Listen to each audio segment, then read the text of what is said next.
Order, order. I beg this House sits in private. I don't need any help. The question is this House sit in private. As many of that opinion say aye. The contrary, no. No! I think the noes have it, the noes have it. Right. Before I begin proceedings, I would like to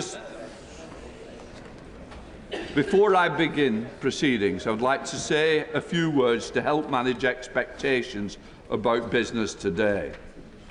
More than 160 members have indicated that they wish to speak in the first debate.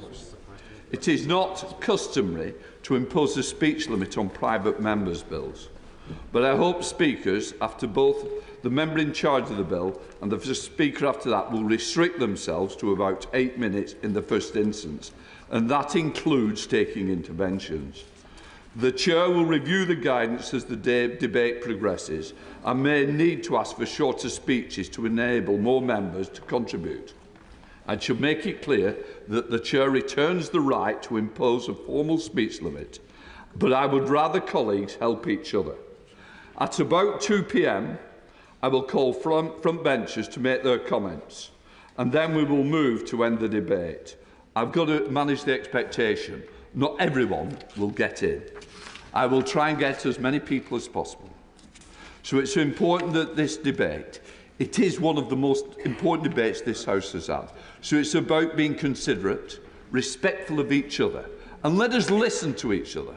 This is the time for the House to show itself at its best. The Clerk will now proceed to read the orders.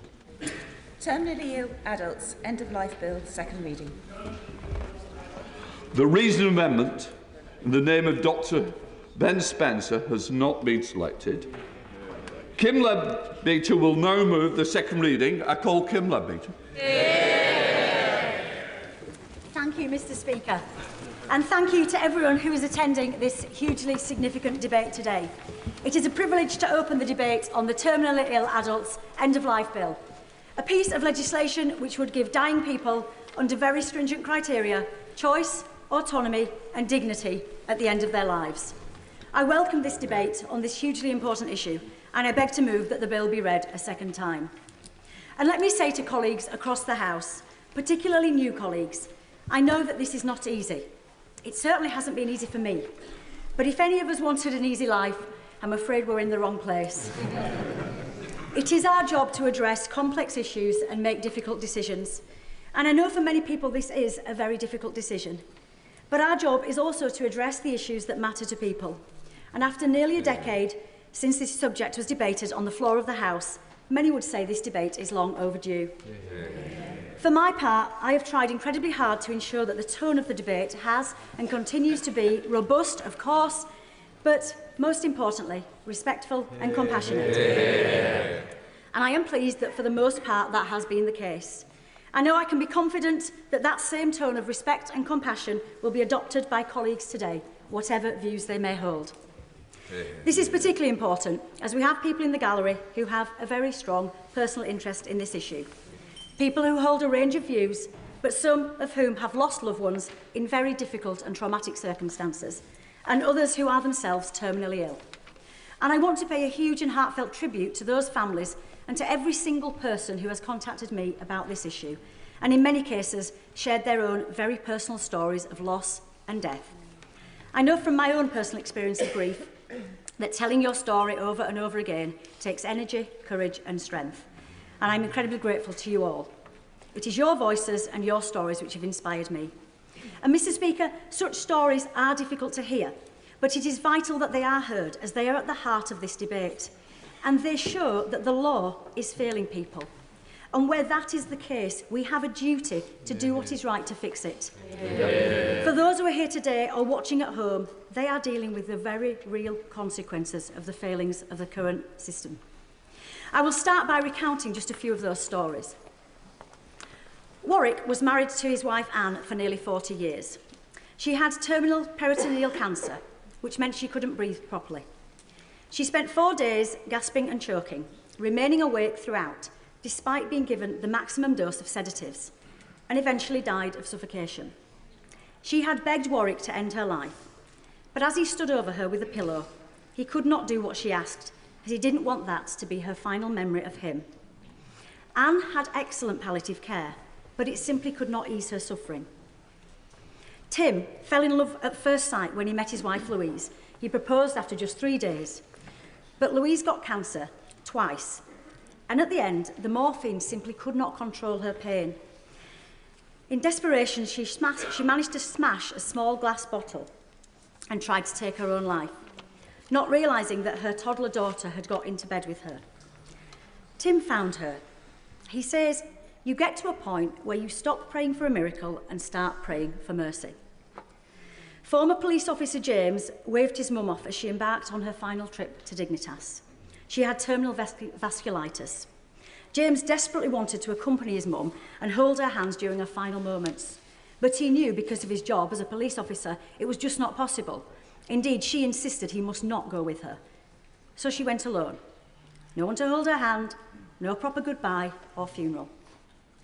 These are just a few examples of the heartbreaking reality and human suffering which far too many people are experiencing as a result of the status quo. And the public know this. Mr. Speaker, I've always been keen to ensure that my politics stays rooted in the world beyond Westminster. And it's clear that public opinion is very much in favour of a change in the law. Polling shows consistently that around 75% of people would like to see the legalisation of assisted dying for terminally ill, mentally competent adults. These findings are significant, but it may not be that surprising that most people believe, as I do, that we should all have the right to make the choices and decisions we want about our own bodies. And let's be clear, we are not talking about a choice between life or death. We are talking about giving dying people a choice of how to die. So, Mr. Speaker, let us examine what that choice currently looks like. I do not have a legal background, but I've always been driven by a strong sense of injustice. If I see a problem, I will do everything I can to try and solve it. Indeed, in this job, we all do that every week and every day, whether here in Parliament or in our constituencies. And when 4 former directors of public prosecutions, including the Prime Minister, and 2 former presidents of the Supreme Court, and many lawyers all agree that the law needs to change, surely, Mr. Speaker, we have a duty to do something about it. Intentionally helping another person to end their life is currently illegal under the Suicide Act 1961 and carries a maximum prison sentence of 14 years. This includes family and friends helping someone who is terminally ill to die, both in the UK and overseas. And existing guidance does not stop people from being investigated by the police, adding fear, guilt and further trauma to grieving families. The law is not clear and it does not protect individuals, families or medical professionals. And this drives people to very desperate measures. And what about coercion? Well, as senior KCs have said, there is currently no established system for identifying abuse or coercion in advance of a person's death and for helping vulnerable people to make end-of-life decisions. So basically, Mr. Speaker... Will my honourable friend give way? I will give way on that. I thank my honourable friend for giving way. Mr. Speaker, I've been a nurse for more than a quarter of a century, and in that time I've worked mostly in intensive care as a specialist there. I've worked with really compassionate and very skilled, well-trained clinicians who've been taught to spot coercion. It's fundamental to our practice. Will my honourable friend agree with me that it is wrong to suggest that clinicians cannot spot coercion in these cases? He makes a very important point, and I thank him for his intervention, and I thank him for his years of service as a nurse. I've spoken to many medical professionals about this issue, and they will say that this is part of their job. They are very skilled, working closely with patients, particularly dying patients, to assess their needs and have those very difficult and delicate conversations. Because at the moment, as the cases say, we currently check for coercion in the cases where people have taken their own lives when someone is dead. This bill would make coercion a criminal offence with a sentence of up to 14 years. Surely by putting a legal framework around this really difficult situation, we will provide an extra level of safeguarding. Indeed, as one psychotherapist, who is terminally ill herself, said to me recently, coercion happens when things are hidden away. This bill would bring things out into the open. Surely that has to be safer for everyone. And let us look at what the absence of a robust legal framework looks like. I will give way. very grateful to the Honourable Lady for giving way, and thank her for giving the House the time to debate this morning. She references coercion, and I understand the point that she makes about the two medics. But the medics won't be able to see or have heard anything and everything at all times. People will not be put beyond challenge, because subsequent to the death, if a relative claims coercion of another relative, investigation will remain. I'm just entirely unclear how, without peradventure, two clinicians can claim that there has been no coercion at any point. I mean, the right honourable member has kind of made the point for me there, in that, you know, we're going to check for coercion in a very robust system. We don't have any of that now. So at the moment, the person will definitely be dead. We have to look at the status quo by putting layers of safeguarding and checking for coercion. That's got to be better than the system that we've got now. I will. Much for giving way at that point. Colleagues are right to raise questions around coercion, because all of us know, and I hosted a phone-in on LBC where people rang in and said, I feel like I have to end my life because I recognise how difficult it is for my family to see me suffering. But the limitations of this bill are that you must have 6 months to live, according to 2 doctors and a judge. So I genuinely believe that this massively reduces the risk of coercion, because we're really saying that people are so desperate to bump off their families that if they were told they had 6 months to live, they would escalate this process. They could do it sooner. She makes an excellent point. You're absolutely right. And the very strict criteria within the bill add extra layers of safeguarding, again, which we just don't have at the moment. Would my honourable friend give way? I will. I really appreciate my honourable friend giving way and have the deepest respect for my honourable friend. But one thing that really concerns me is societal or systemic coercion. Elderly people in our society pay thousands of pounds per month at the moment to be in care homes. What reassurances can my honourable friend give me that an elderly person in a care home who's been given 6 months to live, won't privately feel themselves, I'm a burden, I've been given 6 months to live. If I end my life now, I can save my family between £25,000 and £55,000. It really concerns me. Well, again, as I've said already, at the moment we have no idea whether that person would take action, because we're not having those conversations. We're putting this out into the open, getting 2 medical professionals involved, getting a High Court judge involved. And actually, evidence from other jurisdictions shows very clearly that coercion tends to happen the other way. What tends to happen is families are saying to the person who might really feel that they want to take the choice of an assisted death, they try to stop them from doing it. I'll take one more intervention. For giving way. Isn't it the case that the conversations that the patients will have with the doctor will bring out exactly whether somebody has been coerced or whether actually somebody is suffering intolerably? This is, of course, the criteria. It's a suffering. It's not whether somebody worries about that they're a burden. I agree, absolutely, and those conversations that are just not taking place at the moment are very important. I'll make some progress, if I may, Mr. Speaker. There's quite rightly been a lot of discussion about palliative care in recent weeks, and I'm convinced that a significant amount of that discussion would not have taken place without the introduction of this bill. It's a long overdue conversation, and I'm very pleased to see it happening. I've met with the Association of Palliative Medicine, Hospice UK, Sue Ryder and Marie Curie, and last week I was delighted to attend the inaugural meeting of the All-Party Group for Hospices. I also attended the fantastic Kirkwood Hospice, which serves my constituency of Spen Valley. And I want to pay tribute to the dedicated staff and volunteers across the country who work in the palliative care sector, doing some of the most vital work in society. We must do more to support them, and I look forward to working with the government and colleagues across the House in this important endeavour. And that is why I've included in the bill a requirement for the Secretary of State to report to the House on the availability, quality and distribution of palliative care. And of course, assisted dying is not a substitute for palliative care. It is not an either-or. We have some of the best palliative care in the world in this country, and when it can meet the needs of terminally ill people, it is second to none. But surely, when it cannot, the choice of an assisted death should be one component of a holistic approach to end-of-life care. The comprehensive report from the Health and Social Care Select Committee, published earlier this year, found no indications of palliative care deteriorating in quality or provision where assisted dying was introduced. Indeed, I will. Mr. Speaker, can I thank the Honourable Lady for giving way. Ever mindful of what the Honourable Lady has said about the criteria that's in place, can I remind the Honourable Lady in particular of Belgium, where it started off with a simple project like the Honourable Gentleman, Honourable Lady is referring to today, but then deteriorated to and expanded to dementia and under 18s children, and how that impacts. So what guarantees have we that this legislation today will not end up as it will in Belgium, in which case anything goes? Is that the Honourable Lady? Is that what the Honourable Lady really wants? I don't want it. Does she? The Honourable Member for his intervention. But look, let's be very, very clear.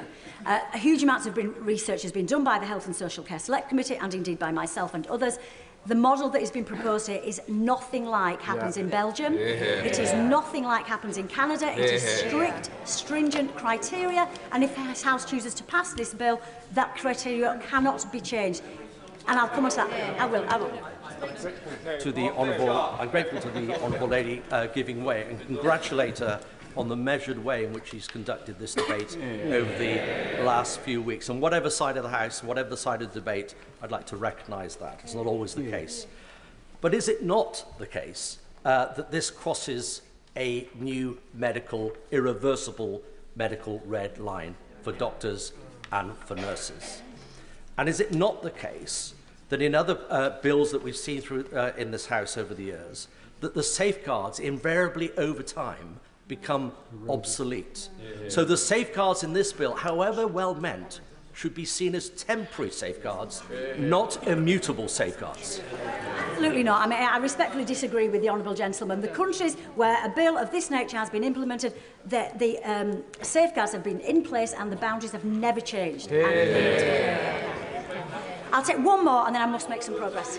I thank the Honourable Lady for giving way, and I have a great deal of sympathy for the arguments that she's making. However, we have seen time and time again excessive judicial activism taking the words in this House and expanding their meaning into places we had not seen in the first place. So what reassurances can she give that the words in her bill will be respected by the judiciary and we won't find ourselves in a decade's time in a totally different place that this House did not intend? Very good. Gentleman for his intervention. The courts have repeatedly put this issue back to Parliament. This is not their domain. This is the legislation and it is not their domain. It is strict criteria. I must make some progress.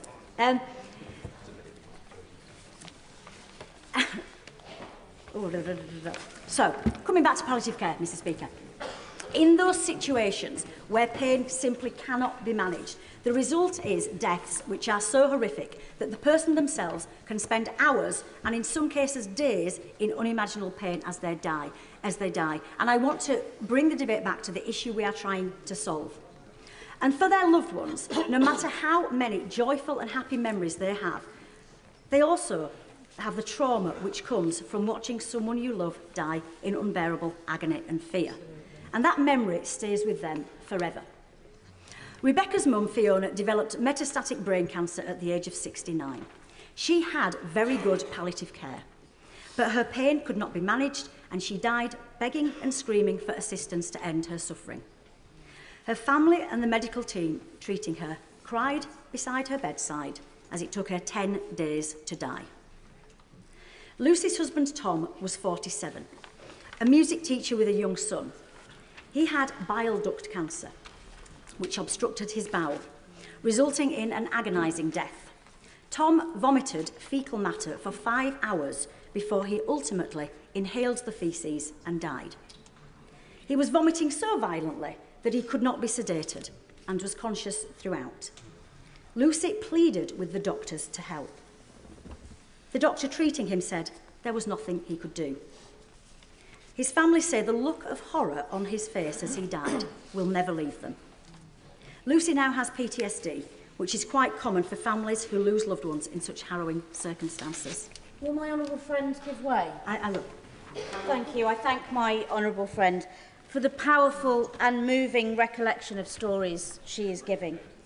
A constituent of mine watched her mum suffer from pancreatic cancer.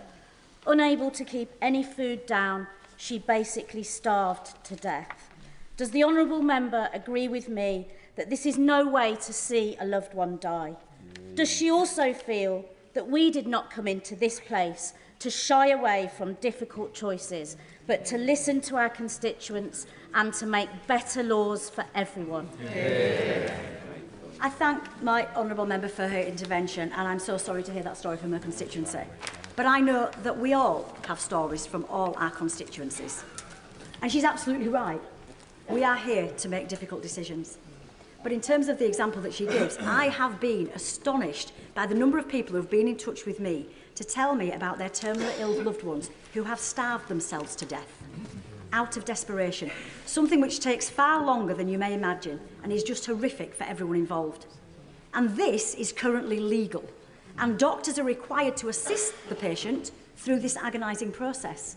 How can we allow this, but not a compassionate and humane assisted death? If you... Alan. Thank you so much. Can I join the honourable member opposite in commending her for the way that she's made sure that this binary debate has not been a polarising one.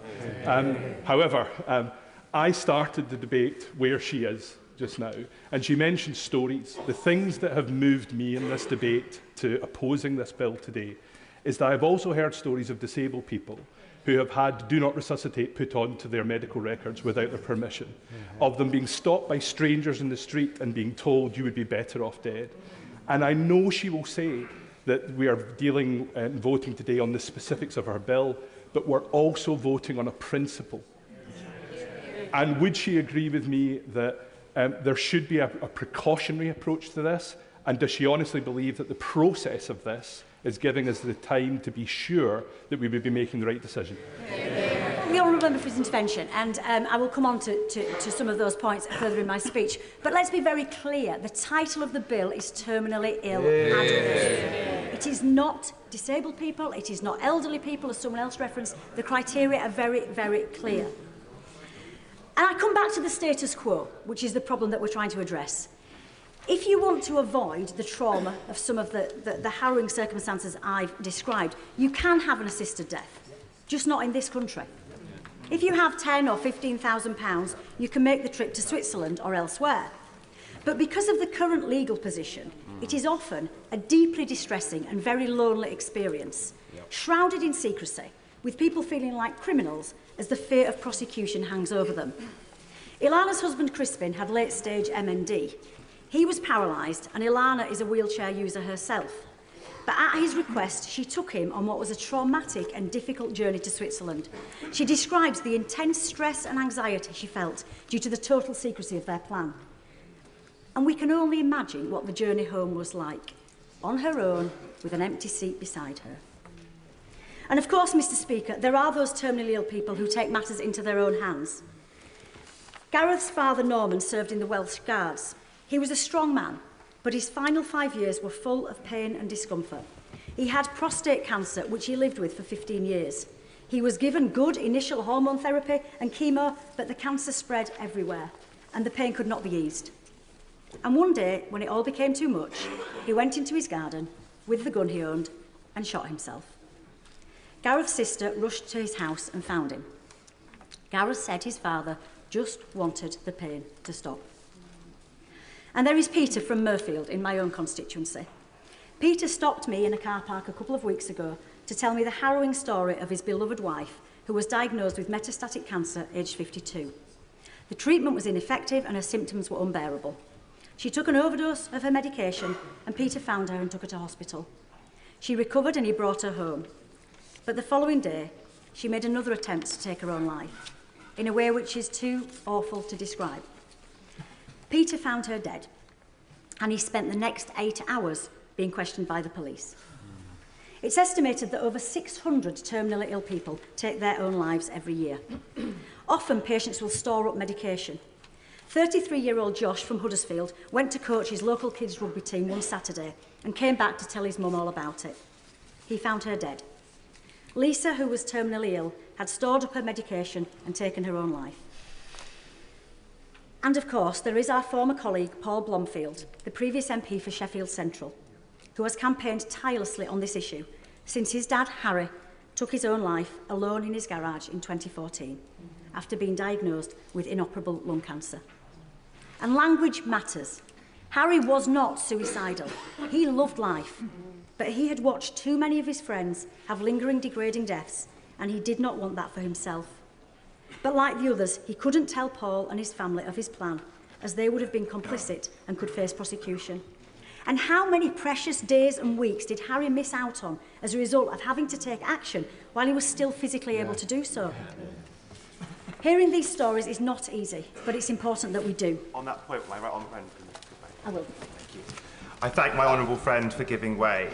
What I've really been struck by in recent weeks, listening to members across this House, is that there is a clear agreement that the current situation is neither sustainable nor dignified. Almost everyone in this House agrees that the status quo is unacceptable in terms of dignity, in terms of palliative care, and in terms of end of life. So seeing this, does my honourable friend agree that today's debate is about how we depart from this unacceptable situation that we currently face, and that today's vote is the first stage in an important discussion about how we improve the end of life for hundreds and hundreds of people across this country. I thank my honourable friend for his intervention, and I wholeheartedly agree.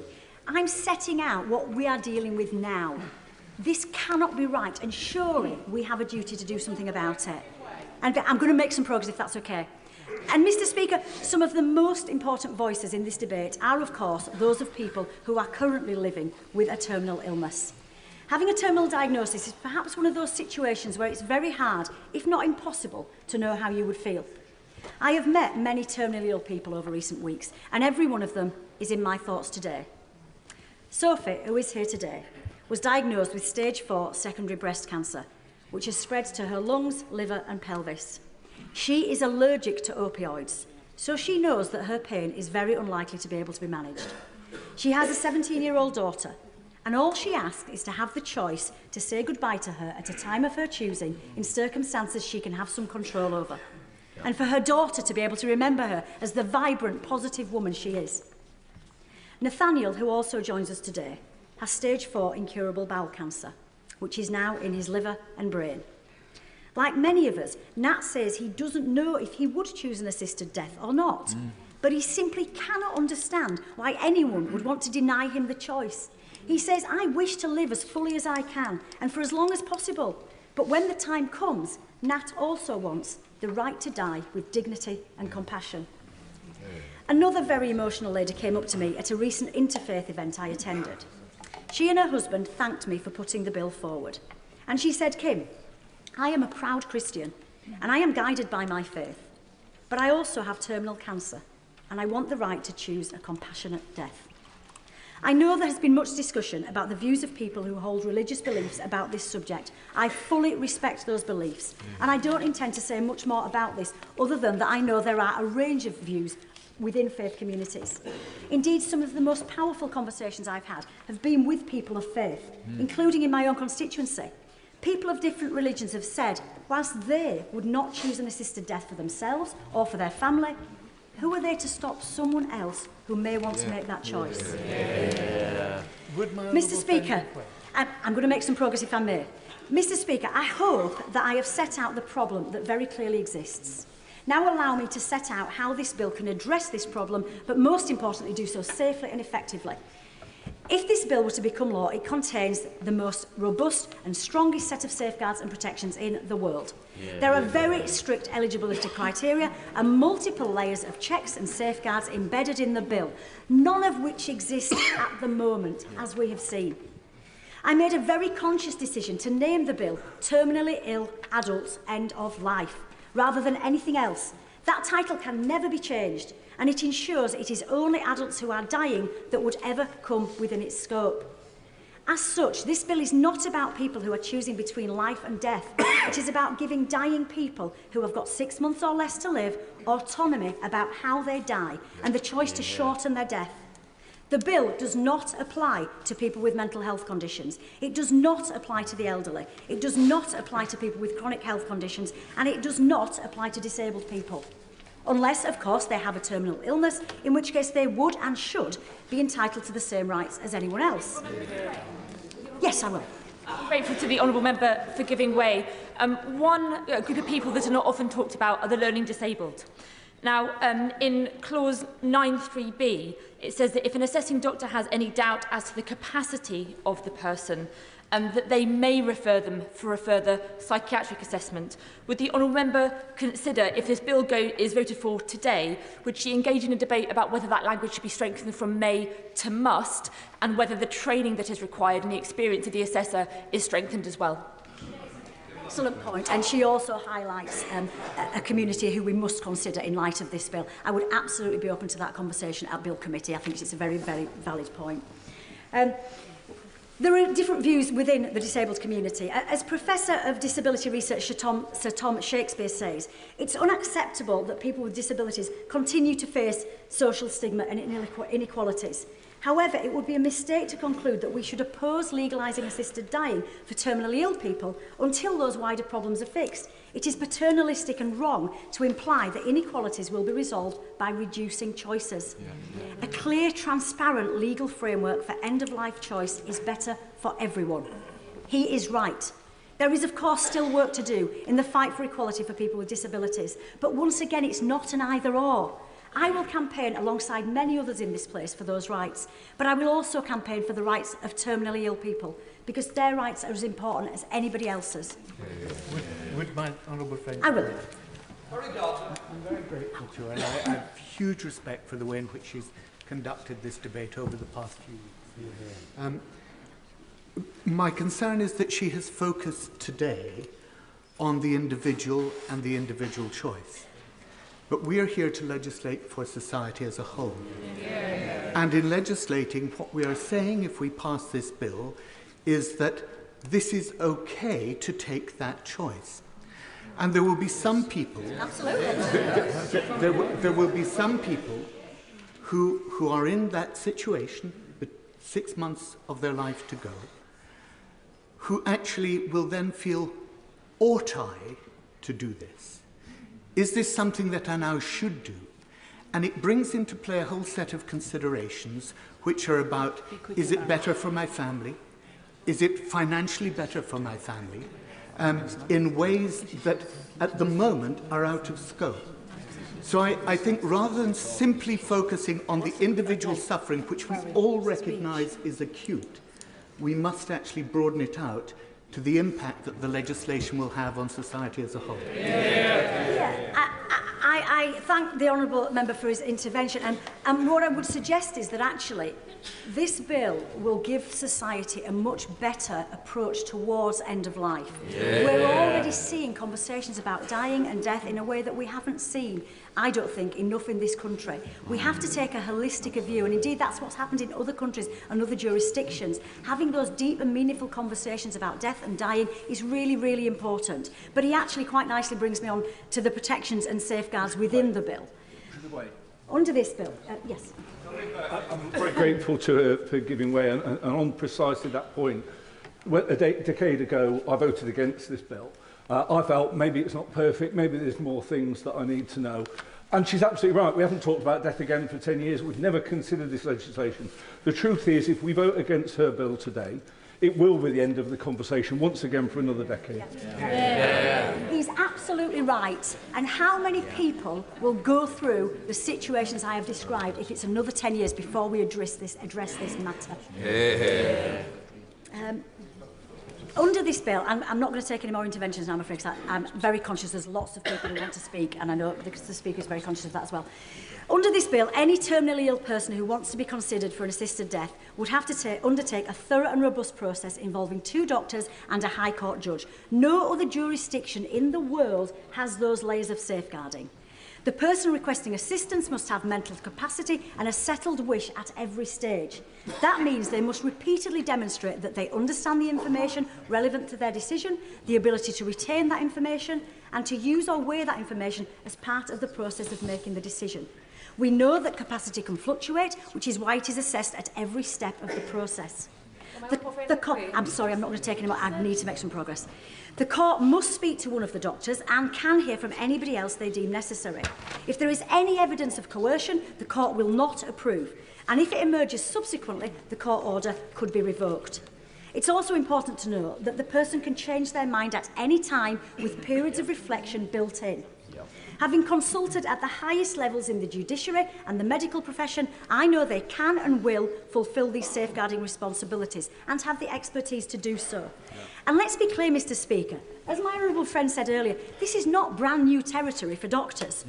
Doctors working in partnership with other clinicians are already required to manage complexity in end-of-life decision-making.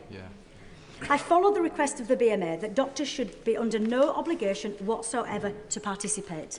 But if they do, they will receive appropriate training and support, and doctors should be able to use their professional judgment when and if a conversation takes place, taking their cue from the patient, as they do in many other issues. And I welcome this patient-centred approach. Many doctors feel the change in the law would safeguard clinicians and patients by making everything explicit. And, Mr. Speaker, when it comes to the detail of what assisted dying would look like, we have the benefit of drawing on the experience of 31 countries around the world, jurisdictions around the world. I could talk extensively about the international experience of assisted dying. The Health and Social Care Select Committee report did a brilliant job of this. And this bill has looked at best practice and also models which I, and I know many others, would not be comfortable with us having here in England and Wales. Reflecting on their experience, clinicians in Australia say, through deep and meaningful conversations between doctors, patients and their loved ones, we can dispel fear, reduce suffering, bring death and dying out of the shadows, and so allow patients and their families a better quality of life and a better quality of death. And as one Australian Member of Parliament said, we have brought behind closed doors practices into the open and given dying people meaningful, transparent choices.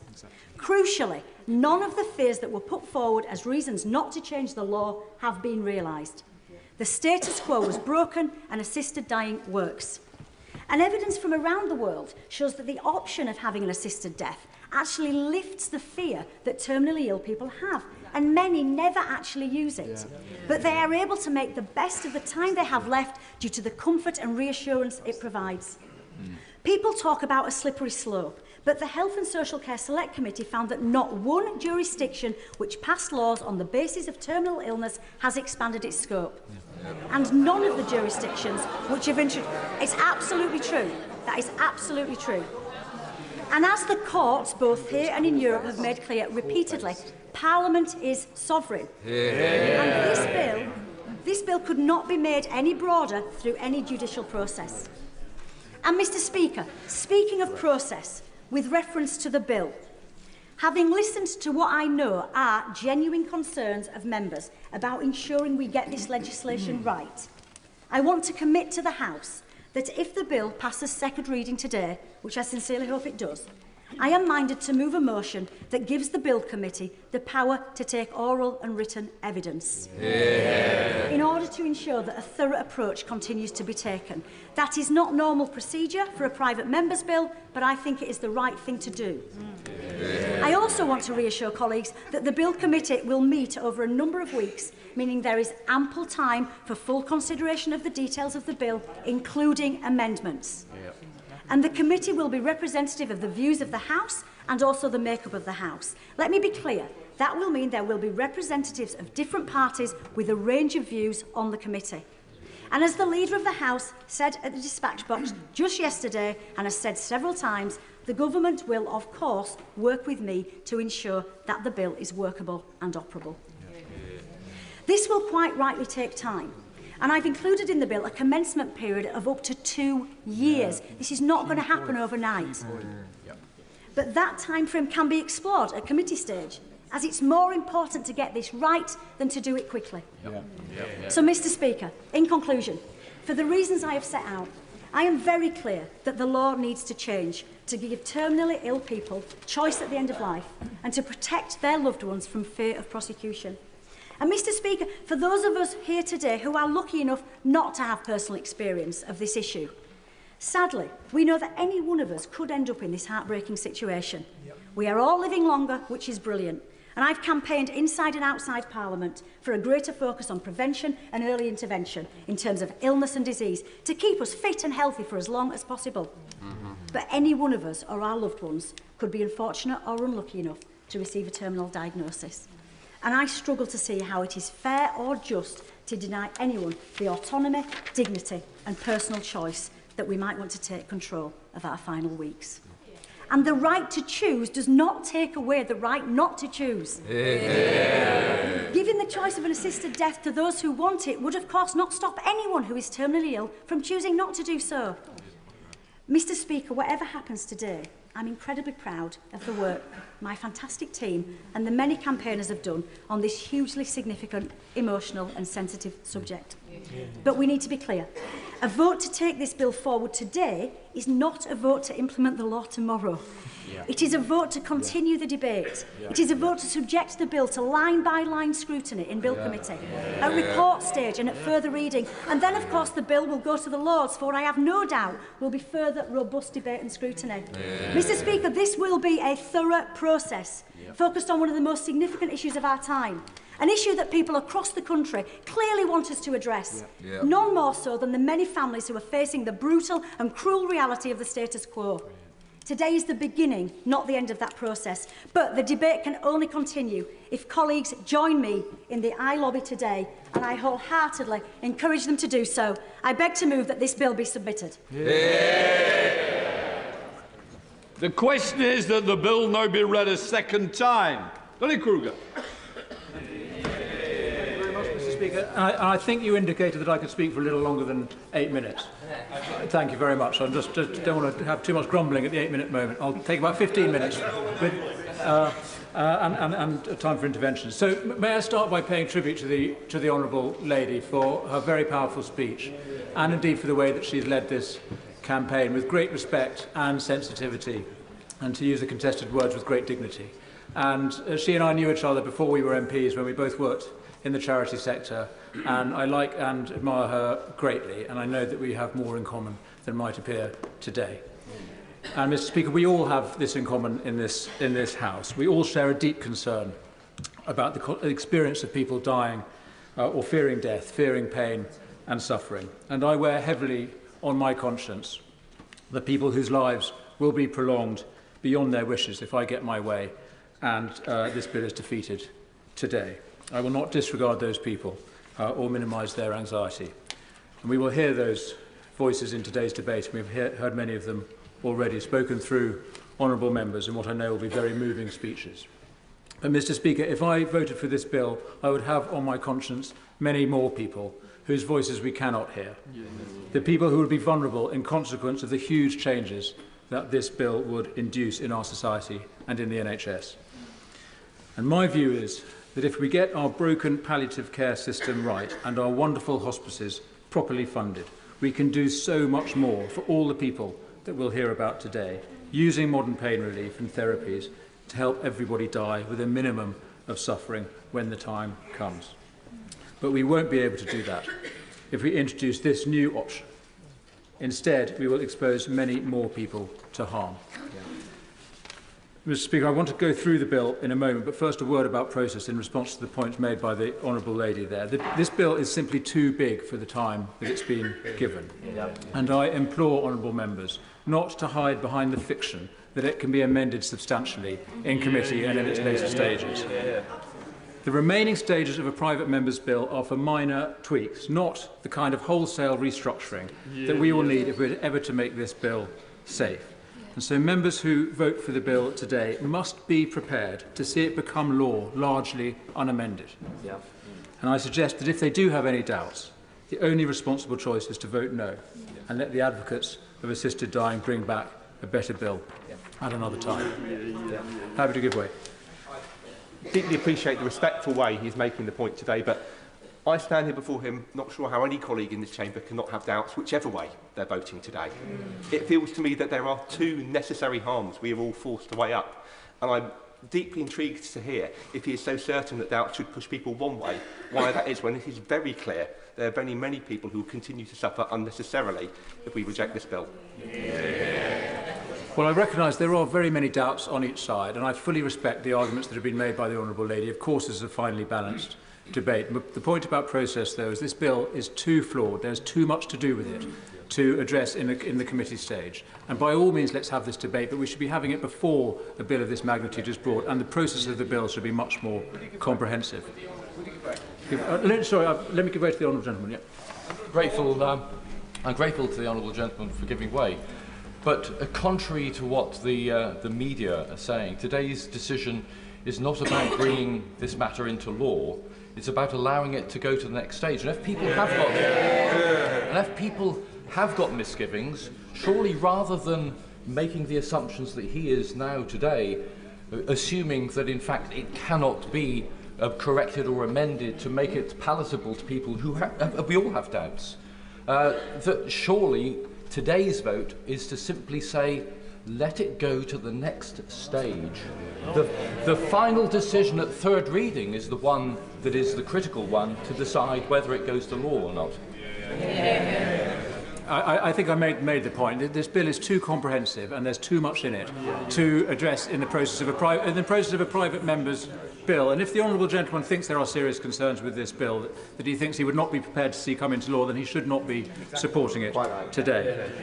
But let me try and explain. Let me move on now to try and explain what the concerns with the bill are that I think are too comprehensive to be dealt with in any committee stage. Now, I recognise how hard the Honourable Lady has worked to try and ensure that it is safe, and I don't believe it is for these reasons. So let's start at the beginning. The process starts with a conversation between a patient and a medical practitioner, not a doctor necessarily, just a medic of some sort, unspecified at this stage. If the patient tells their ordinary family doctor that they want an assisted death, the doctor is obliged to either explain how it works or to pass them on to someone who'll do it, which is probably what will happen, by the way, I think, Mr. Speaker. The likelihood is that we would see this new branch of medicine spring up, like the medics I met in Canada. I will in a moment. These medics I met in Canada, specialists in assisted death, who personally kill hundreds of patients a year in their special clinics. And if honourable members have a difficulty with the language, then I wonder what they're doing here. This is what we are talking about, and I met doctors for whom this is their profession and their job, which they're proud to do. Why don't I give way to that gentleman now? I'm very grateful for the honourable member for giving way. I just want to be very clear. Medical practitioner is a synonym for doctor. It is not for nurse or pharmacist or dentist or any other practitioner.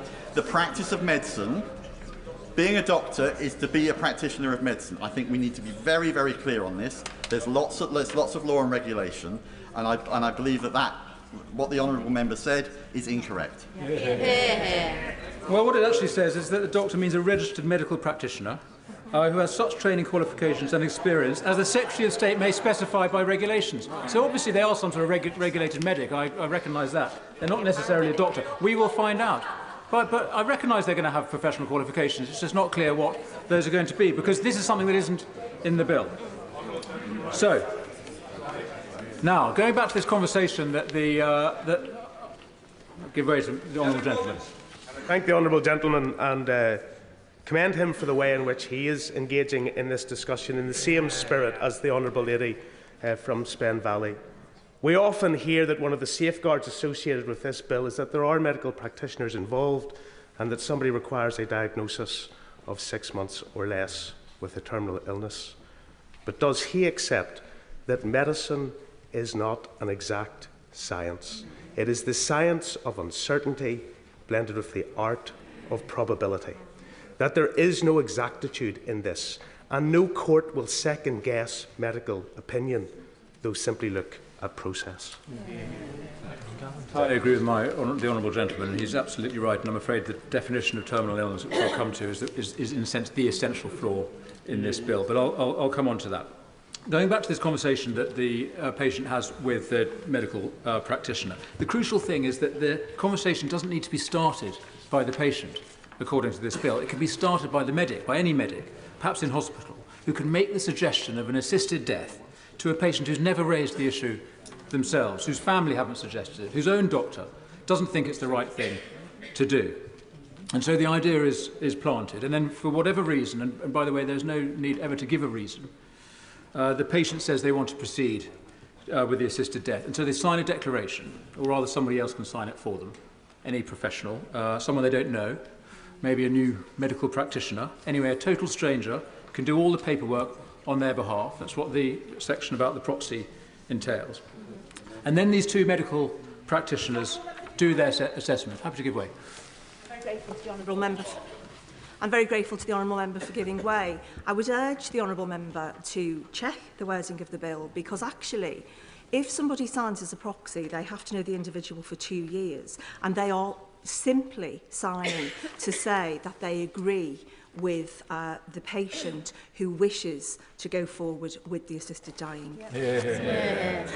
No time to check the bill, but my memory is that it says someone who knows the patient for 2 years, or someone of good standing in the community, which is some sort of professional who's not known to them at all.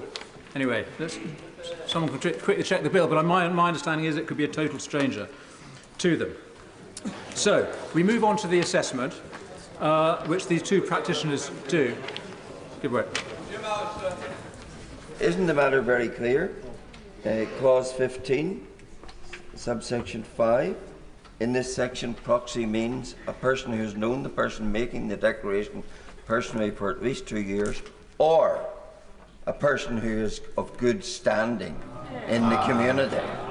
So there is no protection such as pretended by the supporters of this bill. Yeah, well done, Daniel.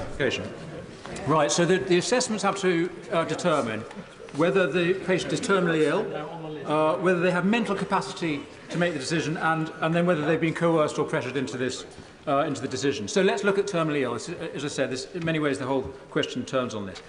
I'm afraid this is a term of great elasticity, almost to the point of meaninglessness.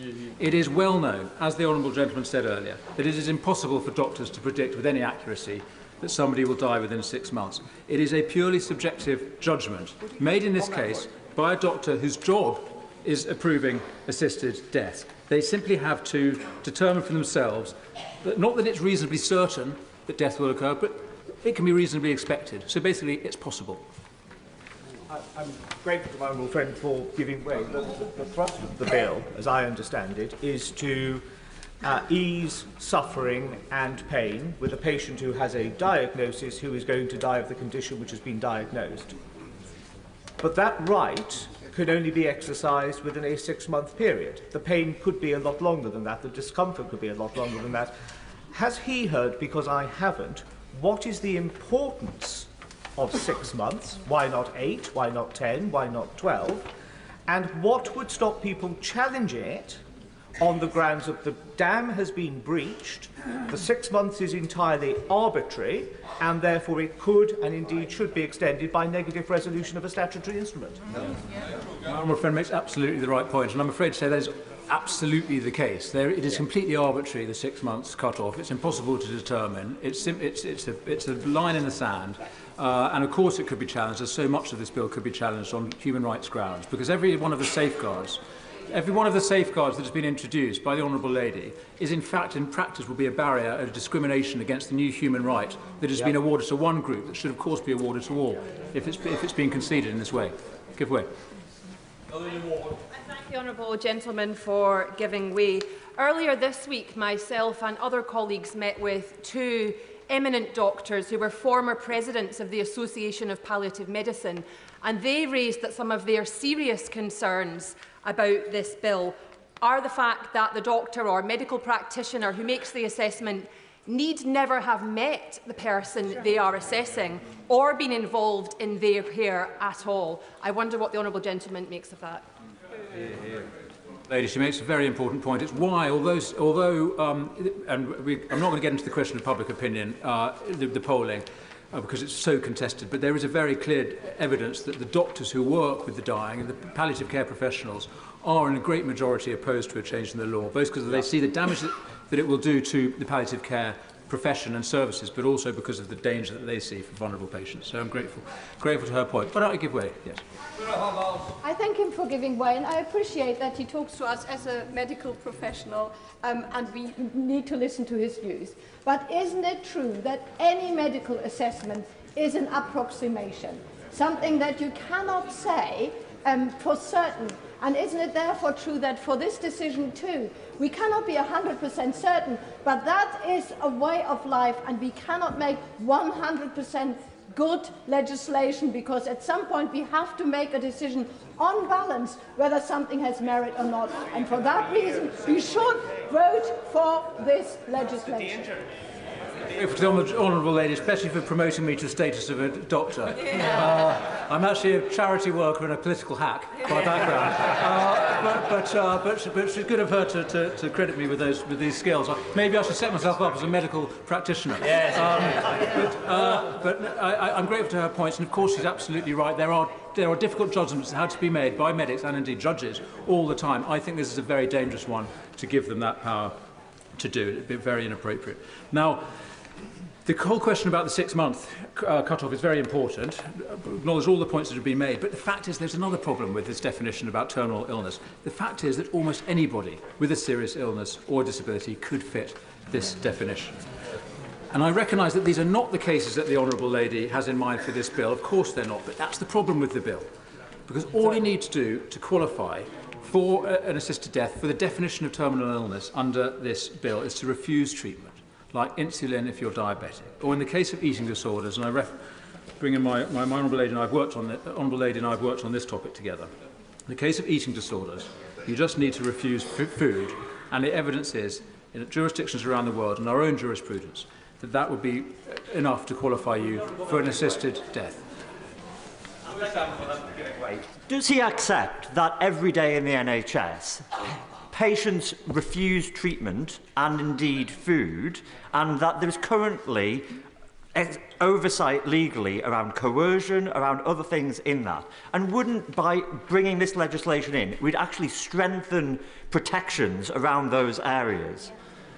Yeah. I'm perplexed by this argument. The suggestion that there may be coercion, of course there will be, and abuse and all sorts of injustice that go on in the current system does not mean to strike me as an argument for regulating and licensing assisted suicide. So if there are concerns that we have about practice in the NHS, let's deal with that. Let's not license suicide, which, by the way, again, evidence from around the world shows increases suicide in the general population. So suicide is contagious, and Oregon, which is often pointed to as an example in this debate, or in suicide outside assisted suicide laws rose by 1/3 since assisted suicide was legalised. So there's enormous contagious effects if we were to regulate and licence it in this way. Good way. The honourable member for giving way, and he's making an excellent case for the bill to pass today. Because what you're actually doing, sir, is saying that there are specifics that need debate, analysis, discussion in great detail in committee. That's the whole point of it. And if it's not done with properly in committee, if it's not done within committee, then it won't pass the third reading. Your suggestion is, because you don't like specifics, that actually we can't discuss it in any form of detail. I'm sure the Honourable Lady is delighted to have the support of the Honourable Gentleman with his bill, with the bill, and I'm afraid to say I refer him to the point that I was making. This is the inappropriate process. My Honourable friend wants to intervene. I'm very grateful to my Honourable friend who's making a superb speech, as I expected him to do. And on this issue of process, I say to the Honourable Gentleman from Boston and Skedness, my constituency neighbour, when I have introduced bills to this House, very serious bills, he will know that those bills, and I think of one in particular, the Investigative Powers Bill, which has become an act, 3 independent reports preceded it, pre-legislative scrutiny of both houses of Parliament across the House, before we went into committee. The point is that process should take place before we consider it here at second reading, not after. I'm very grateful. Right, what I'll do now is I'm just going to get to run through the end of the process before I take any further interventions. So I explained that pretty much anybody with a serious illness or disability could work out how to qualify for this bill, for an assisted death under this bill. And if members think that it's far-fetched, that's what happens everywhere else, that assisted suicide is legal, including in Oregon. Councillor Nettles, point of order. He's using the incorrect language. It's not suicide. That's offensive. Please correct your language, Mr. That's not a point of order, Danny. I'm grateful for I'm afraid to say, and I'm sorry if offence is given, the fact is that the value of actually having a bill in black and white is that we do need to see what the law really is. And what this bill would do, it would amend the Suicide Act of 1961. It will allow people to assist with a suicide for the first time. So I'm afraid that is, I mean, I respect the Honourable Lady's concerns there, but I'm afraid we do have to use the proper language here. So, just quickly on this point about the broad scope. if you think that people with anorexia or other conditions that we would not regard as terminal couldn't happen here, consider the young people in the UK today who are given a diagnosis of terminal anorexia and put on a palliative care pathway, essentially assigned to death. And of course these are extreme cases, Mr. Speaker, but there are a lot, I'm not going to give way again. There are a lot of these cases, I'm afraid, and I mention them to show how wide open this bill is. Can I just say, Honourable, please keep a little calmer. You've intervened twice already. We have lots of other people in this House who also need to be heard. Danny Cribb. And I think particularly of disabled people, Mr. Speaker, many of whom require constant treatment to stay alive, all immediately and by definition eligible under the terms of this bill for a state-sponsored death. And I refer members to the Equality and Human Rights Commission, which made the point that the definition and the line between disability and terminal illness is a very blurred one, which is why the title of this bill is in fact so dangerous. Now, I'm going to just make a little more progress. The second question that the medical practitioners have to answer is about mental capacity. And here again is a great vagueness. How do you judge if someone is in their right mind when they're asking for help to kill themselves? The bill says the definition of capacity is based on the Mental Capacity Act 2005. But that act is deliberately expansive. It explicitly assumes capacity in the patient. So having acute depression is no bar to being judged to have capacity under the Act. Being suicidal is no bar under the Act. So the capacity test is no bar at all. And then finally, this question around coercion. Is the patient asking for an assisted death because of pressure from someone else? And there are two glaring problems here.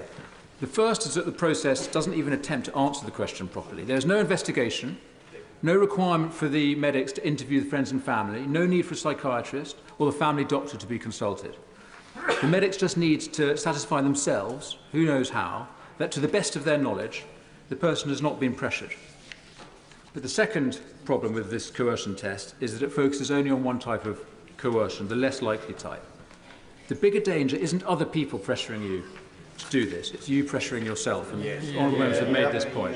The bill has nothing to say to that. Internal pressure is absolutely fine. If you feel worthless or a burden to others, or if the NHS won't offer you the treatment you need, or if the local authority won't make the adjustment to your home that you need, or if you have to wait too long for a hospital appointment, if you want to die because you think the system has failed you, that's absolutely fine. One friend just on that point. I'm going to just move on a little longer. I'll get to the end. Right, so that's the medical stage. I'll just jump straight to the judicial stage. The medical practitioners sign it off, and the judge has to confirm all these same tests as well. And, of course, many eminent judges have made the point that this would overwhelm the family courts if this test was applied properly. But it won't be, because the bill assumes that judges will fulfil this sort of new inquisitorial role, actually look into cases as investigators, which is entirely unknown in the English common law. But it won't require any actual investigation. There's no requirement for the judge to even meet the applicant. They simply have to have a phone call, or maybe it'll be an email, from one of these medics. That's it. That's their inquiry. And on that basis, they must decide if it is more likely or not that there's been external pressure. So the judge approves it. They're required to approve it unless they can find evidence of external coercion. And so we go to the final act, as the bill says, which is when a junior colleague, as a medical practitioner, oversees your death by pills or a lethal injection. And here's the last thing that the bill does or doesn't do. There is no requirement at any stage of this process, the medical or the judicial stage, for anyone to tell the patient's next of kin or their wider family or even their GP what is happening. That the NHS and the judicial system are working in secret to bring about the death of their loved one, maybe their father or their daughter. Now, I say again, these aren't the cases the bill was designed for, but they are directly in scope, and it's going to take more than a tweak in committee to get them out. Now, is this what is meant by having choice at the end of life? Now, let's talk about choice. I'm often accused of, the point was made earlier, accused of wanting to impose my view on others. People say, if you don't approve of assisted death, or don't have one, but don't deprive me of the choice. In fact, the evidence is that with this new option and the comparative loss of investment and innovation in palliative care, real choice narrows. There is a broader point to make about choice, which is that no man or woman is an island. And just as every person's death, even a good death, diminishes us all, so we will all be involved and affected if we make this change. The bill will not just create a new option for a few and leave everyone else unaffected. It will impose on every person towards the end of their life, on everyone who could be thought to be near death, and on their family, this new reality. The option of assisted suicide, the obligation to have the conversation around the bedside, in whispers in the corridor. Is it time? And it will change life and death for everyone.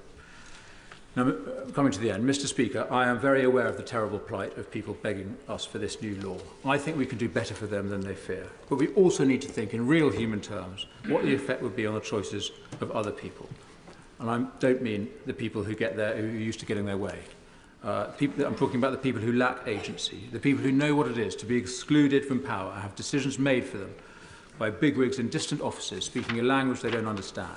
The sort of people the Honourable Lady and I both know from our previous charity work and who we all know from our constituency work. Not the ones who write to us campaigning for a change in the law, but the people who come to our surgeries with their lives in tatters, or who the police or social workers tell us about, the people with complex needs.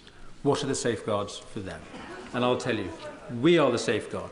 This place, this Parliament, you and me, we are the people who protect the most vulnerable in society from harm, and yet we stand on the brink of abandoning that role. The Rubicon was a very small stream, Mr. Speaker, but on the other side lies a very different world, a worse world with a very different idea of human value. The idea that our individual worth lies in our utility, valuable only for so long as we are useful, not a burden, not a cost, not making a mess. Let's not be the Parliament that authorises that idea. And I mentioned at the start the voices of those we cannot hear, frail and elderly and the disabled. And since we are surrounded by such a cloud of witnesses, let us do better than this bill. Let today not be a vote for despair, but the start of a proper debate about dying well, in which we have a better idea than a state suicide service, in which we remember that we have intrinsic value, that real choice and autonomy means having access to the best care possible and the fullest control over what happens to you while you live, that true dignity consists in being cared for to the end. Thank you. Can I just remind the House that we want to try and name up to 8 minutes? Can I have Mother of the House, Diane Abbott? I should like to congratulate the members of SPEC for bringing forward this bill, which has been the occasion of a very important national conversation. But I would recall to the House that in 1969, Parliament voted to abolish the death penalty for murder. Public opinion was actually against this, but MPs believed on a point of principle that the state should not be involved in taking a life. It was a good principle in 1969, and it remains a good principle today. I am not against legalising assisted dying in any circumstance, but I have many reservations about this bill, and in particular, I do not believe that the safeguards are sufficient. They are supposed to be the strongest in the world because of the involvement of a High Court judge. But the divisional courts have said the intervention of a court would simply interpose an expensive and time-consuming forensic procedure. And Sir James Munby, the former president of the Family Division of the High Court, has said recently, only those who believe implicitly in judicial omniscience and infallibility, and he adds that he does not, can possibly have any confidence in the efficacy of what is proposed. Is a judge supposed to second-guess doctors? Will the judge make a decision on the basis of paperwork? Or will there be a hearing in open court? And where will be the capacity in the criminal justice system to deal with all this? So far from being a genuine safeguard, the involvement of a judge could just be a rubber stamp. Well, my learned friend Way. Yeah. In more than 2/3 of our care proceedings involving the most vulnerable children in our society, they cannot complete those care proceedings within 6 months. Yeah. Does my learned friend agree that there is a real concern that this safeguard is not deliverable or risks being the rubber stamp that I know that my learned friend doesn't want it to be? I entirely agree with my honourable friend. Robust safeguards for the sick and dying are absolutely vital to protect them from predatory relatives, to protect them from the state, but above all, to protect them from themselves. There will be those who say to themselves they don't want to be a burden. And I can imagine myself saying that in particular circumstances. Others will worry that assets they had hoped to leave for their grandchildren are being eroded by the cost of care. And there will even be a handful who will think they should not be taking up a hospital bed. We are told... I'm very grateful to the Honourable Lady for giving way, and she makes her case powerfully, but can I ask her to comment on the current situation, whereby people ask themselves the questions she has just asked today? What safeguards are there for those people? What inquiry is made before those people pass away and often take the most drastic and horrific action to do so?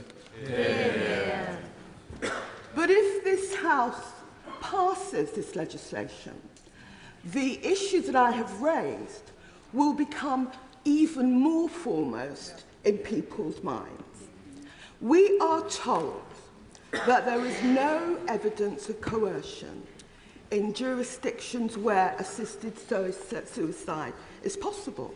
But people do not generally write letters to sick relatives urging them to consider assisted suicide and then put the letter on file. And coercion in the family context can be about not what you say, but about what you don't say. The long, meaningful pause. Yes, of course. Giving way. As a medical professional and surrounded by even more senior medical professionals, we can all say we all miss things when there's tangibles in front of us. The shadow on x-rays, the markers on blood tests. We miss things as professionals when we can actually see them. What evidence will we have, or what security will we have of picking up things that we can't see, like coercion? That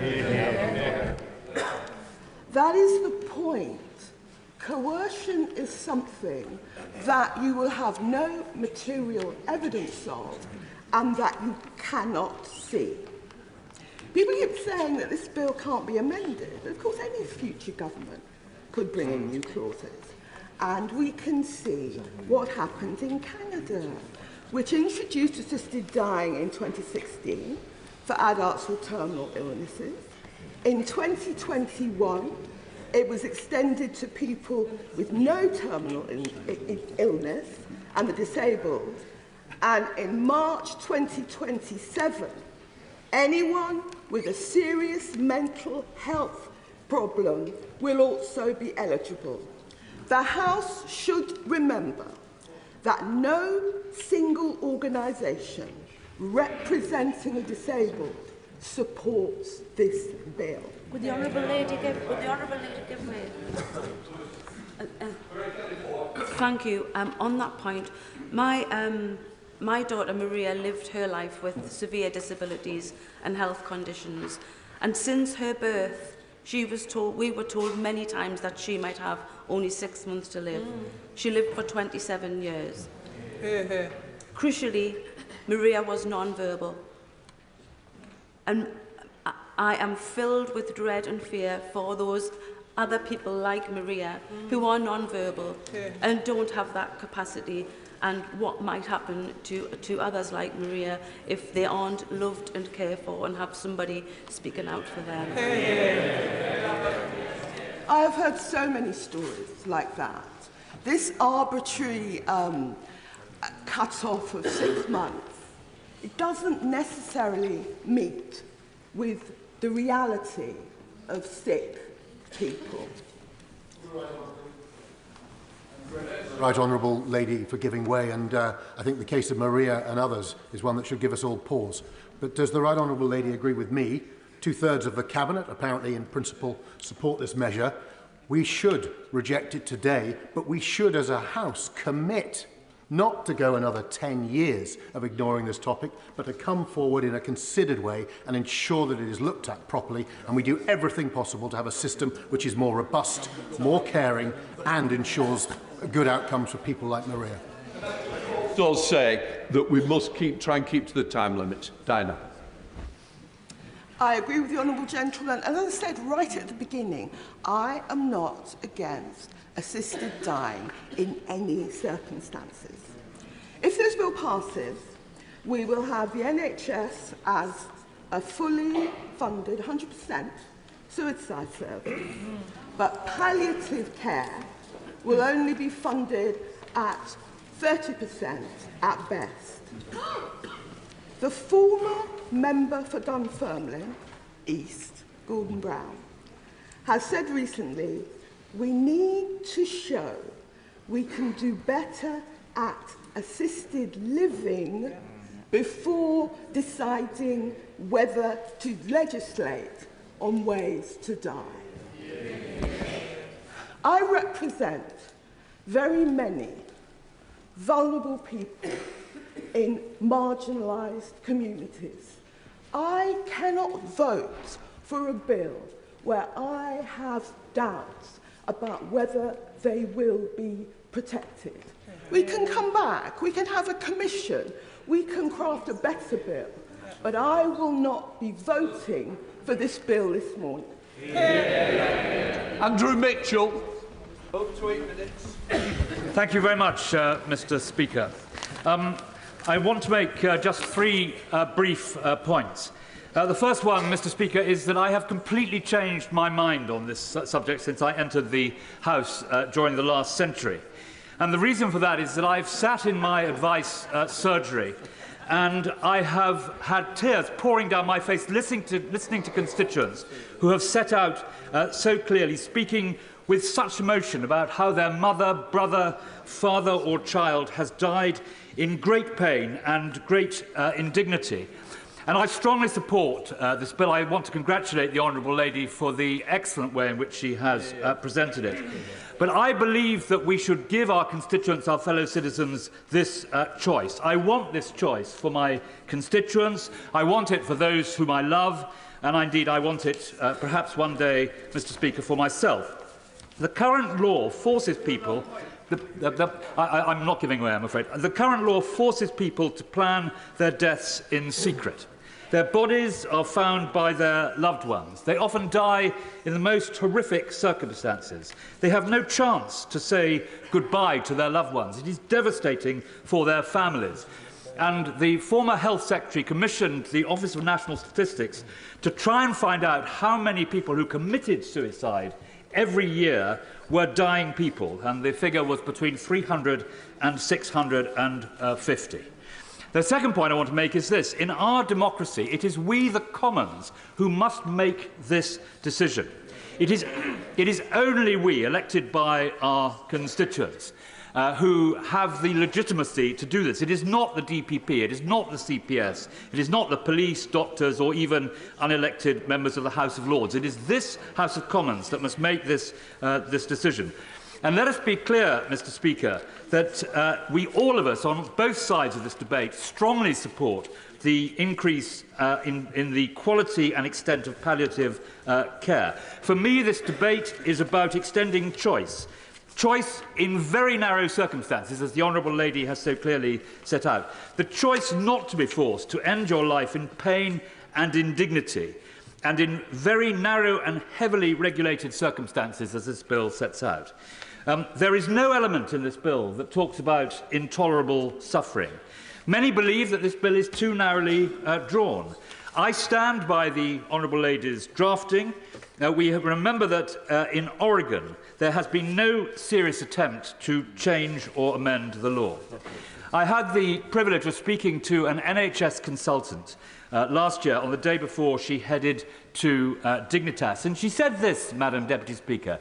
She said, "I love my country, but I object very strongly to my country forcing me to make this choice today that I have to travel unaccompanied to a foreign country to die." Madam Deputy Speaker, the status quo is cruel and dangerous. People caught up in these circumstances, they have no transparency, there's no regulation, there's no safeguards, there's no oversight. In this bill today, there are a whole series of safeguards which are not present at the moment. And the third and final point I want to make is this. Today, we decide on a principle. If this bill does not go through at second reading, that will be the end of the matter for many years. And we would do so in the knowledge, Madam Deputy Speaker, that Scotland, the Isle of Man, Jersey, many other countries are likely to bring in legislation like this. There are 300 million people in 30 jurisdictions who have secured this ability to choose. There will be numerous safeguards. There will not be a slippery slope unless this Parliament agrees to there being one. And if we agree to a second reading today, in my judgment, it is inconceivable that the government front bench will not ensure that we have the proper time to scrutinise this bill. This bill, Madam Deputy Speaker, goes with the grain of our constituents' views, something like 75% according to the most recent polling. There is an opportunity and a chance to consider in detail these matters, as the Honourable Lady has set out, ahead of the third reading. And as drafted, it seems to me to be a very modest and controlled proposal. And let us not forget this. Oregon shows us that less people take these steps once they know they've got this choice, this backup. Madam Deputy Speaker, I end by something I have never forgotten. Some years ago, speaking in a debate, listening in a debate to a young man who had recently lost his father. And he said this. He said that he had visited his father, he'd seen him in great pain and indignity, and he had seen him 3 days before he died, and in the end he put a bag over his head and he used his dressing gown cord to hang himself. And he said this to all of us. He said, if you are ever in this position, let's hope that God will help you, because they certainly won't. This House today has the opportunity to ensure that they will. Yeah. Andy Slaughter. Madam Deputy Speaker, it's a pleasure to follow the excellent speech of the member for Sutton Coldfield. In preparation for today, I've had a number of discussions with my honourable friend, the member for Spen Valley, and I just wanted to put on record that the measured way that she's dealt with these proceedings has been excellent. I don't know if she's ever had moments of doubting whether this was the right thing to pick as a private member's bill, but she's been an absolute credit to this House in the way that she's dealt with these matters so far. I wound up for the opposition front bench in the last debate in the Chamber in 2015, but my interest in this goes back much further than that. And like all members of this House, I have had hundreds of emails from constituents on both sides of the argument here. Many asking me to oppose the bill today have come from people of faith, and I wholly and entirely respect what they say. But they are the first people also to say that this is an individual decision for every individual member in the House today. Because I've been at the bottom of the list for so many years, being called, I have great sympathy for those who find themselves there today, and so I'll try and keep my remarks to one narrow point, which is the legal context of the bill. There is, I think, a false dichotomy that the law, as it stands, is fit for purpose, and that we go into the unknown with the bill that's before us. And that we should somehow keep the safety of the status quo. I think that could not be more wrong. There are no safeguards in the current law. The only sanction against coercion is ex post facto. We are leaving it to individual DPPs, Directors of Public Prosecutions, to make decisions in individual cases after the event. And they take that job extremely seriously. Anyone who's heard Sir Max Hill, the last DPP speak on the subject, and they have, at the instigation of the courts, set out, and I think we know there was an excellent Director of Public Prosecutions who set out the guidelines on this case. They have done everything that they can, but it is not their responsibility. It's our responsibility, and the courts up to and including the Supreme Court have made that clear. We assign in this bill a role to the High Court as part of the process, but we are the final decision takers here, and that's been made clear not only by domestic but international courts. And the European Court of Human Rights has said in every case that such matters that come before it that the margin of appreciation should be put into effect, and therefore they should not interfere with what the law as we decide it. So we cannot dodge our responsibilities here. I know we don't want to do that, but we have a duty to put into place the best law that we can, and that is not the law as it stands. There are three choices for people who want to end their own lives. They can go to Dignitas alone, if they can afford to do that. They can attempt and perhaps succeed in suicide. They risk failing. If they succeed, they will have a lonely death. They may, as others have pointed out, simply have to resort to refusing treatment or refusing food. Or, third option, they can embroil their relatives at the risk of those relatives becoming, or indeed friends becoming, being investigated or prosecuted. And they also risked ending their lives too soon. On the question of safeguards, I do not follow the view of opponents of the bill, because sometimes they seem to say that they are too complex, too expensive, that there are not enough resources there. If we want to resource this bill, we can resource this bill in that way. And I do not think those are the strongest arguments. But at other times we are I really don't want to because of the time, I'm sorry. So I think this is should I? Yeah. I'll give way one. Madam Deputy Speaker, I thank the honourable gentleman for giving way. He talks a little about the safeguards, and I just invite him and the House to reflect on the COVID pandemic. And when a lot of safeguards around a lot of things were relaxed. And I worry that if we were to see another pandemic on the scale of what we saw in 2020, where the people might feel that they were doing something patriotic by getting out of the way, by freeing up a bed for a younger person, and I just invite him to reflect on that. I'll say that's with permission of the House. In practice, a terminally ill person will need to formally consider their decision at least 8 times under the provisions in this bill. This is a starting point. I think a number of members have already made this point. Already, I believe that this bill has had more scrutiny than most public bills that we consider, but we have up to 9 months before us to consider that further. Madam Deputy Speaker, all the practical and all the legal considerations here, I think, point towards this bill. It may well be amended to change the safeguards, to change the way that it operates, but we have the opportunity to do that. But at the end, that's not the decision for me. The decision for me is about 2 things. It's about human dignity and it's about agency.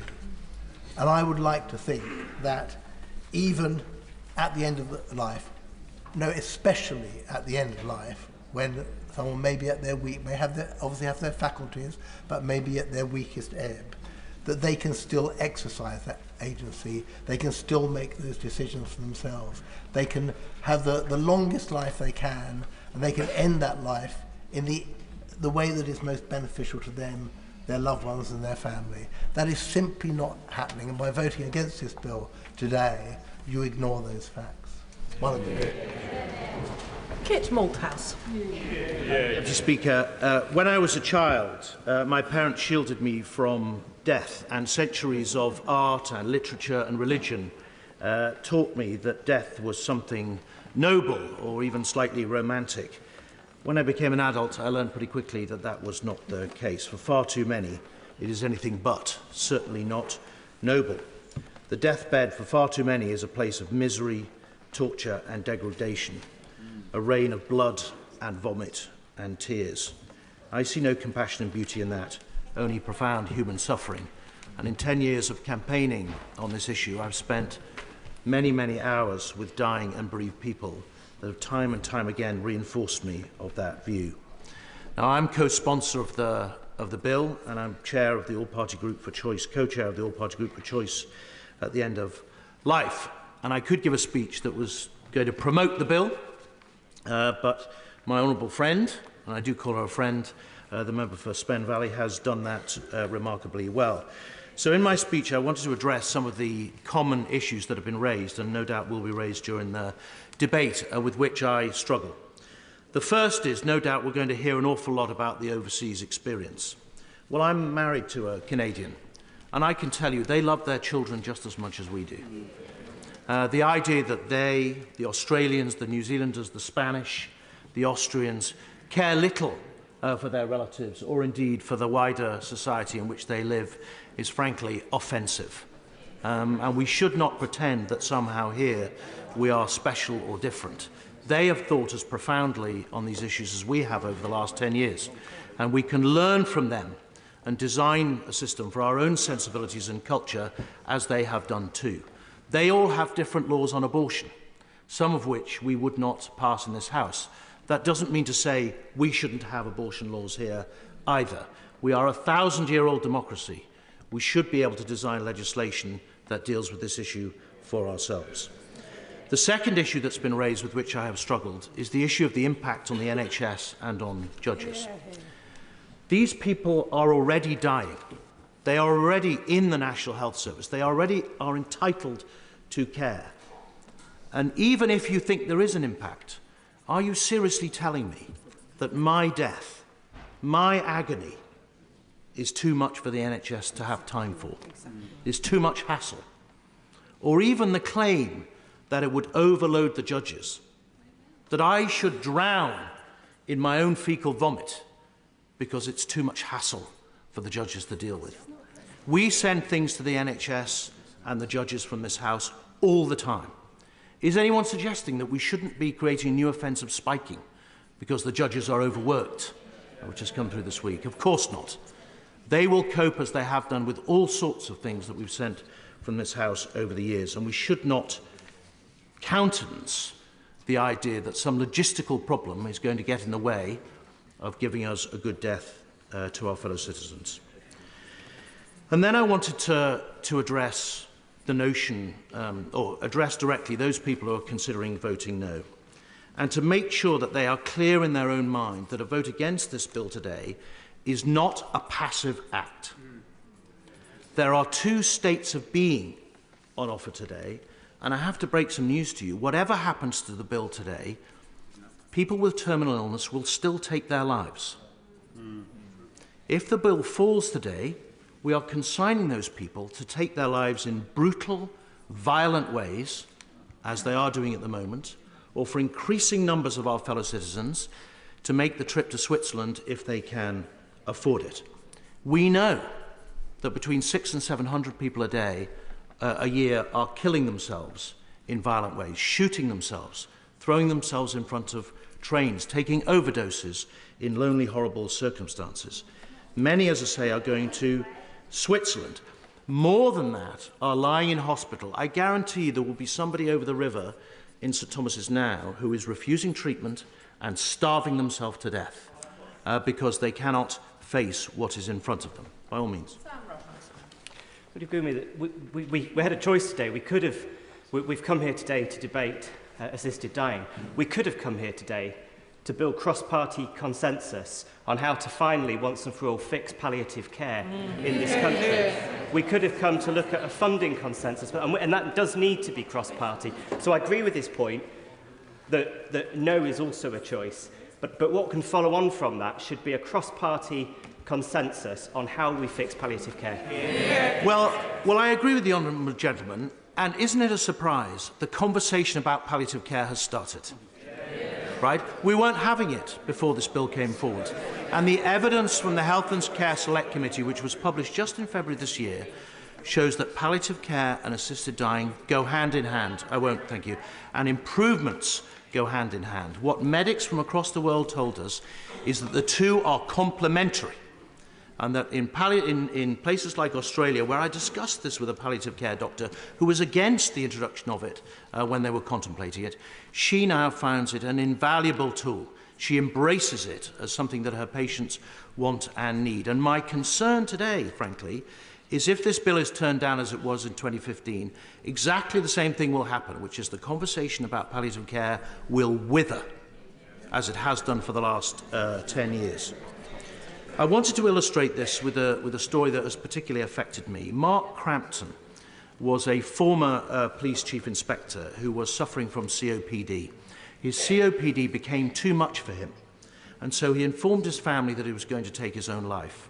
He took his oxygen tank and mask, and late one night went out and sat on a railway embankment. He wanted a death that was instant and quick, that he could rely upon. He waited until 2 in the morning. Heartbreakingly, he had worked out when the last train was going, so he would minimize disruption to the public, and he took his life in lonely circumstances in the middle of the night. By not passing this bill, we would deny to Mark supervision, conversation, access to doctors, periods of reflection, advice, and even if he'd been through all that and decided it was still too much, we would give him a much better end than he actually achieved.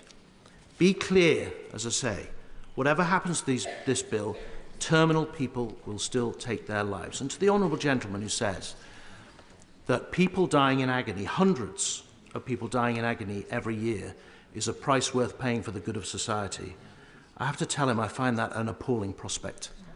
A society that looks away from these people in the gallery who are living in terrible fear of what will face them, or have watched their families die in fear, that we look away and say that's okay for the good of the whole. I find that a terrible, terrible prospect. We have a duty to assist them, as the other countries around the world that have realised have done so, and find a way to make them comfortable in the end. And finally, Madam Deputy Speaker, I won't. And finally, Madam Deputy Speaker, I wanted to just talk a little bit about rights. We're going to hear a lot in the debate about rights, quite rightly. We hear about the rights and fears of the disability community, who are specifically excluded from the bill. We hear a lot about the rights and fears of the elderly, who are also specifically excluded from the bill. We're even hearing about the rights of doctors, who are allowed to conscientiously object to participating in this process if they wish. But when are we going to have the conversation about the rights of the dying? Where do we put them in the ranking of rights as they face their end? When do we grant them the autonomy and choice which so many of them have campaigned for over the years? And surely, as they're coming towards the end of their life, their rights have to be in the forefront of our mind. The last best gift that we can give them is control over the disease which is destroying them. If we don't pass the bill today, we are cornering all those people. We are trapping them with the law against their disease and consigning them to an end of torture and degradation which they do not wish to go through. As I said before, we are a 1,000-year-old democracy. It's not beyond us to design legislation that gives them what they want and protects those who we feel need to be protected. I want, like my right honourable friend, this choice for my constituents, but profoundly I want it for myself, and I want it for those people in the gallery who've been working so hard over the last decade to get us to change our minds. Please be clear, friends, that whatever happens today, terminal people will still take their own lives. All we are deciding today is how. Yeah. With a reminder that there is no formal time limit, but if we wish to get members in, and as many as possible in, please could members constrain themselves to about 8 minutes. Rachel Maskell. Speaker, this is hard. With compassion, we search for ways to best alleviate pain and suffering and ensure those we love die in peace.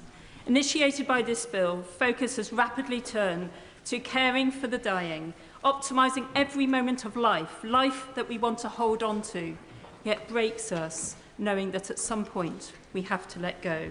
This, the mission of Dame Cicely Saunders, founder of the hospice movement. Thankfully, most die in peace, but tragically, not all. Funding for palliative care has regressed against rising demand in an ageing society with growing comorbidities. Hospices are paring back services. Research by the Anscombe Bioethics Centre in Oxford highlights how jurisdictions with assisted dying fall down the rankings on palliative care, while promised funding never materialises. So when over 100,000 people, predominantly in poverty, from minoritised communities or based on postcode, fail to access any palliative care despite needing it, or for those that do, it's frequently overstretched services, unable to make timely or optimised interventions, or for the most, starts far too late, then tragic testimonies follow, as we've heard in recent days. We all know the NHS is under significant duress and just can't do what it should. Social care fragmented and costly, and palliative care significantly underfunded and inequitable. It is a mess. We must give my right honourable friend, the Health Secretary, after Lord Darcy's devastating report, the opportunity to reset health and care. I believe it is what we on these benches were elected to do. With just 17 days since publication, this bill has consumed us, only to intensify if the bill proceeds. Instead, our focus should be on getting palliation right, then see what is really needed. We can't do both, as there's simply not capacity. Over 70% of the public say they want a commission on palliative and end-of-life care before we consider assisted dying. Other polls agree. Plans for a commission are well advanced. I'm happy to give way. I'm most grateful to the Honourable Lady. I agree with her entirely. The way forward should be through better palliative care, not through assisted suicide. The bill does not address the needs of children. Would she also recognise that we need better palliative care for children as well as for adults? I completely agree with the honourable gentleman. He makes a pertinent point. After all, we would never write a prescription before making a diagnosis, yet this bill does. It's simply prescribing the wrong medicine. Extraordinarily, there's no critical analysis, not even an impact assessment when such significant matters of life and death are at stake, and our broken health and justice system stretched out even further. My constituent was just 46 when she received the terminal diagnosis. She didn't have long, the cancer was advancing and her prognosis would qualify her for an assisted death. Had it been law, she would have consented. Now 54 and in remission, she pleads this bill doesn't pass. Palliative care consultants say it's near impossible to prognosticate at 6 months. Just 46% get it right. Experts say this arbitrary 6-month threshold is insecure. We must recognise its prematurity. Clause 2.2 describes if treatment only relieves symptoms but does not cure, then you qualify for an assisted death if within criteria. We understand someone declining chemotherapy, but this extends to any condition where a cocktail of drugs is sustaining life.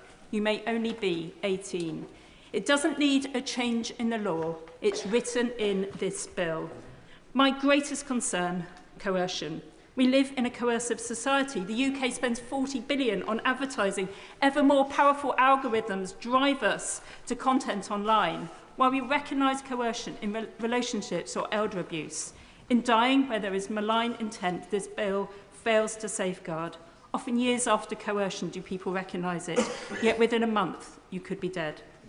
Malign coercion cases may be few, but as a clinician working at the fringes of life, my patients frequently said, I don't want to be a burden, or I'd rather the money went to the grandchildren than on my care, or somebody is more deserving than me. Intrinsic coercion is very real, not least where the law has changed, rapidly becoming an expectation, verbalised as a duty to die. In fact, not wanting to be a burden is cited as a major reason to opt for an assisted death. alongside loss of dignity, loneliness and needing personal care. Yet every day, disabled people live in this reality. We fight in this House to take stigma, give dignity, equality and worth. It is why disabled people fear this bill. It devalues them in a society where they fight to live. Understand why Disability Rights UK opposes, why Liberty opposes. To push back against this bill is the cause of the progressive, the libertarian, not just the domain of the conservative. In this bill, a doctor may raise an assisted death with their patient, clause 4.2. With the trust we place in doctors, not least when vulnerable, this is so significantly coercive. Suppose unconscious bias, well known in healthcare. And before you question that assertion, let me cite the industrial application of the Liverpool Care Pathway. And then 5.5 years after its ban, the COVID do not actively resuscitate letters.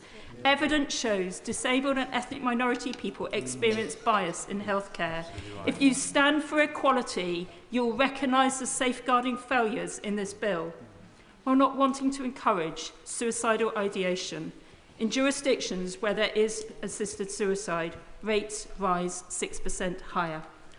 Then process. 2 separate doctors, possibly unknown to the patient, ask a set of questions. Capacity can take days to establish in the courts, but only needs a consultation. The same to assess coercion and prognosis. The doctors are proponents of assisted dying. Risk increases in closed environments. At least the Isle of Man is considering a parole board style approach. This bill doesn't. The documentation of the decision fails in its rigour, not even seeking the evidence for decision. It is passed to a judge. Sir James Mundy, former Family Division President, describes, I quote, a scheme which does not provide for an open and transparent process, on the contrary, permits a secret process which can give us no confidence that it will enable the courts to identify and prevent possible abuses. In decrying how the bill changes the role of the judge to one of certifying compliance, he states the Leadbeater bill falls lamentably short of providing adequate safeguards, describing the suspension of any appeal as an extraordinary omission, not least if the patient's concerned relative or physician cannot take their case. This is backed by Thomas T. QC, former Chief Coroner, who says the safeguards will not hold. They amount to nothing more than arbitrary restrictions with no rational foundation. Lord Sumption, former Supreme Court judge, highlights that once the law facilitates assisted suicide, it could be deemed discriminatory to deny others, disabled people, the same rights. Barristers say they'll take cases. They expect the law to change. Then, I'm going to press on. Then much relies upon regulations using the negative procedure, some the affirmative. Even if not prepared within 2 years, clause 42.3 says this Act will be fully implemented. The bill changes the role of the Chief Medical Officer without any analysis, as with doctors. During the 14-month Health Select Committee inquiry, we heard how the clinician-patient relationship changed with assisted suicide. Record keeping and data collection is inadequate, as we found in Oregon. The clause 18.9 highlights the procedure may fail. The bill is silent on how to manage, but should be explicit. And we must acknowledge it's not always peaceful. When we learnt in Oregon, some have seizures or vomit as the body rejects the toxic medication. The bill falls woefully short on safeguarding patients too flawed to amend. It's the wrong and rushed answer to a complex problem. Today, we must be beyond reasonable doubt of error if voting for this bill. Remember, the vote is not on the principle of assisted dying or choice, but the principles detained within the clauses of this bill. Public polling overwhelmingly says, if in any doubt, then the public expect their MP to vote against the bill today. We can focus on optimising palliative and end-of-life medicine, to then bring consensus and discern what further steps need taking. For death, as with life, is too precious to get this wrong. The Chair of the Health Select Committee, Leila Moran. Deputy Speaker. I'd like to start by congratulating the member for Spen Valley for bringing this bill and to commend her for the tone that she has set in shepherding this debate, and indeed members across the House for sincerely held views for the way that I think we have done this so far, and I hope it will continue. Most things we do in this place have some bearing on life and death, but it's rare we discuss these concepts in their most visceral and direct forms. And as a nation, we don't talk about death very nearly enough, especially while we're well. But it happens to us all. And so I welcome the chance to enable better conversations, not just in this place together, but also in people's own minds for themselves. No matter how anyone votes today, I hope we can all agree that this debate is a profound and proud moment for our democracy. And to that end, I want to be upfront. I will be voting for this bill today because I want this conversation to continue. Now, to those who are arguing the moral grounds and the point that we are crossing a Rubicon, I sincerely respect their view. These are moral judgments. There will be members who will be making the moral case today, and I want to hear them. But to those MPs who might be minded to vote for it on principle but are worried about the details, about how we might change a word here or the role of clinicians or MPs or whatever it may be, may I urge them to reconsider the question they're asking themselves today. This is the second reading. The media is asking all of us, are you for or against this bill? I would urge you to think of this question differently.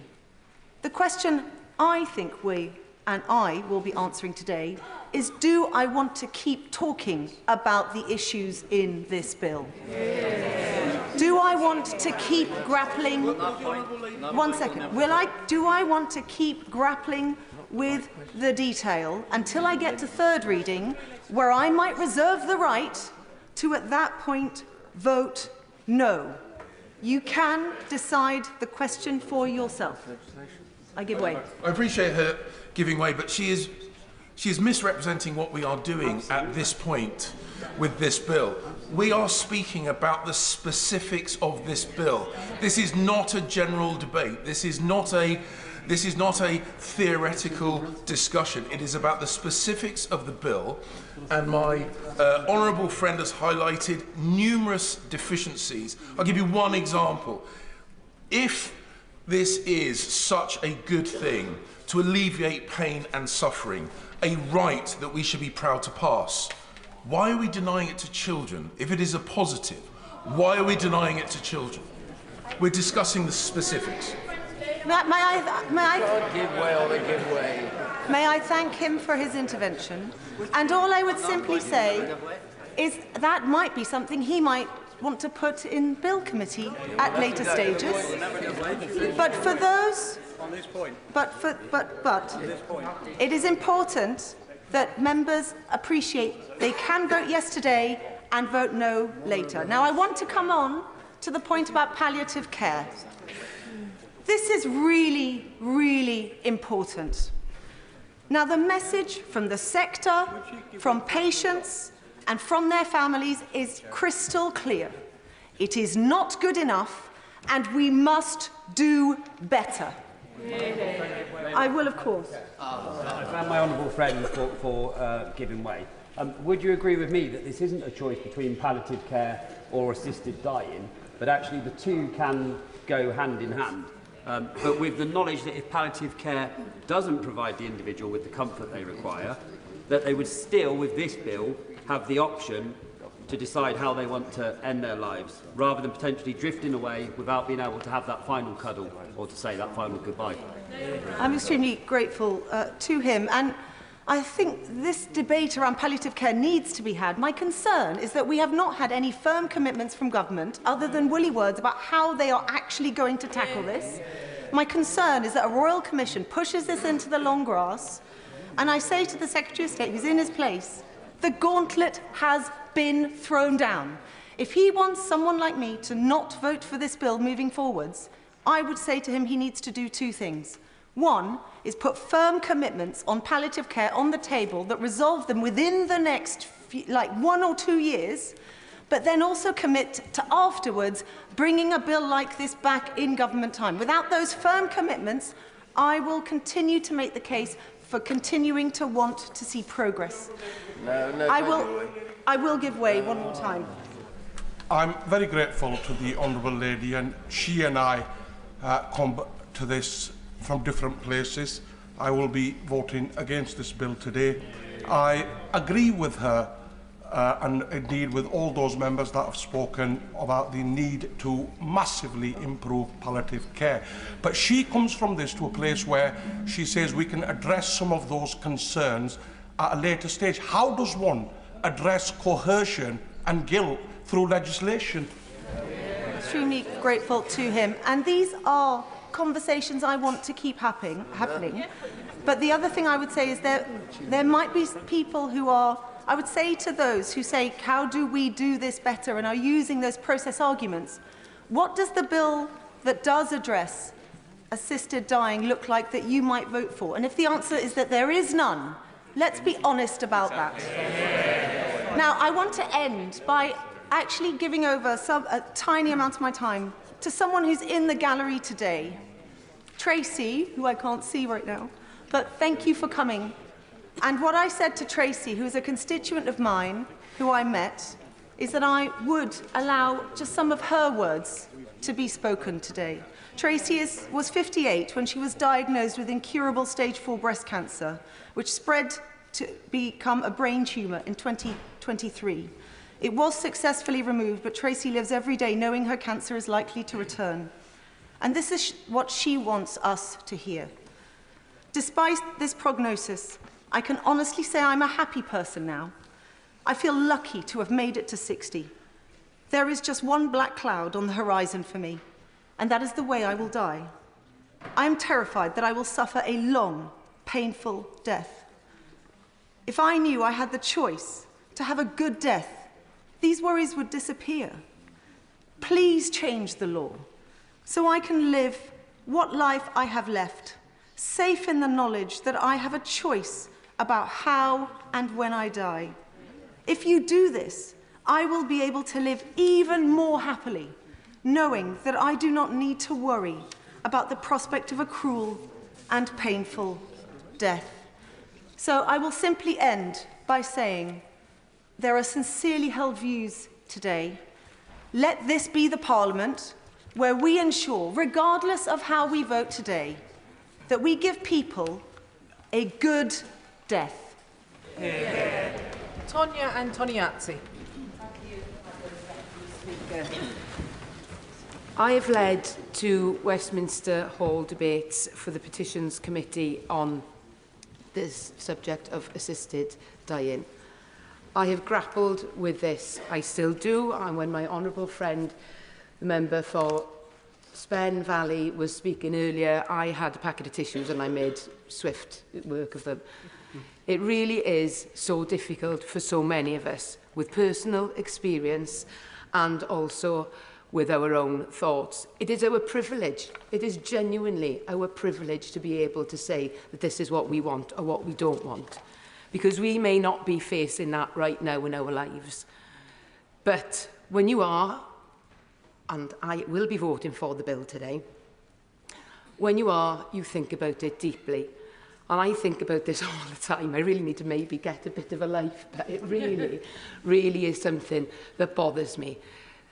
The way in which this debate has been held is a real, it's a real honour, and it's an honour for all of us in this chamber to be able to do this today, whatever our views are.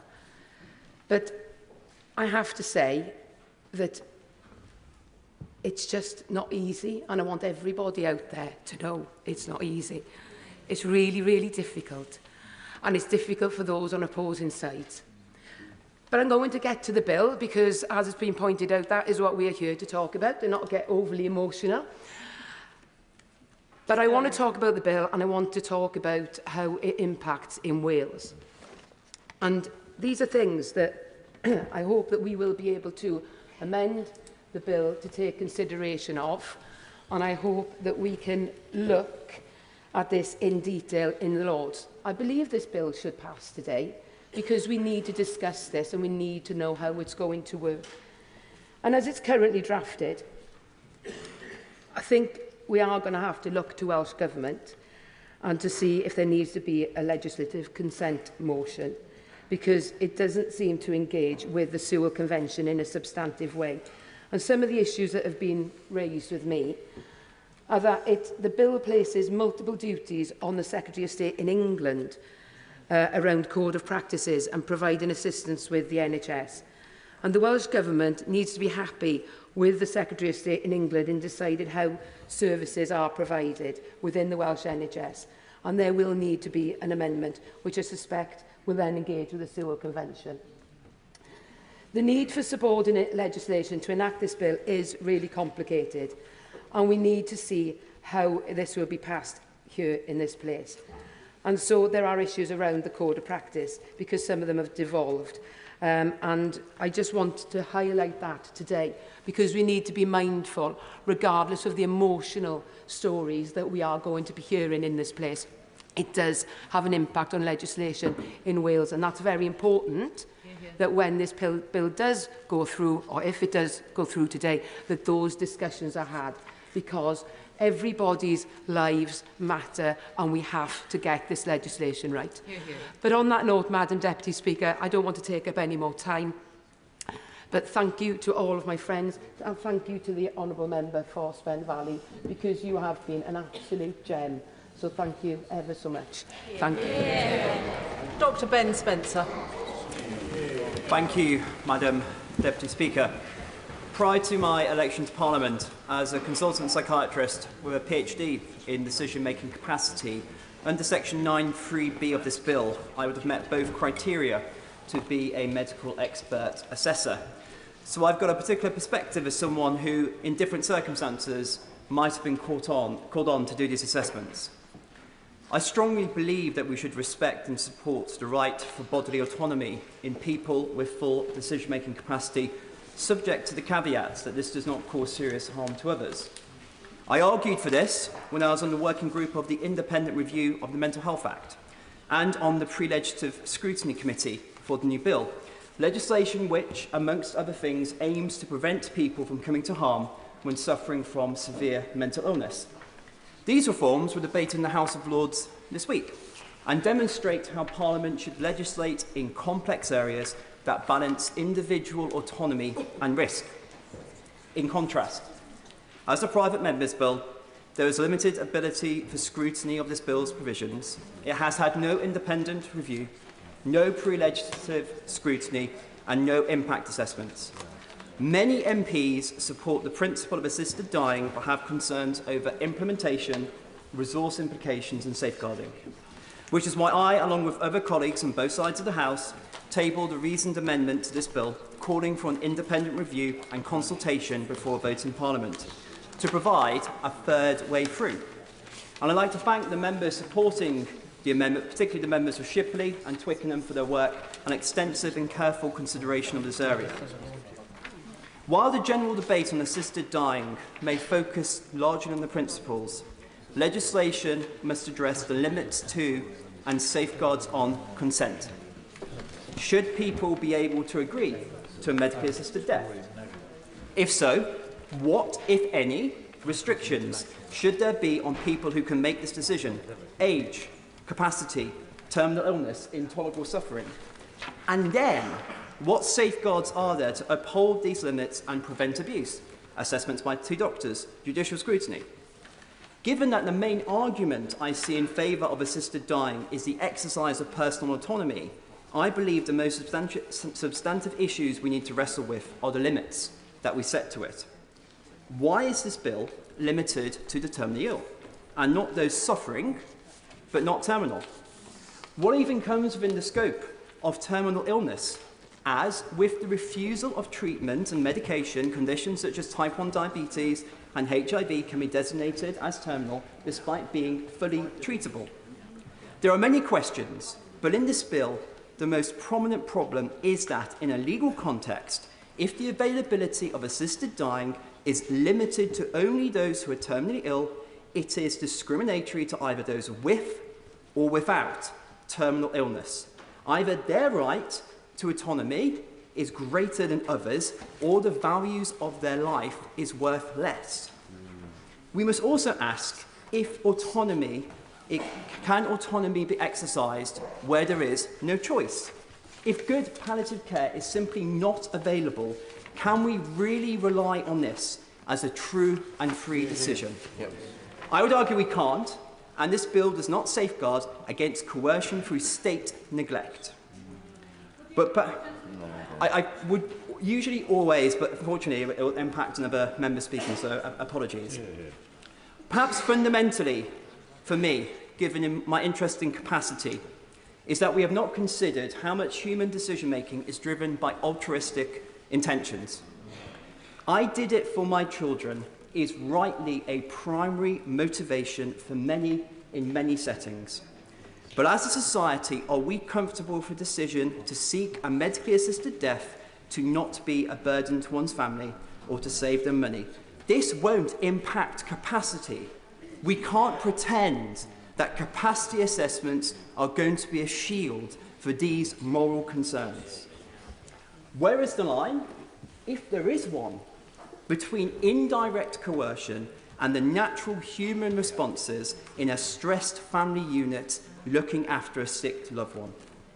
Now, I believe legislation on assisted dying could be brought in that has fully reviewed and addressed these issues. But parliamentarians must deal with what we have in front of us today. Proponents on both sides of the debate frame this vote of second reading as a vote on the principle of assisted dying, but in reality it is a vote on the implementation as put forward in this bill.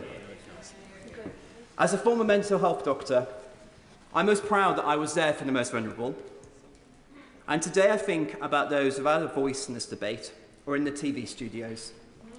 I think about the elderly woman in the care home with mild cognitive impairment, retained capacity, but nevertheless vulnerable to coercion and undue influence. Or the sick mother whose child may lose their job or relationship due to the burden of caring responsibilities. This bill doesn't protect them. It risks placing implicit pressure on people already vulnerable at a time of life they should be receiving our unwavering care and support. We should and must vote it down. Yeah. Dame Meg Hillier. Thank you, Madam Deputy Speaker. And in my brief remarks today, I want to touch on principle, policy and practice. We have to be very clear today that we are not just having a debate on the principle, but on this bill. But the principle at stake is that we do cross a Rubicon, whereby somebody who is ill, who is terminally ill by the definition of this bill, is assisted by the state to die. This is a fundamental change in the relationship between the state and the citizen, and the patient and their doctor. If we have a scintilla of doubt about allowing the state that power, we should vote against this today. I, like many of us, most of us, came into politics partly to stand up for the vulnerable. And we've heard heartbreaking stories today about those vulnerable at the point of death. We've also heard, and I concur completely with my right honourable friend, the member for Hackney North and Stoke Newington, about those who are vulnerable for other reasons, who could be coerced or persuaded down this route. I've had the privilege of being around the hospice movement for nearly 50 years, when my father established one of the first National Health Service hospices in this country. And I saw what he did as a doctor in a world where death was not talked about, where surgeons would say, we'd whip this bit out, you're going to be fine. And he would be one of the first to have to tell them, it's actually, you're going to die. And the work that he did on the back of giants like Dame Cicely Saunders is something we should be proud of. We were the first country in the world to recognise palliative care as a separate profession. And some of the tragedies we've heard about today are because of a failure in that system. And a failure in palliative care and support is not a reason to continue. And I have a personal experience Many of our members of this House will remember when my daughter was very ill a few years ago. And I had not intended to speak about this today, but she was admitted to hospital with acute pancreatitis as a teenager. So this bill would not have covered her at that point. But I did not know for for 5 days, in fact many months, whether she would live or die. And those first 5 days she did not sleep and she did not eat and she was crying out in pain. But I saw what good medicine can do, that palliated that pain, that got her to a place where, although for 2.5 months she was unable to eat, she was saved, and the key thing was she was not in pain. Well, she was in pain, but it was managed. Our best friends were the pain nurses and the anaesthetists. So I have seen directly, and I have other examples of another family member, which I haven't got time to go into today. I hope she forgives me for raising her personal situation in the House today. Will the Honourable Lady give way? Thank the Honourable Lady. I thank the Honourable Lady for giving way and pay tribute to her for her strength in this House and to everybody on both sides of the House in this very difficult issue. Does the Honourable Lady agree with me that we already have assisted dying in this country? The legislation in this country already allows for choice that proves that people would be able to die at home with carefully administered, practitioner-led pain management. And does the Honourable Lady agree with me that the inconsistency of this application of good pain management at end of life is for compassionate legislators to feel that the only option is to vote for this bill is a failure of our existing national health? And does the Honourable Lady... Interventions are going to have to be short in this debate. There are many members who wish to get in, so perhaps that's enough. Meg Hillier. I thank my honourable friend for that. I think she is absolutely right. When you see it working, it is great. And some of what we've heard today has been a failure of the system. That cannot be a reason that we we accept this bill today. And for over 30 years, I've been scrutinising the policies and actions of public bodies and seen the mistakes that they make, both in the care sector when I was in local government and more recently as chair of the Public Accounts Committee. I give way. Thank you. I'm grateful for giving way. The time to make this decision is frankly wrong. At a time that 44,000 terminally ill pensioners were set to, indeed many of them lost their winter fuel allowance, we're now discussing whether we will put forward a bill to, frankly, a state-sanctioned bill. The taboo that many of us are reluctant to talk about are... Meg Hillier. I thank the honourable gentleman.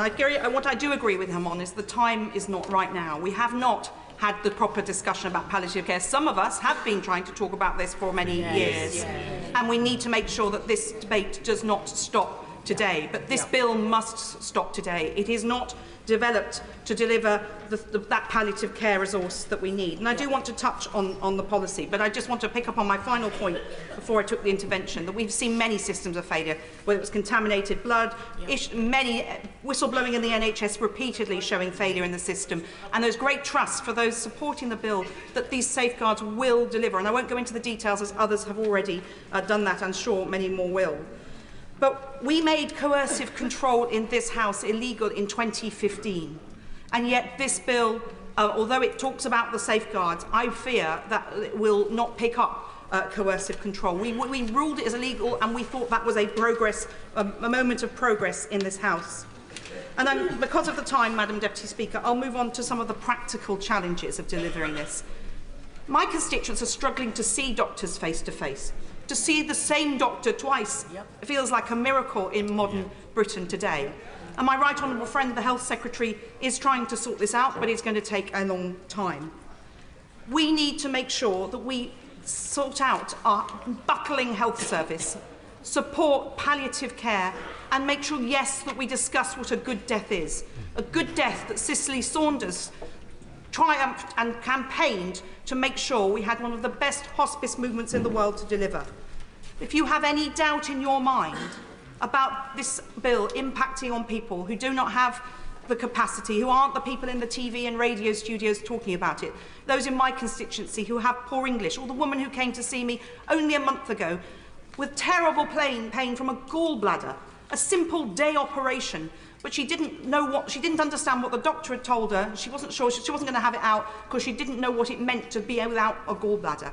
If somebody who is English, in her 60s, able to speak, a bright woman, but unable to challenge and have that conversation with the doctor, just think what this could mean if this bill passed today for many more vulnerable people. Madam Deputy Speaker, I thank the House for its indulgence. Sir Edward Lee. I pay tribute to the Honourable Lady, and I want to follow her in talking about palliative care. And I want to start by reading an email that was sent by a personal friend and a constituent to me only yesterday. I apologise for adding to your thousands of emails you'll be receiving. I just wanted to tell you why I oppose the Right to Die bill. I know you are aware of the experience I had when my husband was dying. In hospital, we had a dreadful experience because they had no end-of-life care, and he suffered. Once in the hospice, it was a different story, and he received the loving care he rightly deserved. My argument is that instead of assisted dying, we should be spending much more money on end-of-life care and funding the wonderful hospice movement. Thank you for reading this.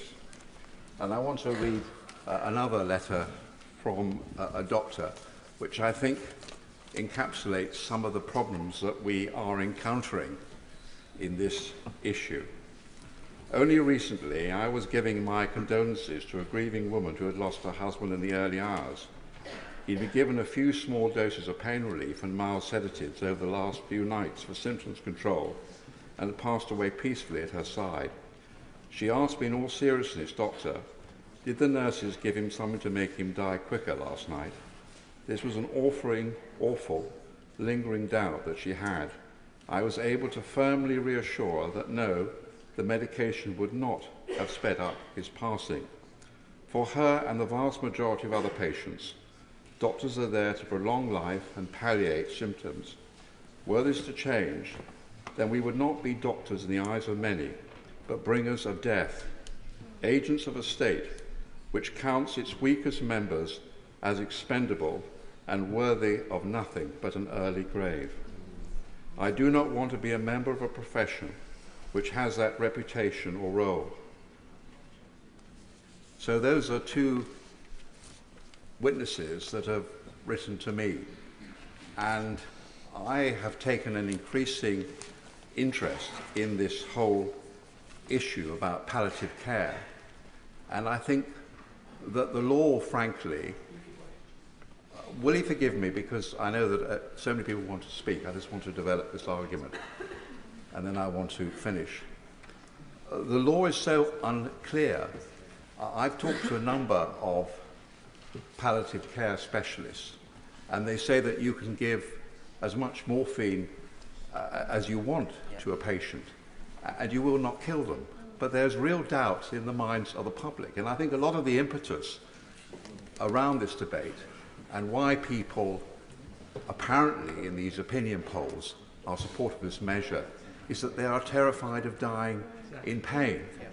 But there is no need for this. I repeat that when I talk to consultants, practitioners in palliative care, they say that they can manage pain. But I was very struck by an email which was sent to me again from a constituent, a very touching email, which actually supported this bill on the grounds that when his wife was dying and he was begging the doctor in the National Health Hospital to give her more morphine, he said, if I did that, I would be breaking the law. Now, I can see the Health Secretary sitting there.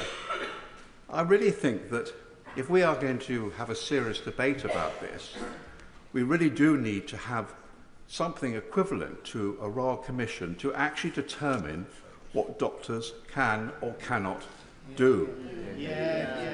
And it is absolutely essential that we really reassure the public. And there is tremendous interest in this. And there's huge doubt. And many people are conflicted. And we've heard many moving stories about people's fear of dying in agony.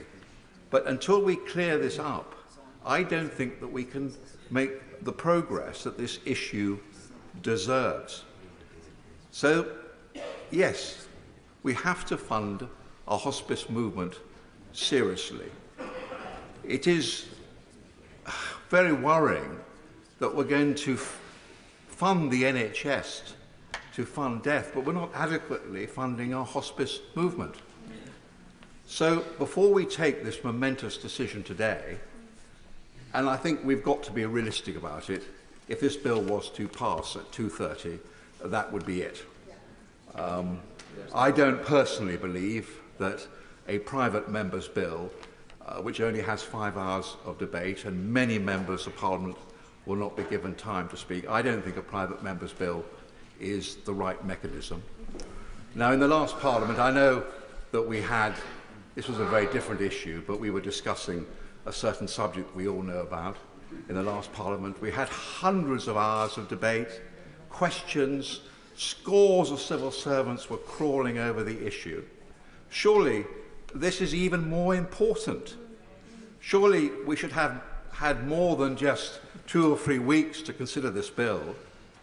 We should actually be looking at the detail. The devil is in the detail in terms of possible coercion and the facilities available to the hospice movement, the issues that I've talked about, the law which is unclear about how you can or cannot relieve pain. Can we just not pause a moment? And really those are the practical points I want to make. This is so important. The future of so many vulnerable people are at stake. And I really was very struck by the comment which was made earlier from those benches, that we can't consider this just in terms of individual hard cases, but in terms of society as a whole. What sort of society are we? Are we a society that loves our NHS, that loves life, that loves caring, that loves the hospice movement? Or are we a society which believes that there is despair? So I will be voting for hope at 2:30, and I will be voting against this bill. Dr. Peter Prinsley. Thank you, Madam Deputy Speaker. I asked the ENT nurse I've worked with for 20 years about assisted dying. She said it's an essential change, no doubt in her mind. Like me, she's seen the unbearable distress that some head and neck cancer cause. And she knows of the very difficult deaths of some of our patients, despite excellent palliative care. This is the experience which has changed my mind. When I was a young doctor, I thought it unconscionable, but now I'm an old doctor, and I feel sure it's the right change. I have seen uncontrollable pain, choking, and I'm sorry to say, the frightful sight of a man bleeding to death whilst conscious as a cancer has eaten away at the carotid artery. This is called a carotid blowout. I know the terrifying loss of dignity and control in the last days of life. I'm speaking here of people who are dying, not people living well who have chronic or terminal diseases. We're talking here of people at the end of their lives, wishing to choose the time and place to die. This is not some slippery slope. We are shortening death, not life, for our patients. This is not life or death. This is death or death. Coercion and manipulation have been spoken about and are no doubt feared. But I think the danger of no change to the law is a greater fear for those who are dying and wish to have choice. The very real fear of loss of dignity and control are at the heart of it. Do not underestimate this. There are strict safeguards in this tightly written bill, and I fervently hope there will be the opportunity to refine these as the bill progresses. Will you give way on that point? Sure. I thank my honourable friend for giving way. Assisted dying is already occurring in unregulated ways, with up to 650 terminally ill people taking their own lives each year, often in traumatic circumstances, causing additional pain for their loved ones. This bill promotes freedom of choice at the end of life in a controlled and regulated manner. Does my honourable friend agree that legal assisted dying would provide essential safeguards where there currently are none? I thank my honourable friend for that really timely intervention. Some may say we do not have the resources to introduce this change, and many may say we must invest in palliative care, which of course we must. But I see assisted dying as complementary, not alternative to palliative care. Sure. Thank you so much to my honourable friend for making way. And he spoke earlier about coercion very briefly and the very well-held fears that many of us have in this House about the risk of coercion, particularly to vulnerable people. I wonder what my honourable friend makes of the fact that in Washington State, where the relevant law is restricted to terminally ill people like this law, last year, 59% of those who went through with an assisted death did so because they feared being a burden to, I quote, family, friends or caregivers. And in Oregon, the figure was 43% last year. Well, I thank my honourable friend for that intervention, and I respect her report of the statistics, about which I have no further information. Mr. Speaker, colleagues know the gravity of the law we are discussing and might feel the moral weight of such a change is simply too great to bear.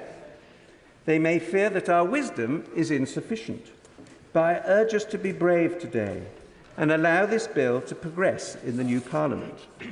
Finally, a prison chaplain told me only this week of a gentle old man he met in prison, serving life for agreeing against every instinct in a last act of love to suffocate his wife, who was dying in uncontrollable agony.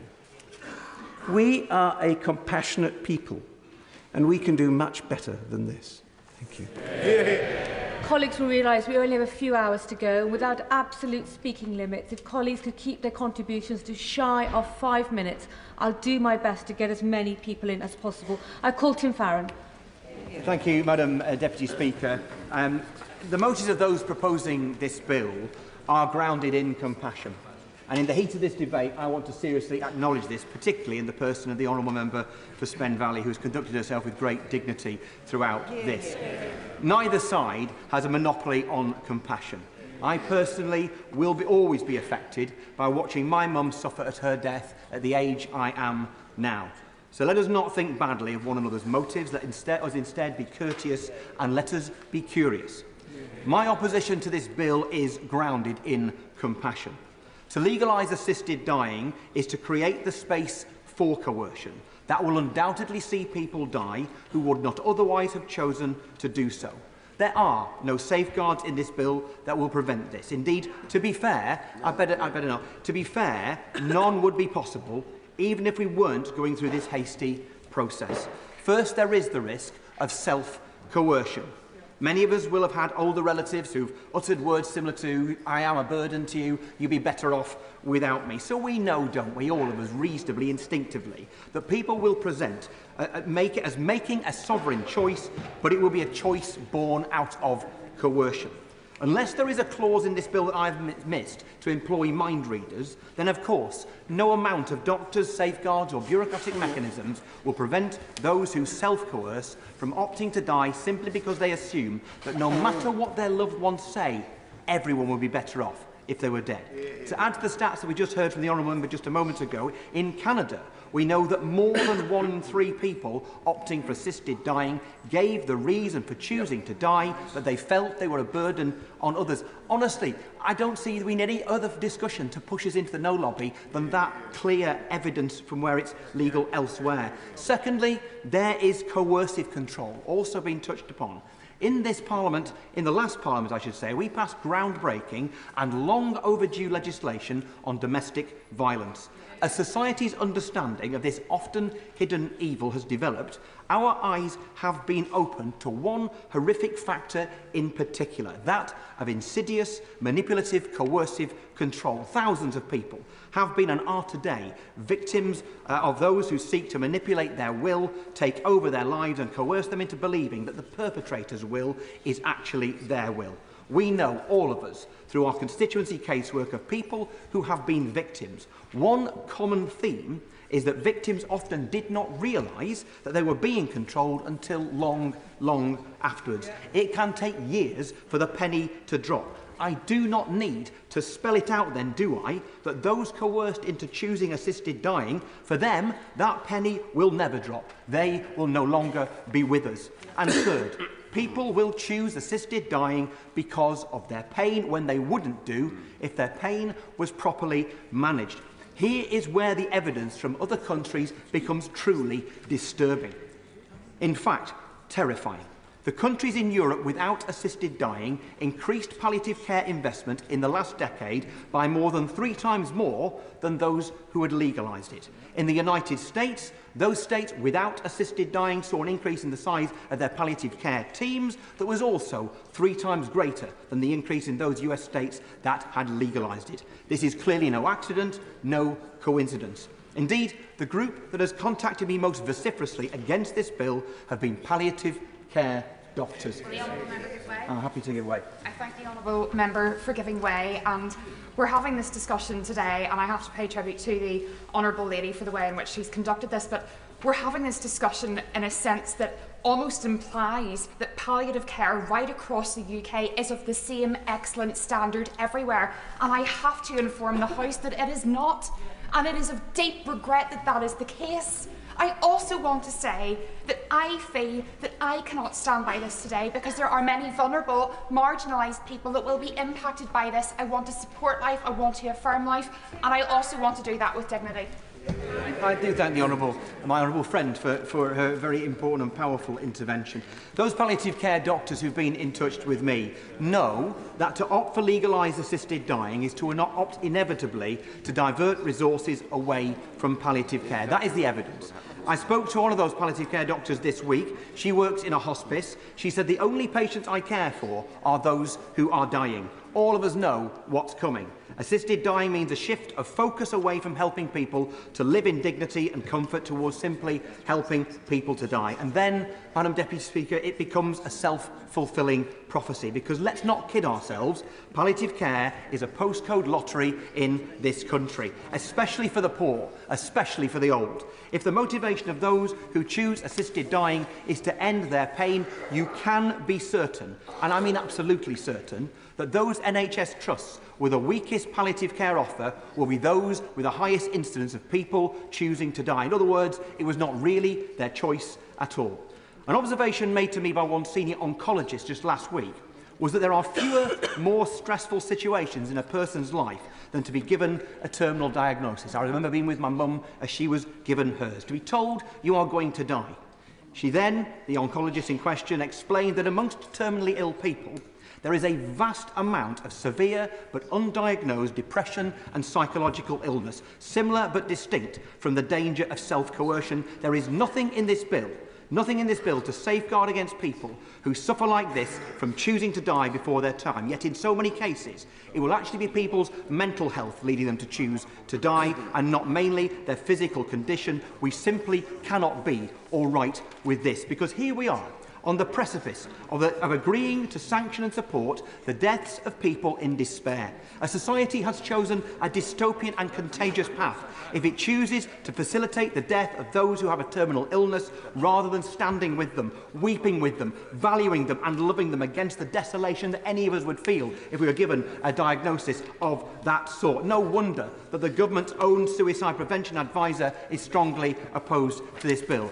So finally, while I totally respect many of my colleagues in our corner of the House, my fellow Liberals, will take a different view, I am opposed to this bill because I am a Liberal.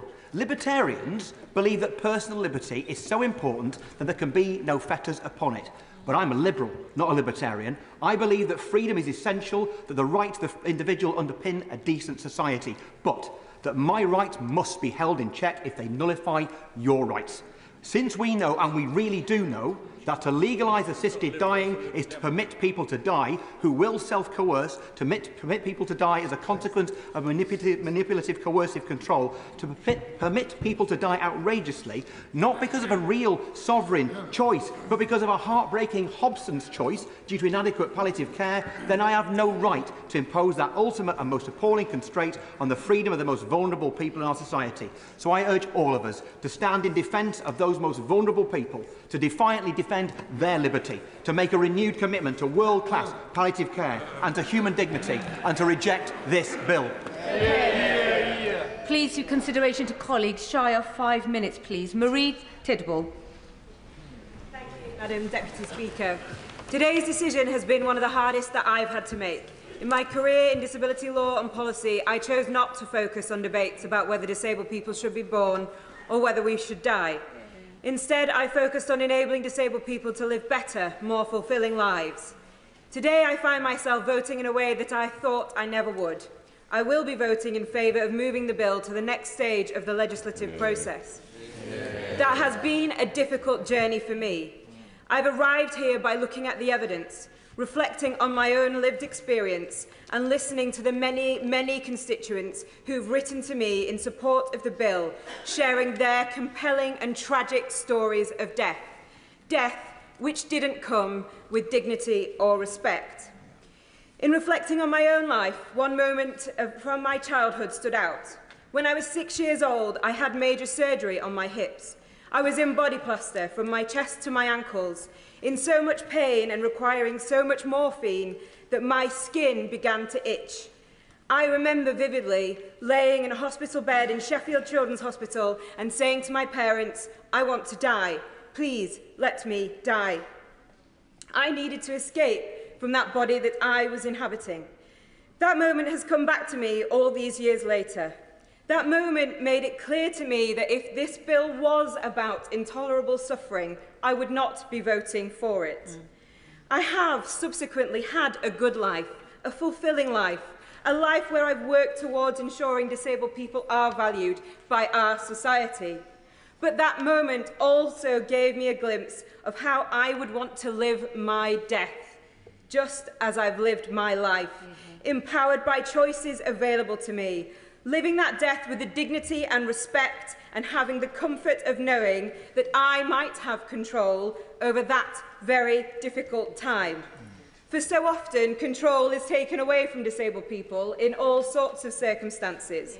In order to ensure that there's compassionate choice at the end of life, it is right that this bill is tightly drawn around the final stage of terminal illness for adults and includes the strongest safeguards.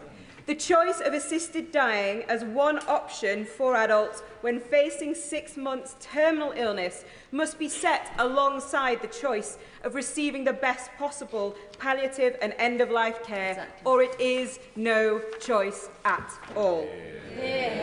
Having analysed the bill closely, therefore, there are changes that I would want to see at committee stage to strengthen those options and ensure that the way that choice is presented by medical practitioners is always in the round.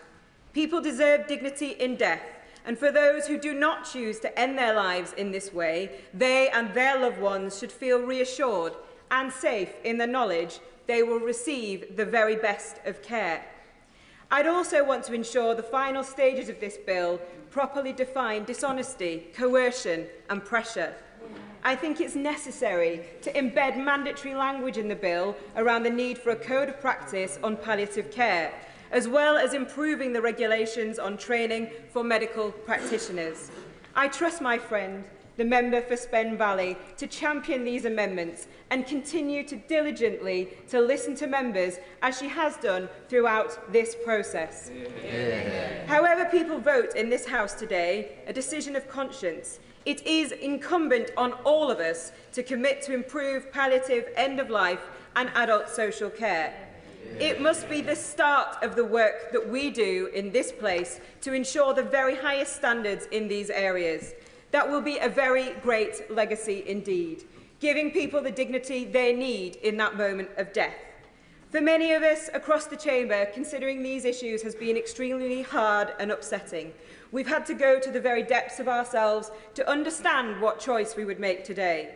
Whilst we may enter different voting lobbies, we leave this chamber shoulder to shoulder, and I know we will all work in our own ways to make systemic change to improve the lives of our constituents and people up and down this country. Yeah. Very considerate 5 minutes. Thank you. David Davis. Thank you, Madam Deputy Speaker. I'll try and keep it brief, and I'm going to stick to some extent, procedure.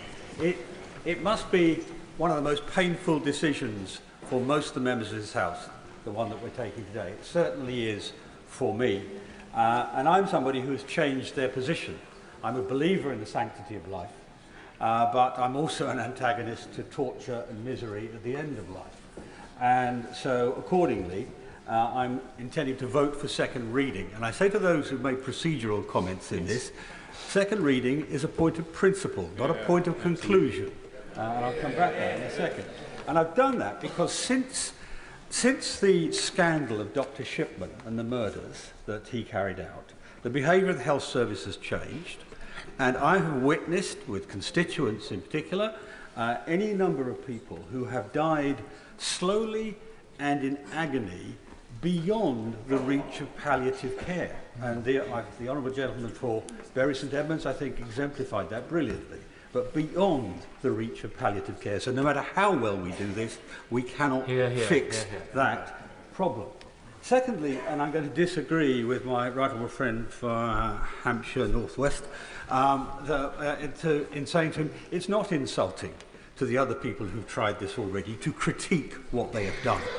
We have the example of a very wide range of outcomes to people who have other countries that have tried this.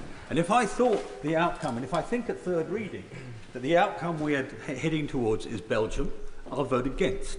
If I think it's Canada, I'll probably vote against. If it's Australia, I'll vote in favour.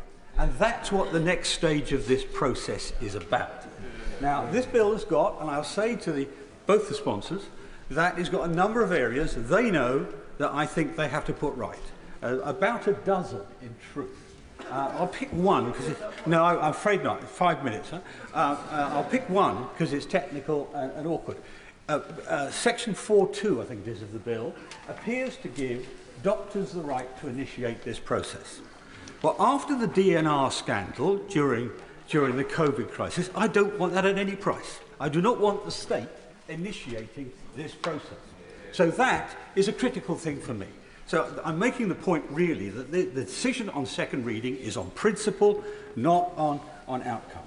Now the Honourable Lady has said she's going to work very hard to make committee work, and I'm sure she will, and she may succeed. But I want to say this to the government. I understand perfectly well that they're trying to maintain a route of strict neutrality, but there is a distinction here between neutrality and responsibility. And I think they need to focus on the issue of responsibility. This bill is more important than most of the bills in your manifesto. And I'm not trying to be rude. It's more people in the dog and duck, or there's the Honourable Member Clacton here. He got mobbed over breakfast, people talking about this. More people care about this than they care about most other things we're doing. So it deserves 4 days in report stage, in government time, over the course of several weeks. We don't need a Royal Commission. This House can do this, but it needs to be given the option to do it. So I say to the government, the path of responsibility is give us the time to get this right. And if we get it right, it'll be one of the things we can be proudest of in the coming years until we eventually leave this place. So, I reiterate, I want this bill to succeed. It's more important than most bills we handle. It can't be dealt with in 5 hours and a few hours in committee, so I'm going to vote for it today, but I want the government to help me be able to vote for a good bill at the end of this. Please face the speaker so we can pick it up on the microphone. Anna Dixon. Deputy Speaker, and I am honoured to have been called in this debate. It's been particularly moving to hear contributions from across the House. The feelings for me have been particularly raw as I've witnessed my close friend Sharon dying of cancer over the last few months at just aged 55. She had good access to palliative and hospice care, died at home with her sister and niece. But even with this support, her final days were difficult. And her sister wrote to me. She was highly distressed. Every day she said she'd had enough and wanted to die. It was very undignified for her, and it was heartbreaking to observe, but be powerless to help. Each story that we hear of loss and grief is unique. As legislators, we must consider everyone who will be affected, both directly and indirectly, by a change in the law. The public and the courts are rightly looking to Parliament to answer the question of whether physician-assisted suicide should be a legal option. Madam Deputy Speaker, it is incumbent on us as parliamentarians to do the job properly. I, like many other members, have spent the past weeks listening to constituents, professionals in my Shipley constituency and experts in this place, and I have read many numerous reports and articles. As well as the moral and ethical dilemmas, there are many complex legal and practical considerations that need careful examination. And I take a different view from the Right Honourable Member for Pooland who's just spoken. I do also welcome the reassurances from the Honourable Member for Spen Valley and her commitment that the Bill Committee should take evidence, but I am not confident that a private member's bill process will be able to adequately address them, and that is why I co-sponsored the cross-party amendment led by my colleague, the Honourable Member for Runnymede and Weybridge, to call for an independent review, a systematic public consultation on these legal changes and an independent assessment of the provision of palliative care. With a background in health and social care, Madam Deputy Speaker, and specifically ageing, I'm particularly mindful of the context of this bill, and I'd just like to make three very brief observations that concern me. Inequalities in access to palliative and end-of-life care, we've heard that many times. Some 100,000 people, according to Hospice UK, die each year who could benefit from end-of-life care who don't receive it, and those who are non-white and from lower socioeconomic backgrounds are less likely to get care. So unless terminally ill people are confident of access to high-quality end-of-life care, how can they make an informed choice about assisted dying? I believe that investment in palliative care must come before a change in the law is implemented. Second point is the failure to reform social care. Some people have to spend their life savings, including the value of their homes, on care, and much of the responsibility for providing care falls to family members who fill the gap. Older and disabled people with a terminal illness may feel an unspoken pressure to go down the route of assisted dying, to protect their inheritance or because they don't want to be a burden. And there is a real direct risk of coercion. Annually, there are 400,000 cases of domestic abuse against older people in England and Wales. My third concern is the NHS is on its knees as outlined in the Darcy report. An impact assessment is needed to fully understand the cost of implementation to the NHS.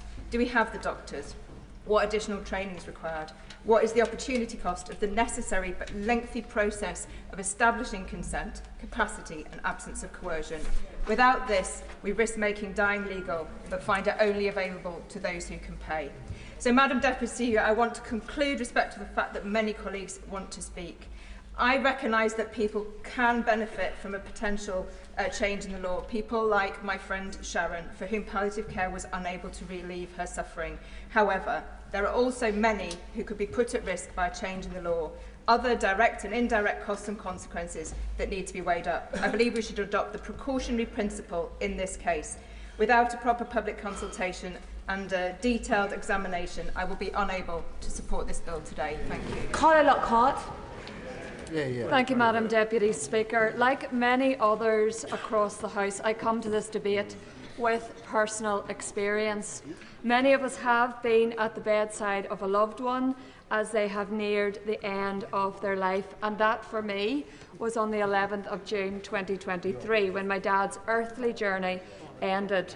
Terminally ill for 5 years, a painful, aggressive cancer, yet a faith that sustained him and a health service that sought to support, care, comfort and preserve his life. Consultants and medical staff who went over and above to ensure that he got every opportunity to see his family and particularly his grandchildren grow up. Did I want to see my dad suffer? Absolutely not. But equally, those difficult times provided us with an opportunity to care for and express for a love for a person whose life we valued. The root of my conviction is this: life in all its forms is of inherent worth and value. And while I have come to that conclusion partly because of my faith, like everyone across the House, I have listened carefully to the evidence in coming to my conclusion on the danger this bill represents. Each individual person is of extraordinary value, not because of their capacity, their intelligence, their appearance, or for any other reason than they are human. It's right that we should rage against death and suffering and pain as it's not natural, but this bill we are considering takes that rational fear to an irrational and dangerous conclusion. The answer to fear of death or dying badly, or even a desire for a good death, is not logically to legalise a means of bringing about death in a more efficient or sanitised, state-sponsored fashion. Madam Deputy Speaker, we are having the wrong debate today. What we should be debating is how as a society we can improve an individual's end-of-life experience through improved investment in end-of-life and palliative care and the very best medical or hospice facilities. I strongly support efforts to this end towards improving how we provide for those who are suffering in their final months of life, rather than seeking to end their life more quickly than is necessary, as this bill aims to do. Tragically, at the moment, 1 in 4 people do not have access to the care they need at end of life. Many are unable to see their GP and get the pain medication they need as they face their last few months. A broken system, one which the government has pledged to fix, and surely it should be a priority rather than introducing a state service that ends life. We need to debate how to properly fund the healthcare system we have, but this bill halts this and will divert much needed funding for better palliative care into ending life and not preserving it. Madam Deputy Speaker, in summing up, the bill before us undermines the foundation upon which our NHS is built to preserve and to protect life. It's not about individual pain, it's about a societal change that ends and devalues life. It puts the lives of marginalised and vulnerable people across our communities at risk with wholly inadequate safeguards against coercion. It will, as has been the case in every country where such legislation has been introduced, see the rapid expansion of eligibility of criteria. It can't protect against the unreliability of a terminal diagnosis. It doesn't guarantee a good death when you look at the complications associated with the drugs used in places such as Oregon. Death is final. Madam Deputy Speaker, today I have stood up for what is right, told the truth and warned of the dangers of this rushed and ill-thought-out bill. I would urge the same honesty from those who support it. This is not the answer to end-of-life care, and that's why I and my DUP colleagues will be voting against this bill today. Hopkins. I'm very glad to have the opportunity to speak in this hugely significant debate today and to support my honourable friend, the member for Spen Valley, as a co-sponsor of this bill in support of choice at the end of life. I've spoken many times about assisted dying and the desperate need for reform to the law since I came into this place 5 years ago, and I believe this bill today is a landmark opportunity to change the status quo once and for all, so that mentally competent, terminally ill adults have the right to choose a peaceful, safe and compassionate death. We hold a responsibility in this place to legislate for all people across the United Kingdom, for society, and the overwhelming opinion of the public is clear. A poll conducted earlier this year found that 75% of people would support a change in the law to make it legal for terminally ill adults to access assisted dying in the UK. The current blanket ban on assisted dying forces terminally ill people to suffer against their will as they near the end of their life, while loved ones watch on helplessly. Some choose to avoid this fate to seek assisted death abroad, but that comes at a substantial cost of around £15,000 to travel to Switzerland for that purpose, which highlights the systemic inequality where only those with the financial means have access to a choice over the timing and manner of their death. I will continue, I'm afraid. As a humanist, I believe we have but one life and that we should live it well and make it meaningful. I believe that individuals should have autonomy in life and similarly at the end of life. I also believe that every person should have agency and the right to die with dignity and a safe and painless death on their own terms, subject, of course, to strong safeguards. And I believe the bill has stringent safeguards. And whilst my humanist beliefs have contributed to my view, personal experience when young sparked my initial questions around the manner in which our life ends. My grandfather, Harold Hopkins, was an optical physicist and is remembered as one of the most innovative scientists of modern times. Many of his inventions are in daily use throughout the world, including zoom lenses, coherent fibre optics and rod lens endoscopes, which revolutionised modern keyhole surgery.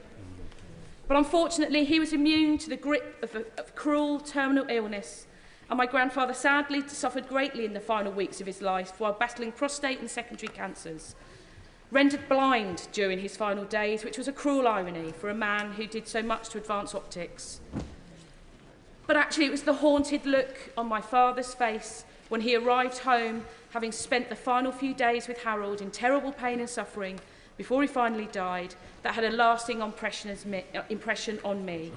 And that surely, in a modern society, if we are able to live a good life, we must be able to have a good death. Yeah. But my grandfather is one of many who has faced this fate, and I have had many constituents write to me and other families who have spoken to me, many here today, who share their own stories, watching their loved ones die in unnecessary pain and indignity.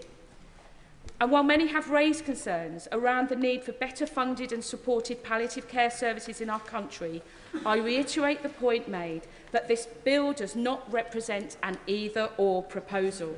Yeah.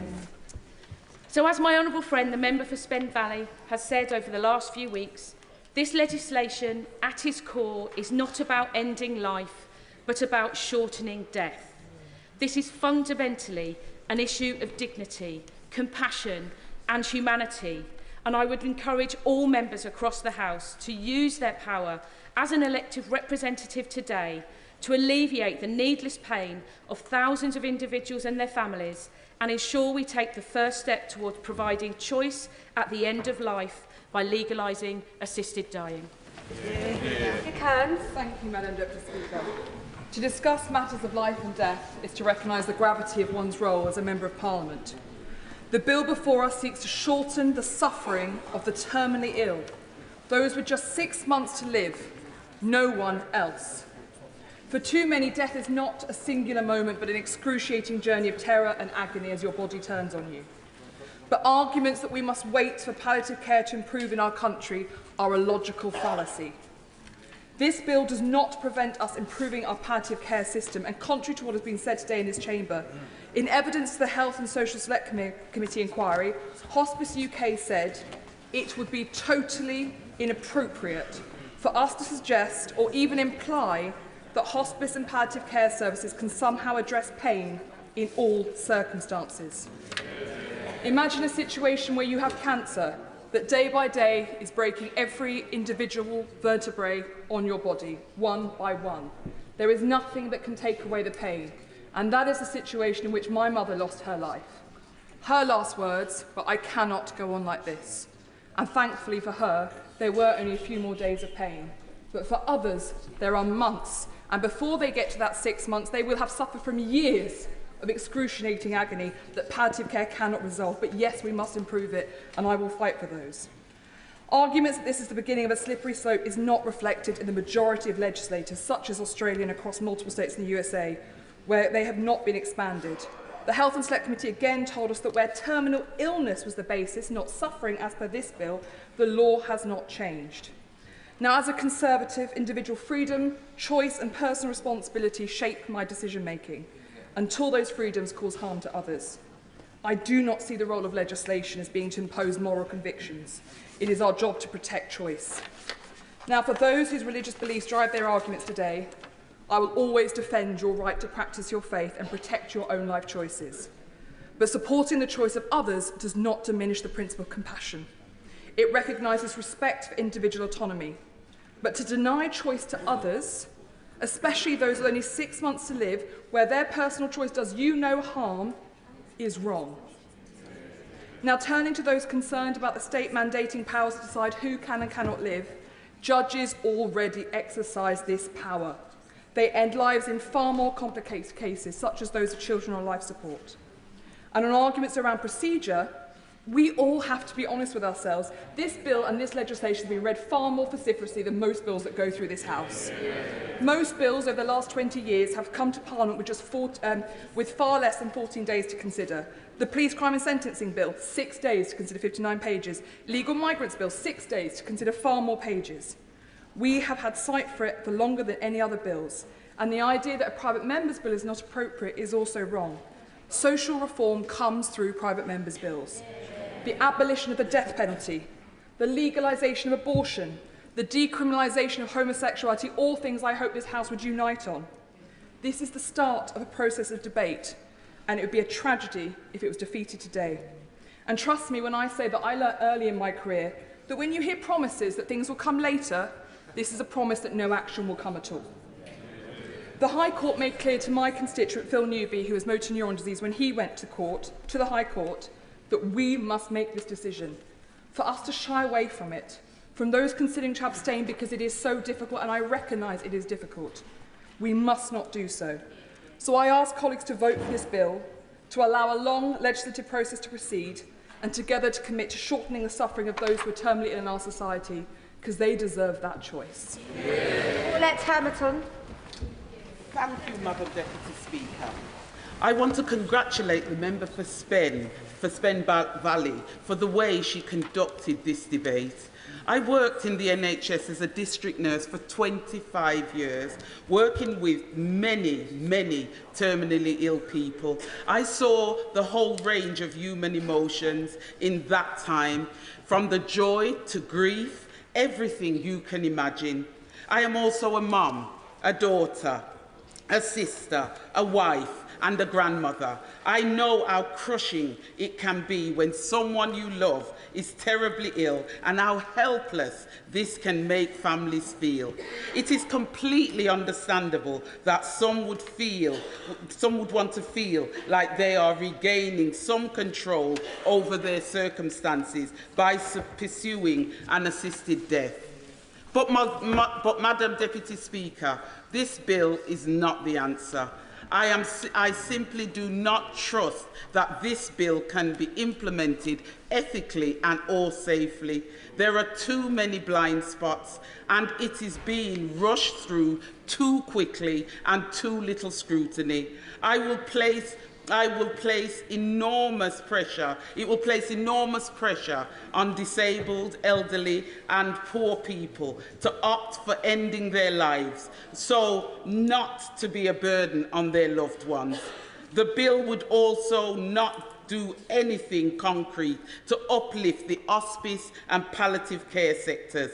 All we have had is promises. According to the bill, the Secretary of State must ensure that assisted suicide is available. There is no accompanying duty to provide palliative or hospice care to everyone that needs it, leaving these essential services heavily dependent on donations and charity. This, Madam Deputy Speaker, is simply unacceptable. The exercise of either coercion or pressure prohibited by the bill is difficult, perhaps even impossible to detect. Families and personal circumstances are complicated. It would take an enormous amount of resources to make this system robust enough to entrust the lives of our loved ones to. The bill allows doctors to propose assisted dying to patients. Some of the worst Canadian abuses have originated this way. For example, a 51-year-old Canadian cancer patient was notoriously offered death instead of surgery. Even though our proposed system has its differences, this is still a risk I am not willing to take. The current law presents us with a clear boundary that can never be crossed. It avoids all slippery slopes with no room for error. Legislation of assisted suicide would replace this with an arbitrary boundary that is rife for misunderstanding, error, and at worst, abuse. And remember, this is all happening in the context of an NHS run into the ground by 14 years of Tory austerity, and the government simply hasn't had the time to rectify yet. It is not a fair choice because of this. Madam Deputy Speaker, I will therefore be voting against this bill and will continue to push for improvements to palliative and hospice care. This is the only way to ensure that no one is left behind from any community. Thank you, Madam Deputy Speaker. Thank you, Madam Deputy Speaker. I've only known one person well that committed suicide, my former professor. He was, I learned after he died, haunted by imagined demons for most of his life, and in the late part of his life, hounded by heartless humans. But I'm sure that if assisted suicide had been available to him, he would have died much earlier. After those demons first visited him, he had a loving wife and 3 daughters. He had moments of joy, though most of his life was punctuated by pain. I'm just as sure, because I knew him well, if a vote today, he'd be voting against this bill. For all our lives are a mix of sorrow and joy, Madam Deputy Speaker.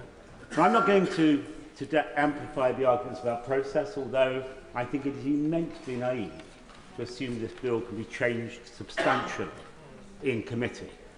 As a Shadow Minister and Minister for 19 years, I oversaw many bills in committee, and I know what committees do. They calibrate legislation, they refine legislation, they improve legislation, but they don't fundamentally alter the intent of that legislation voted upon at second reading. I'm not either going to talk too much about what happens in other jurisdictions, except to say that it is certainly true that every case that assisted dying has been, every case that has been introduced is expanded, not always by subsequent legislation, but often by judicial interpretation. And the idea that we should put this charming but rather naive faith in the judiciary to make these decisions subsequent to this House passing legislation is just that, innocent. And that's the best way I can describe it. What I am going to talk about is simply this. This bill changes the relationship between clinicians and patients forever. It says to the NHS, your job is not only to protect and preserve life, it is sometimes to take life.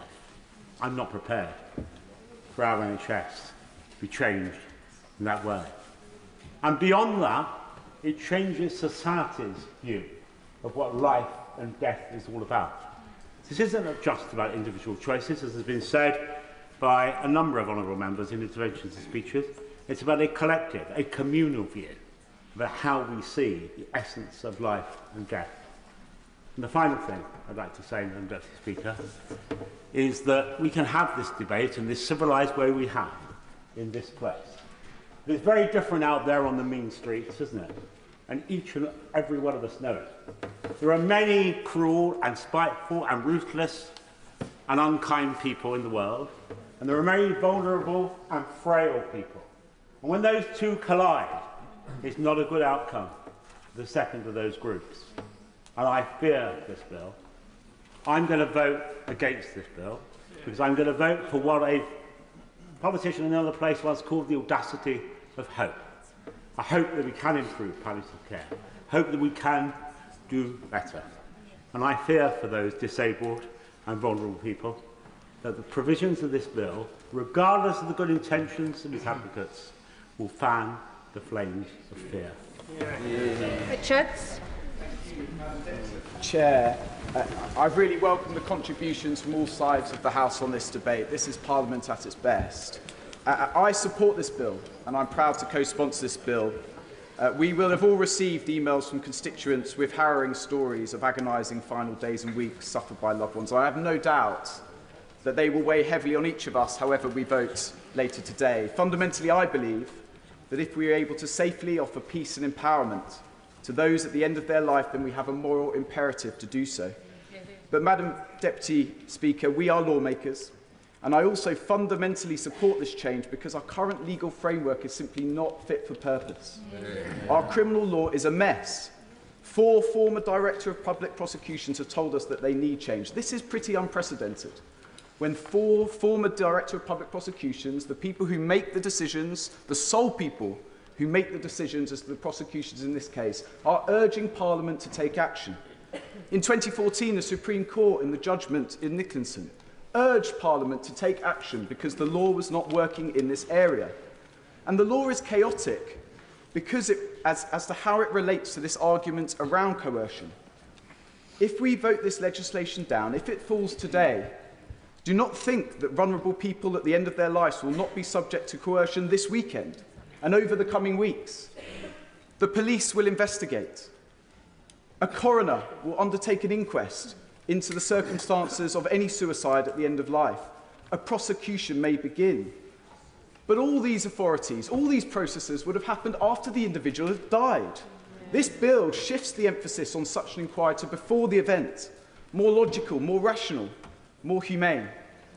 And let me quickly deal with the procedural arguments, because a private member's bill, as has been mentioned by my right honourable friend for Rutland and Stamford, was sufficient to reform our abortion laws, abolish the death penalty, to change our divorce regime.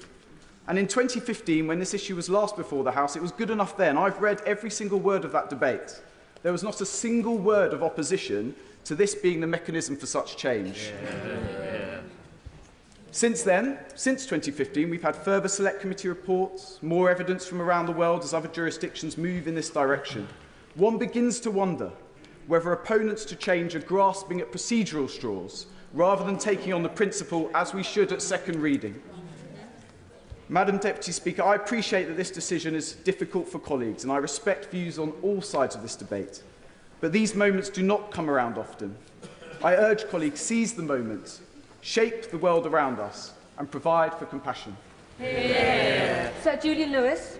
Thank you, Madam Deputy Speaker. In the past, I have voted against this type of measure for one overriding reason, namely the impracticability of effective safeguards. Even if I have always felt practical safeguards could be erected against external coercion, there was no prospect whatsoever of having effective safeguards against internal pressures on someone to request assisted dying or even euthanasia. For example, as we've heard, an elderly person in a care home, knowing that the legacy they could bequeath to their children was being reduced by tens of thousands of pounds every few weeks, would be highly likely to feel obliged to ask to die. And I can't conceive of any safeguard against self-sacrifice of this sort, whether for financial reasons or in order no longer to be a burden on one's nearest and dearest relatives and friends. However, there's an additional point I wish to inject into the debate, because in my opinion, The key to this dreadfully difficult conundrum about end-of-life care, pain, and the possibility of assisted dying lies, or should lie, in the ability of medical personnel to administer effective pain relief even if it shortens the patient's remaining time. In my view, there should be no bar on the use of pain-killing medication if that's the only way to ease human suffering, even if it leads to a speedier death. Hence the frequent references to putting dying people on an appropriate pathway. It was therefore most alarming to me to read a very important paragraph in a letter sent to me in favour of changing the law and voting for this bill by my constituent, the distinguished broadcaster Dame Esther Ransom, in which she explained that doctors no longer feel able to follow this humane course of action since the atrocious Harold Shipman case, which was briefly alluded to by my right honourable friend Fagool and Pocklington. Now, if there has been such a change in regulations as Dame Esther believes, I think it's imperative that it should be reversed, and this is something positive which could come out of the imminent debate.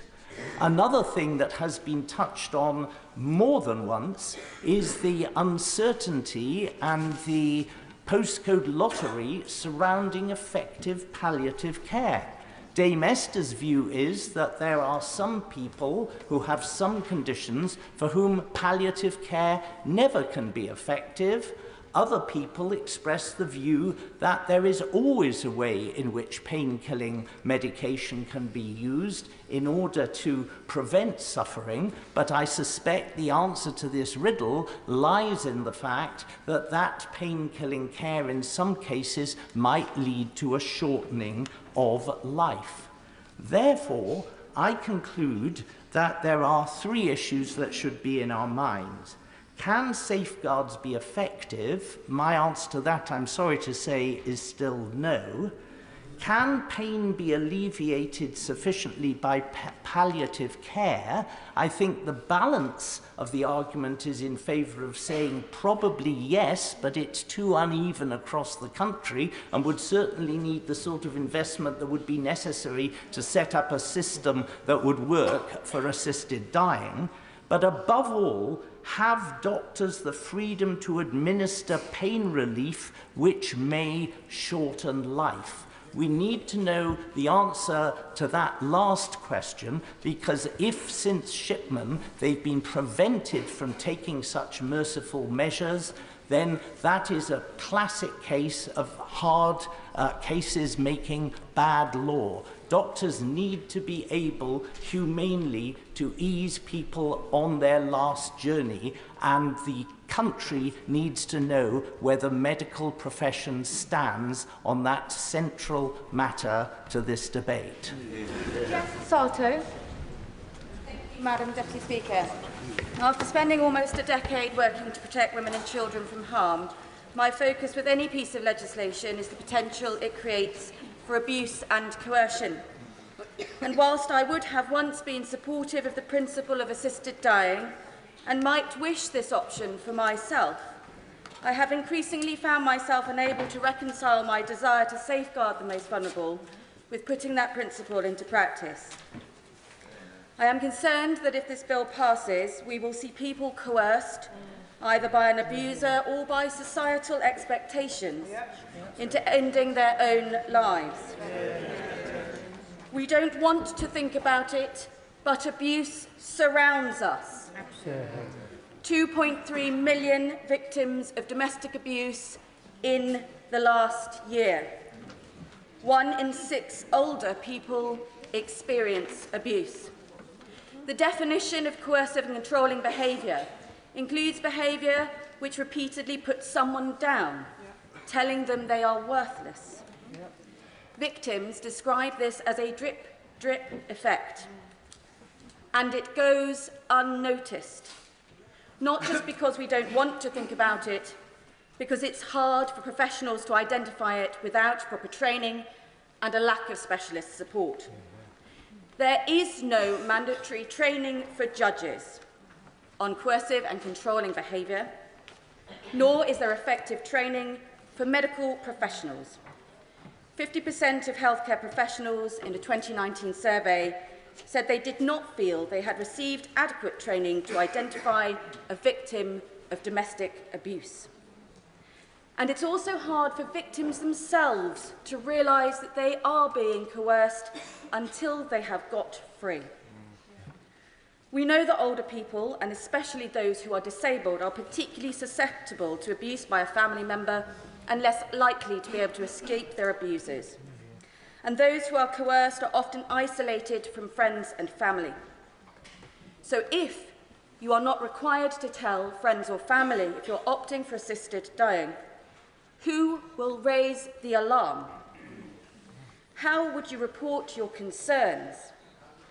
Will judges be able to investigate the police records of those around the person who is requesting the assisted dying, family or carers?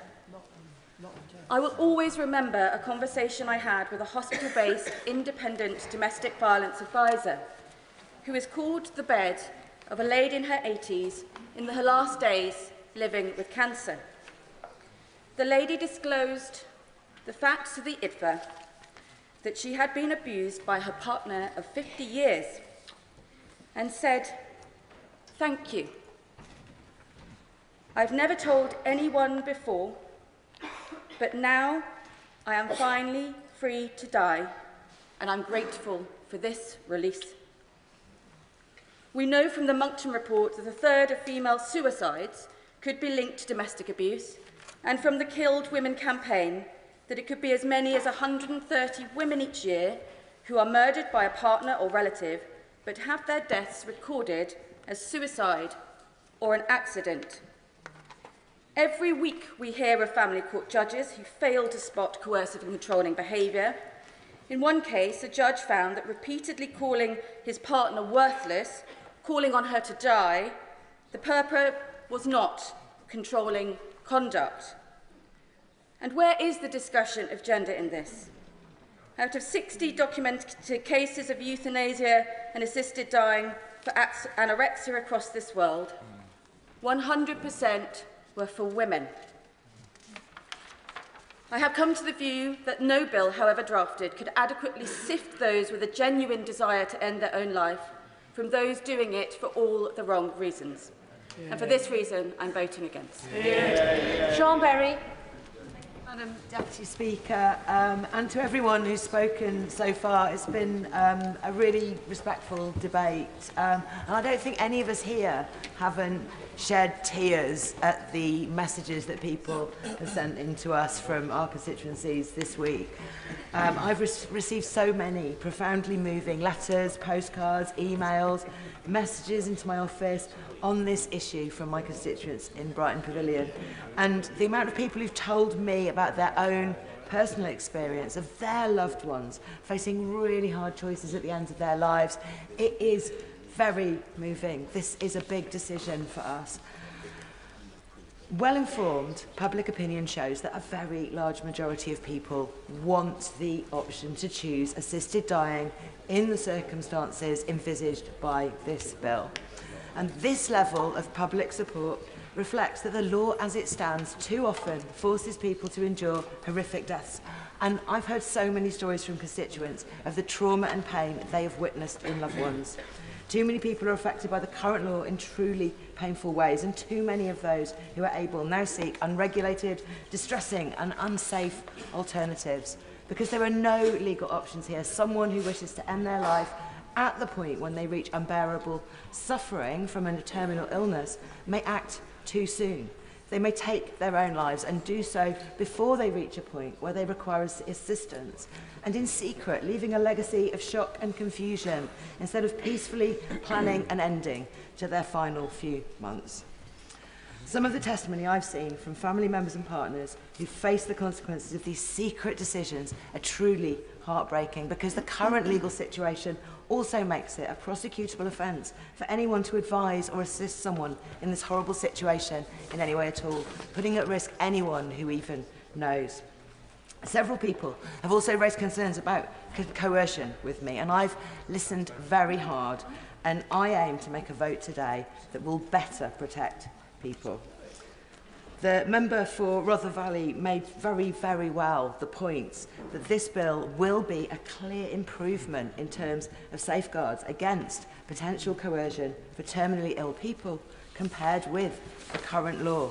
We should all listen to that. Now, like the Honourable Member for Gower, I do have one constructive point to make that I think we should be discussing at the next stages of this bill, which I hope we will vote for, and this is on the time limit, because other jurisdictions do already allow for other time limits, or for terminally ill people with no time limits, or for a separate time limit for a number of well-known specific neurological diseases in which I cannot for time, I'm sorry, in which the period of terrible suffering can be much longer than 6 months. We must look at that at the next stage. And like many MPs, I and my colleagues have received many concerns about the availability of palliative care. And I hope we are seeing the start of a much more open conversation about what practical problems people face at the end of their lives, something we are generally not comfortable talking about now in this country, and provision which we don't currently provide for people in anything like an adequate way. We must do better, and like other countries, make sure we see improvements in palliative care at the same time as making this change. Because while we don't have to choose between this bill and better palliative care, we do have to give dying people the right to choose which ending is right for them. So please, please, vote for this bill today. Lizzie Collins. Speaker, and I want to thank the House and colleagues across it for the care and consideration that they've given to this debate.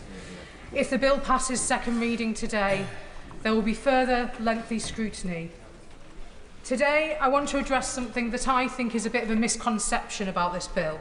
And that misconception is the idea that for patients taking the decision to die and for doctors assessing capacity, coercion and consent is somehow new. We've heard the term Rubicon. There seems to be an idea that this is a completely new sort of decision and that this is something unusual and outlying in medical practice. I'd like to challenge that, because actually patients, doctors and indeed High Court judges are already making life and death decisions every day. And as the member for Bury St Edmunds said, in this case we're actually talking about death or death decisions. But let's take the example of withdrawal of treatment. One of my close family members, who actually would not be covered by the eligibility criteria within this bill, starved herself to death through withdrawal of treatment. She'd been unwell for many decades with a condition that would have eventually killed her, at one point becoming unable to swallow. She'd for many years relied on artificial nutrition, and when the type of artificial nutrition she needed changed to a more invasive process, she said, enough's enough. And as a mentally competent adult, under the current law, she was able to take that decision. People are already legally able to die early through withdrawal of treatment. Now, I emphasise, she would not have been eligible under the criteria of this bill, and I've got no idea what she would have chosen if she did have a choice. But the fact remains that her capacity was assessed by a doctor and she was allowed under current law to die early. The BMA has told us that they regularly assess for capacity, coercion and consent, for example in abortion care, and, as in the example of my relative, dying through withdrawal of treatment. This bill and the safeguards it puts in place actually give a stronger framework of protection than the existing law. In this bill, 2 doctors have to test for capacity, coercion and consent. That has to be reviewed by a High Court judge. And there are pauses for reflection built into the process. And if it does get to the point of an assisted death, the patient themselves must administer the approved substance. Let's be clear about who this bill is for. The eligibility criteria are extremely narrow, and some have argued they are too narrow. This bill is for mentally competent adults who are nearing the end of their lives. They are dying, and they are dying soon. Now, many people with a terminal illness will have a perfectly ordinary death, managed perfectly well by palliative care. But we've heard in recent weeks, and over many years in fact, about the people who do need this bill. The people for whom even the best palliative care simply doesn't work. The people for whom the option, merely the option of an assisted death, gives them peace and comfort and a chance to enjoy the rest of their lives without fearing the manner of their death. And with the safeguards contained within this bill, who are we to deny them that peace? Who are we to decide what they must bear as they die? We have the power through a robust legislative process to prevent human suffering. Good palliative care and assisted dying are not at odds. They are not in conflict. They both aim for the same thing, a good death, surrounded by people you love, with minimal pain and without fear. Today we can vote for that in the sure knowledge that if it passes second reading, this bill will undergo intense further scrutiny to ensure it is a good law that works in the way that it is intended to do. This is the start of a legislative process, not the end. Colleagues across the House, I urge you today, vote yes. Henrik. Thank you, Madam Deputy Speaker. Today I want to talk about two aspects of the bill. What the bill could have done in terms of safeguards but doesn't, and what the bill doesn't do but could never resolve. On the first point, I want to talk about the safeguards, and in particular the legal and judicial ones, which I think are grossly inadequate. Bad law on trivial things is bad enough, and I've seen a lot of that in my time in this House. Bad law on matters of life and death is unforgivable. We've spoken about the role of doctors. Let's think about the role of judges. The test which is to be applied is a low one. It is the civil law threshold. This is a balance of probabilities. This means that a judge could see real risk of coercion and still sign off this individual for assisted death. If the threshold was not reached of 50% or more, the judge would sign off the individual. Next of kin is not informed. There's no right of appeal, which is extremely unusual in English law. And the process is conducted in secrecy. It could be done on papers alone. Transparency is absolutely critical to the law. It's one of the oldest principles in our English legal system. I think of people like Jeremy Bentham, who spoke hundreds of years ago, and they said that evil can arise in secrecy. It is publicity that is at the heart of justice. This is not a transparent process, and that leaves it woefully open to abuse. The second point I would make is this. We all want to believe in this House that the laws we pass are final, full stop, the end. It's not the case. And I worry, in fact, I am certain that as night follows day, this law, if passed, will change. Not as a result of the individuals in this chamber or in the other place, but as a result of judges in other places. We've seen that time and again. It may be on either side of the debate, but it will happen. This act, if passed, will be subject to activist judges in Strasbourg. They will change it fundamentally, and we have to be prepared for that. I don't want to see that happen. The last point I would make is this, and it doesn't relate to what we might be able to do to improve the bill. It's something that we can never resolve as a House. It's that I don't think it's as much as a slippery slope. I think it is like a cliff edge. When we walk out of this chamber or out of the gates of this building tonight, we'll walk into, in a way, a different country if this bill passes. There'll be different conversations around kitchen tables. There'll be different conversations had by couples lying in bed at night, on quiet country walks when people talk about difficult things. And they won't be conversations that I think make our country a better place. And more important than that, there will be people who don't speak about these things at all. There will be imperceptible changes in behaviours. There'll be the grandmother who worries about her grandchildren's inheritance if she doesn't end her life. There'll be the widow who relies on the kindness of strangers, who worries, it preys on her conscience. There will be people who are, and we all know them in our lives, shy, who have low self-esteem, who have demons within them. I know those people. I can see them in my mind's eye. They are often poor. They are vulnerable. They are the weakest in our society. And they look to us. They look to Parliament to represent them, to support them, to protect them. In their interests, I'm going to be voting against the bill today. Sometimes we have to fetter our freedoms. We, the competent, the capable, the informed, sometimes have to put the most vulnerable in society first. Florence Shalami. Thank you, Madam Deputy Speaker. I wanted to start by commending the comments from the Honourable Member for Runnybridge and Weybridge, because I think he outlined some of the complications with this legislation as it stands. I also wanted to put on record my admiration for the Right Honourable Member for Birmingham Labourwood, who, in my opinion, has been disgracefully singled out for her support of this bill in comparison to others. The bill before us today is potentially the most consequential piece of legislation that's been considered during my time in this House. And it's at the heart of the matter of why I came into politics.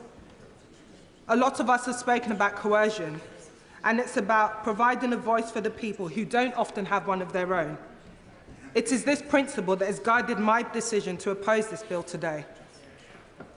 I know that there are sincerely held beliefs on both sides of this debate, and they can seem completely at odds with each other. But it is my firm view that everyone speaking today shares the same goal: a more compassionate society in which everyone can live and die with dignity. But, Madam Deputy Speaker, true compassion should have equality at its heart. It is for this reason I cannot support the proposals as it stands. We must recognise the hard truth that health inequalities are wide and persistent. We know that black and minority ethnic disabled people have far worse health outcomes than the national average. I've seen this firsthand, caring for my mother, who suffered with sickle cell anemia. As a teenager, I would be by her side when she was in excruciating pain, explaining to a doctor who would not believe her when she told them she needed life-saving medication. And sadly, this is still the reality today. I'm reminded of the death of Evan Smith on the 25th of April at North Middlesex Hospital. Evan suffered from sickle cell too.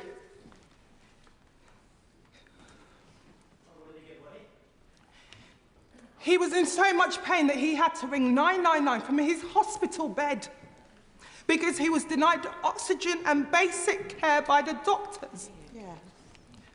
Put simply, Madam Deputy Speaker, we should be helping people to live comfortable, pain-free lives on their own terms before we think about making it easier for them to die. Colleagues will be aware of Section 15 of the proposed bill, which outlines the provision for signing by proxy. I'm worried that this could create an issue for vulnerable groups who are more prone to coercion by family members.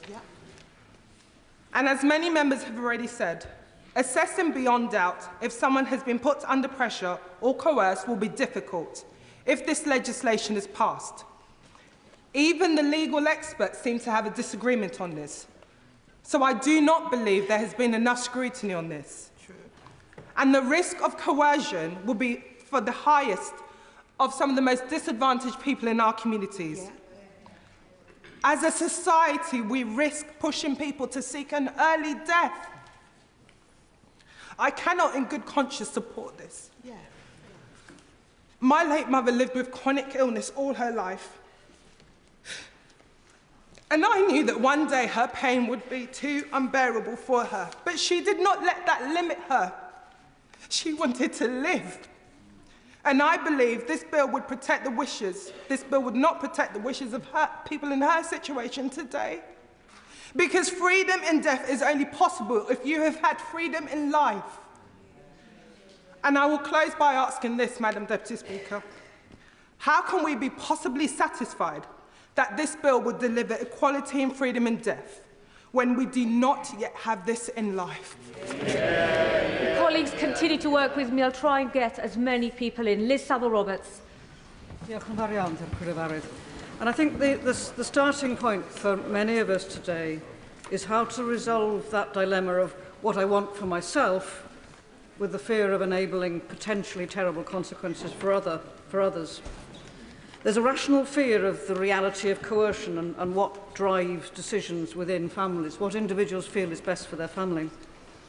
There's a rational fear of how institutional pressures, lack of resources and, appallingly, culture within the NHS might ramp up the convenience of death as an affordable option.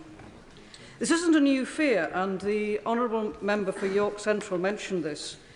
Baroness Neuberger's review into the Liverpool care pathway said that in order that everyone dying in the acute sector can do so with dignity, the present situation has to change. That was in 2013. We know in the aftermath of COVID how little has changed. Death as an institutional convenience has never been and never will be right. It is our duty to demand good palliative care, to address the institutional barriers, the resource barriers to good palliative care. But this is not a licence to sidestep today's moral question. The people of England and Wales now expect us as legislators to provide an answer in principle. It's our duty to provide that answer not only in principle, but also in process. With this in mind, I will support this bill at second reading if there is a guarantee of sufficient scrutiny to stitch together a complete garment out of what is presently threads and patches that could indeed, as we heard, be rent asunder in court. If Bill Committee scrutiny cannot make this bill robust, I will reconsider my support at future votes. And surely this House can ensure that there is both cross-party and small party representation on the Bill Committee rather than conventional party proportionality, which of course we are today on a free vote. The implications for Wales, where health is of course devolved, cry out for proper consideration, and I support the Honourable Member for Gowers in her concerns about the Sewell Convention and the need for a legislative consent motion in the Senedd. It's equally true, of course, not just in Wales, but for remote and deprived communities where ill and dying people already suffer disproportionately inadequate health services. And to close, I want to pay credit to Iola Dorkin of Morpeth-Nevin, who I have known for over 30 years, who is presently dying of motor neurone disease. She wears a brace that her husband has adapted to make more comfortable. Today, she is on respite in a hospice in Holyhead. That is 50 miles away from her home. That is the reality of people's lives as these things stand. We need a change in the law. Dr. Simon Offer. Thank you, Madam Deputy. I am one of those medical practitioners, sometimes known as a doctor, and I've been a GP for 30 years, and about every year I have 4 or 5 cases of palliative and terminal care that I look after. So I have got quite a lot of experience in this, and I'd just like to make some very quick observations of what I've noticed.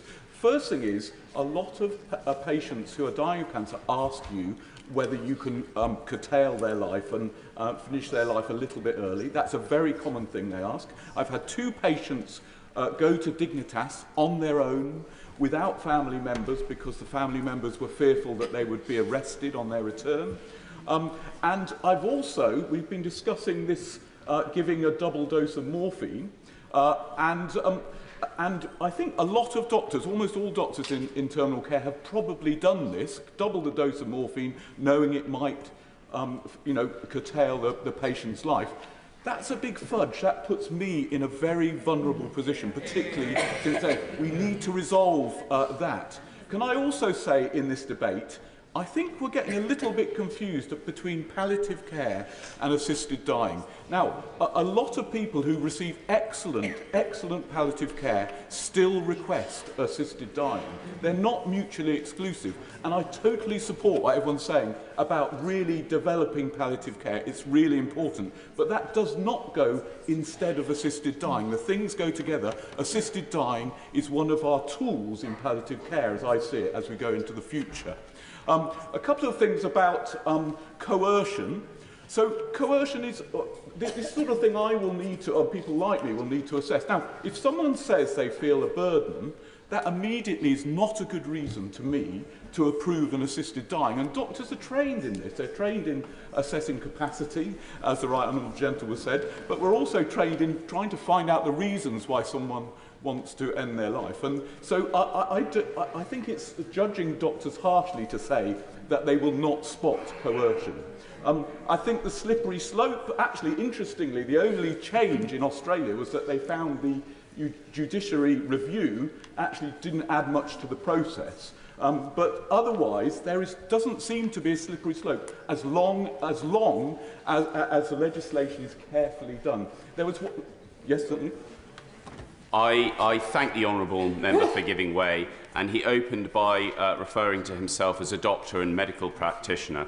Perhaps he could help with the difficulty I have with a bill I would dearly like to support, and that is the provisions in it that allow the Secretary of State to bring forward regulations so that the independent doctor can be an alternative medical practitioner according to those regulations. And there's also a section in it which makes the court look an optional process. So I do worry that there aren't the protections in here for two doctors. Perhaps he could help with that. I do think it's the right thing for this bill to have two doctors and a judiciary review, because this is new legislation, and we must be sure it's safe. It's incredibly important, these safeguards, certainly. So I'll finish simply by saying that as a doctor all my life, I've been trying to empower patients to make their own decisions over their health care. And this is a great opportunity to do that. I had one patient who had a terminal diagnosis that hung himself. The family were devastated. It was a horrible way to die. And I felt we'd failed as a medical profession. Let's not fail as a government and a judiciary and Houses of Parliament. So please support this bill. Dr. Luke Evans. Madam Deputy Speaker, members, how do you want to die? How do you picture your own death? It's a question we rarely ask ourselves, but one that every one of us will face. And for me, I hope it's with peace, surrounded by loved ones, free from pain, content with a life well lived. That's the gold standard. And good palliative care strives to make that ideal a reality. And let me state unequivocally, we need to support palliative care. But today's debate is not about whether or not we support palliative care. It's about what happens when we can't provide a solution. What happens when palliative care doesn't work or can't work? The truth is, members, palliative care has limits, and there are limits to palliative care. Consider the cases that keep doctors and surgeons awake at night. The likes of the inoperable neck cancer eroding away into the carotid artery, a literal bloody time bomb that no one knows when it will go off. And do you know what modern medicine's answer to that is? Keep dark towels nearby for the blood. Counsel a partner or family on what it's like to find someone bleeding out. There is no cure. There's no respite. What would you do? Currently, for these patients, we can offer no agency over their end, no alternative to this terrifying death. Can we truly say that's compassionate? So I ask you, should we not even offer those suffering at least the chance of dignity in their death? And this is what the bill stands for. To reject it at second reading is not just to vote against assisted dying, it's to silence the debate for another decade, to say that the status quo is acceptable, to say it's fine for those who can afford it to fly to another country, while others are left here without recourse. I can't accept that. For what is this House for if not to empower people, to give them the tools to shape their lives and, yes, their deaths?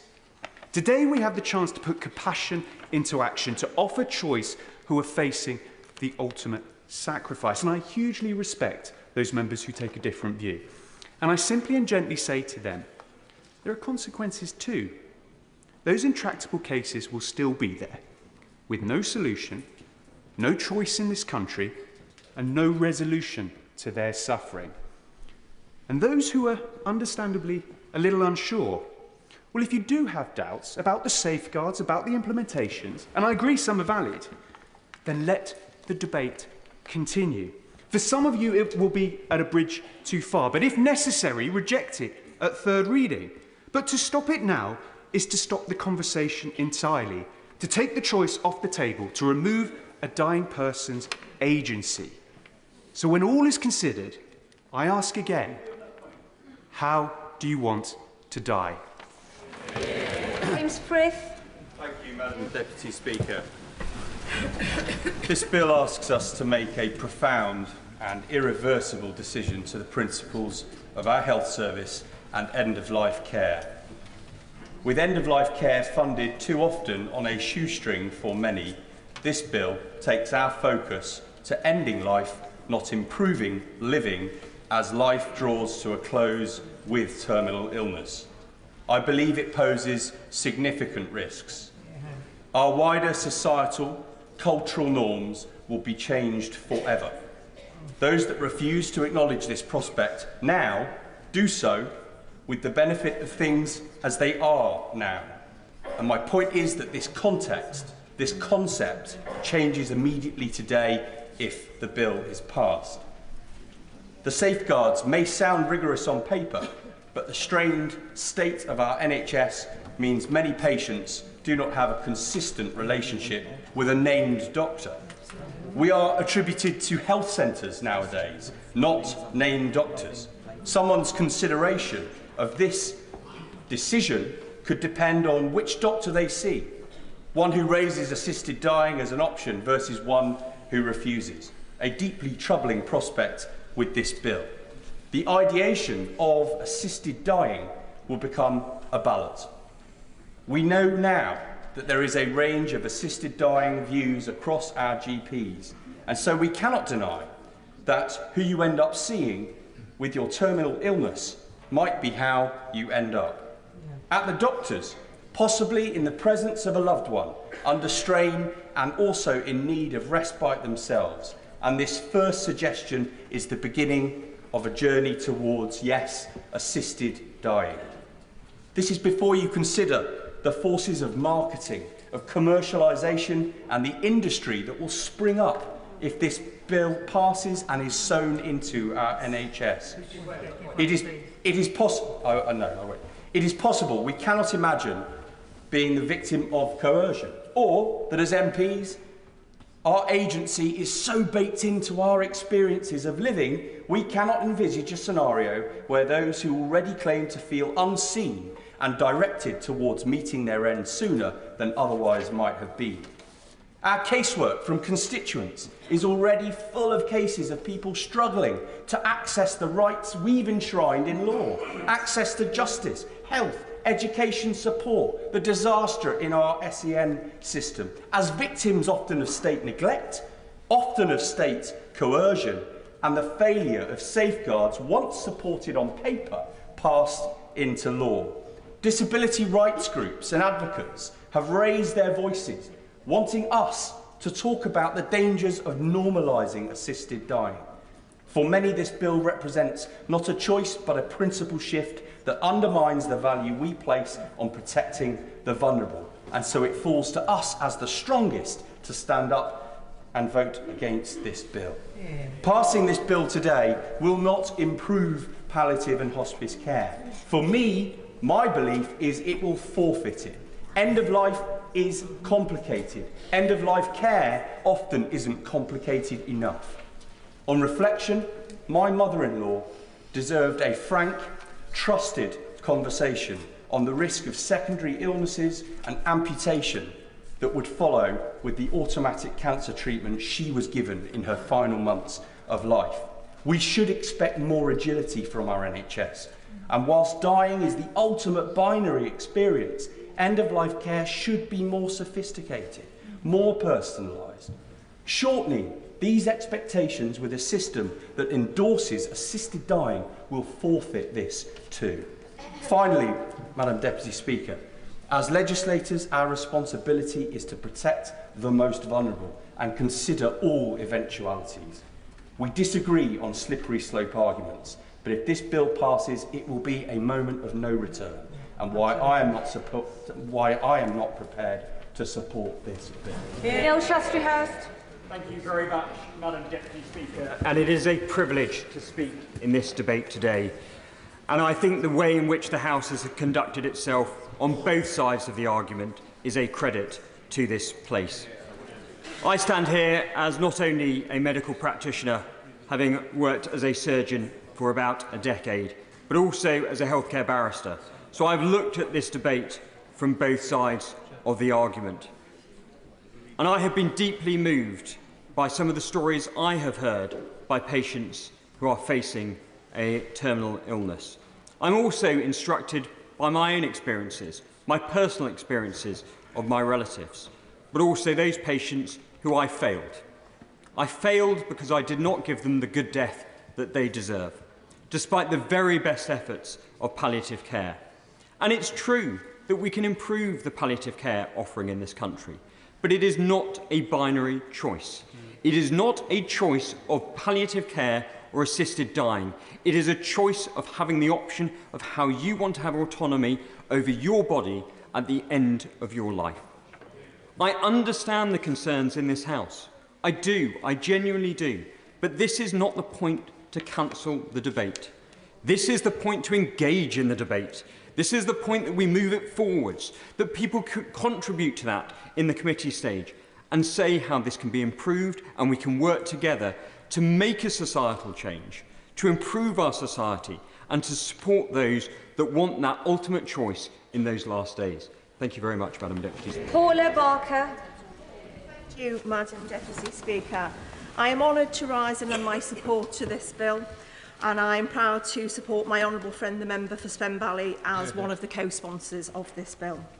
In my city of Liverpool, data shows that 74% of people are in favour of assisted dying.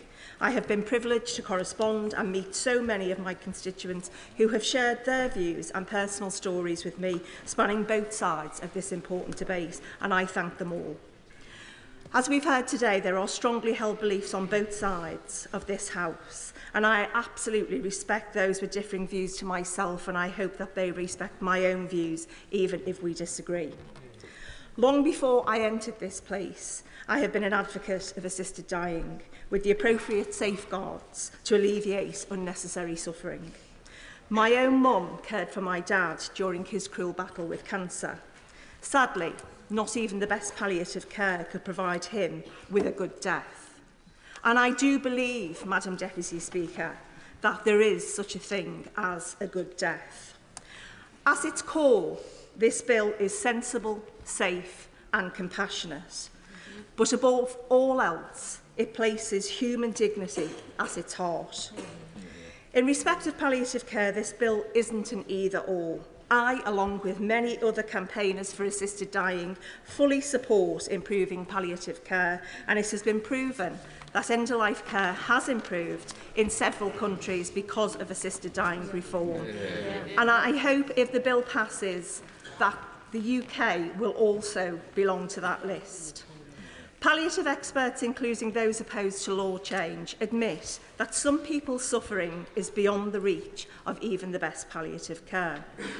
I also don't believe if this bill finally becomes law, it will create a slippery slope.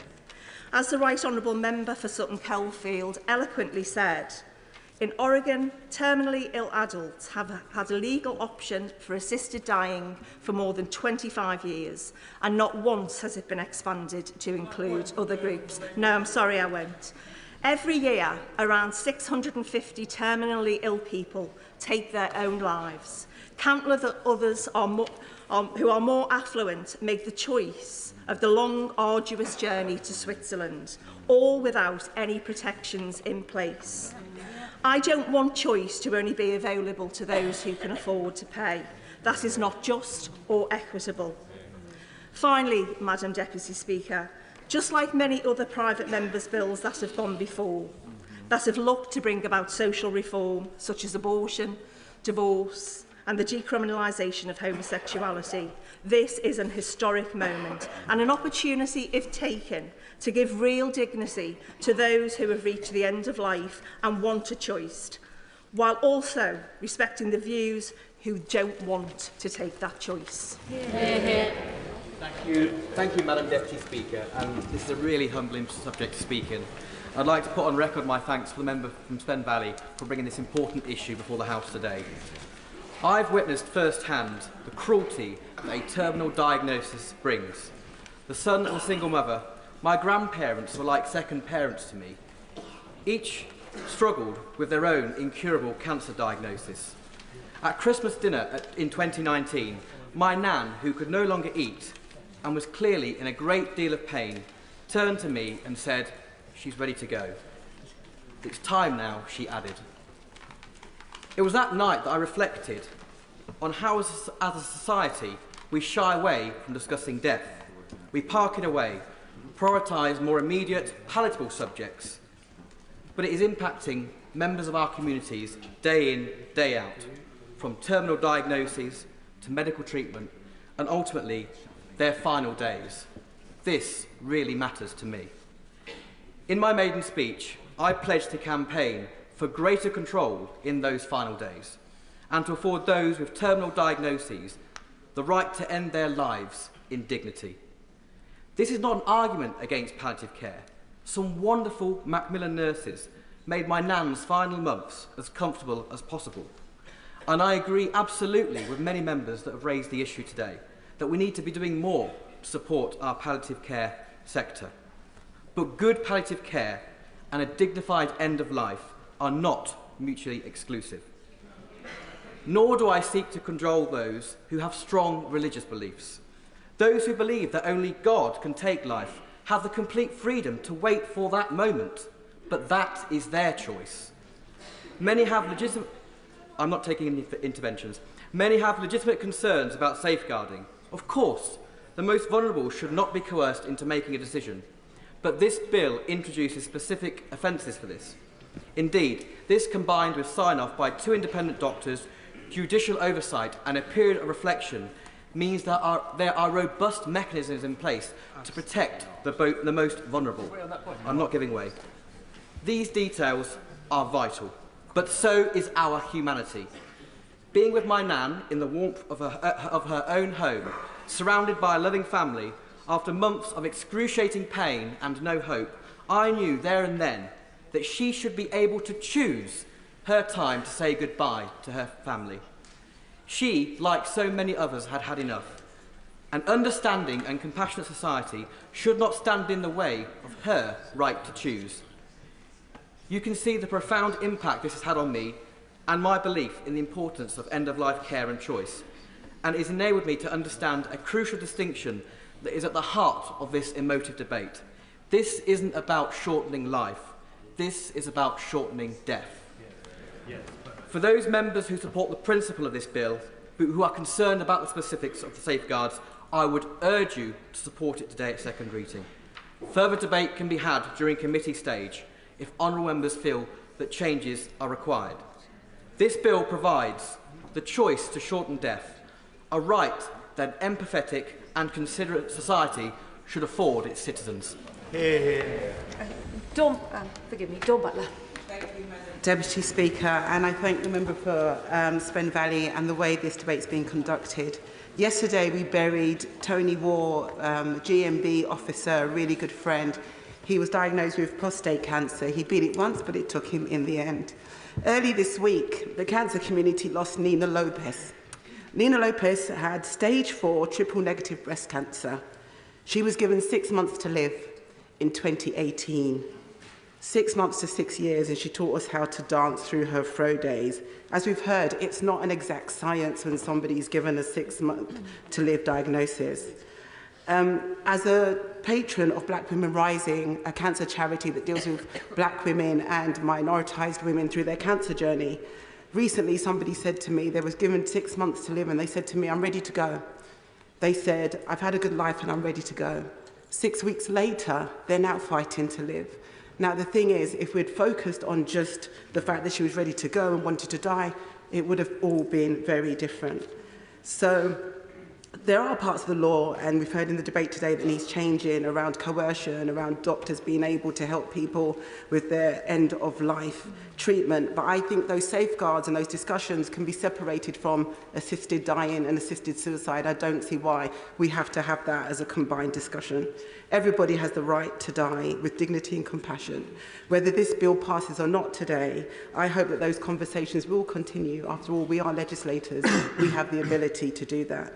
80% of my constituents are against this legislation, and I'll be voting against, Madam Deputy Speaker. Jardine. Thank you very much, Madam Deputy Speaker. It's an honour to follow the Honourable Member, and I'd like to pay tribute to the Honourable Member for Spen Valley. I think the way in which this debate has been conducted today, the spirit is a tribute to her leadership in this issue. It's been harrowing for all of us, I believe, but to us falls the responsibility and the privilege of making this decision on behalf of those people who go through experiences so harrowing that I don't think any of us, even though we have heard their tales, can imagine. I know that I can't. But until recently, I had put to the back of my mind that I have actually been in the situation where I have waited to find out whether I would have a terminal diagnosis. And I was lucky, I went the other way, and I don't know what I would have wanted, but I do know that as I waited, I thought about all the things that I wanted to do and might be denied, that people with a terminal diagnosis do. The things they planned with their lives, the opportunity of seeing their children grow, be married, or perhaps their grandchildren. And I know that when we came here today, we were all aware of that, and we came and we thought seriously about it, about the implications and about the need for palliative care. But I would say to the House, it is not our job to say that palliative care needs to be improved and the NHS cannot cope, therefore we shouldn't do this. Our job is to say we need to improve palliative care so that the NHS can cope, so that we can do this. And on the safeguards that are needed and included in this bill, I believe that they're there. For those with religious beliefs, which mean they cannot countenance bill, I understand their concerns and I respect them. But I would not be standing here if I were not convinced that in this bill we have the best opportunity to provide a choice safeguarded by medical and legal professionals and protected from that slippery slope. Because it happened in Canada because they did not have terminal diagnosis in the definition of the bill from the beginning, and we do. And that we should go on from today, if we vote this through, to perhaps further scrutiny, tougher levels, that every piece of legislation in this place and the other must go through. I respect everyone's concerns and belief in this today, but I would also ask them to respect, and ask all of you to respect, those who have already been denied so much in their lives, those things that I said that they might want, that they might be denied. Because we have a choice today. We can lead a national conversation which examines the issue before all of us, dissect this bill line by line and check its effectiveness. Or we can vote to close it down today. And then the country, the families who are suffering, they will be denied the light that they want to see thrown on this issue, the voice that they want their loved ones or perhaps themselves to have. Madam Deputy Speaker, we have, many of us, watched loved ones die difficult deaths. And we have, over the past few weeks, months and years in politics, heard harrowing tales and spoken to families who've had no choice but to watch their loved ones pass in the most harrowing of circumstances, or make an expensive, for many, a prohibitively expensive trip to Dignitas alone. I can't help about those things that they have been denied by the cruelest of fates. And I would say surely, surely we cannot deny them choice at the end of life. Fuchs. Deputy Speaker, I want to start by thanking my honourable friend for Spen Valley for the incredibly sensitive and thoughtful way she's conducting the passage of this bill, consulting widely with terminally ill people and their families, medical staff, lawyers and faith leaders, and those on both sides of the debate. For me, I have two very personal stories about why I support a change in the law. Last year, my dad's health took a turn very much for the worse. He had sepsis, kidney failure and heart disease, and he'd lived with Addison's disease for almost 50 years. He was given the dreaded news that he only had a few months left to live.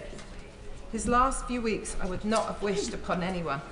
He was in agony and suffering, his breathing was difficult, and he was in such pain.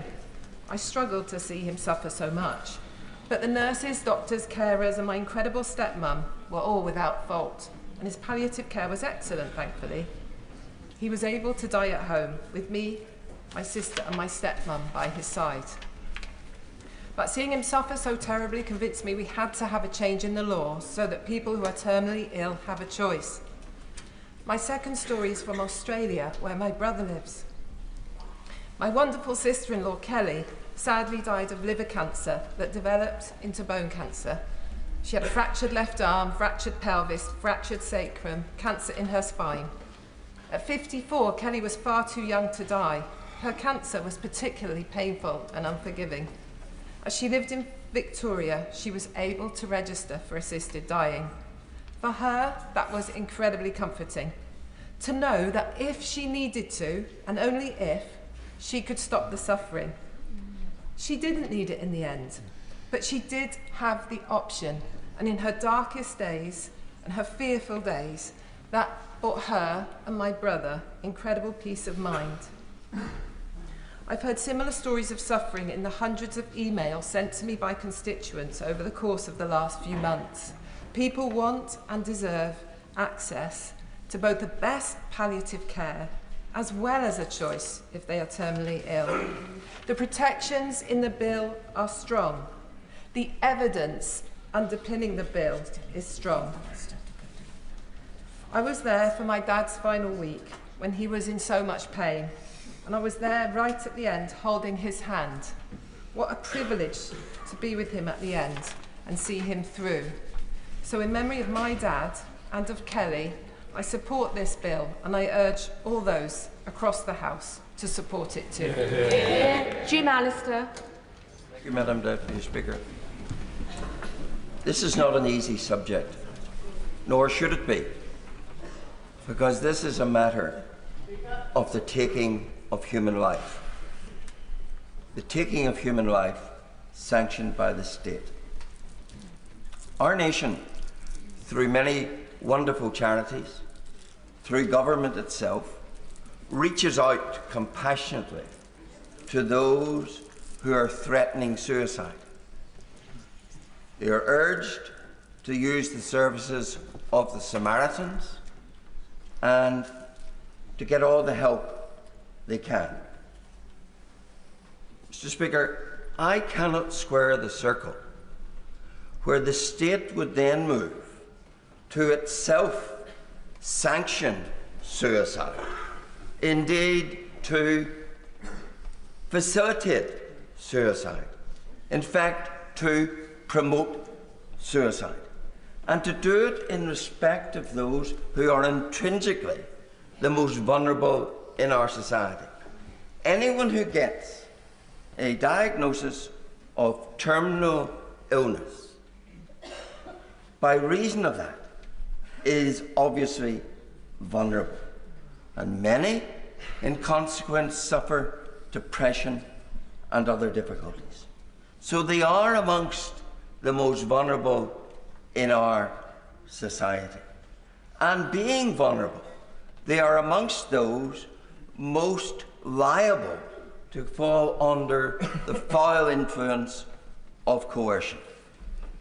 Now, coercion comes in many forms, and anyone who's listened to domestic abuse cases will know that it can be very insidious, it can be very invasive, it can be very persuasive, because the coercer has the constant ear of those they wish to coerce.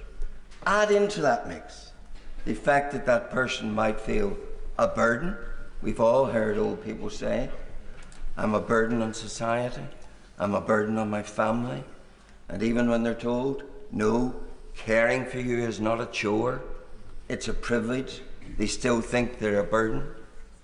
And if in that background, if in that matrix, there still is the pernicious influence of coercion, then I think the thought that people reach a reasoned, considered, independent opinion is a fallacy. And it is those people that this House should be protecting above all.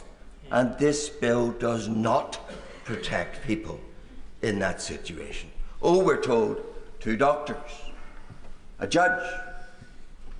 Well, a judge, he doesn't have to, but he might decide to hold a Zoom call with the applicant.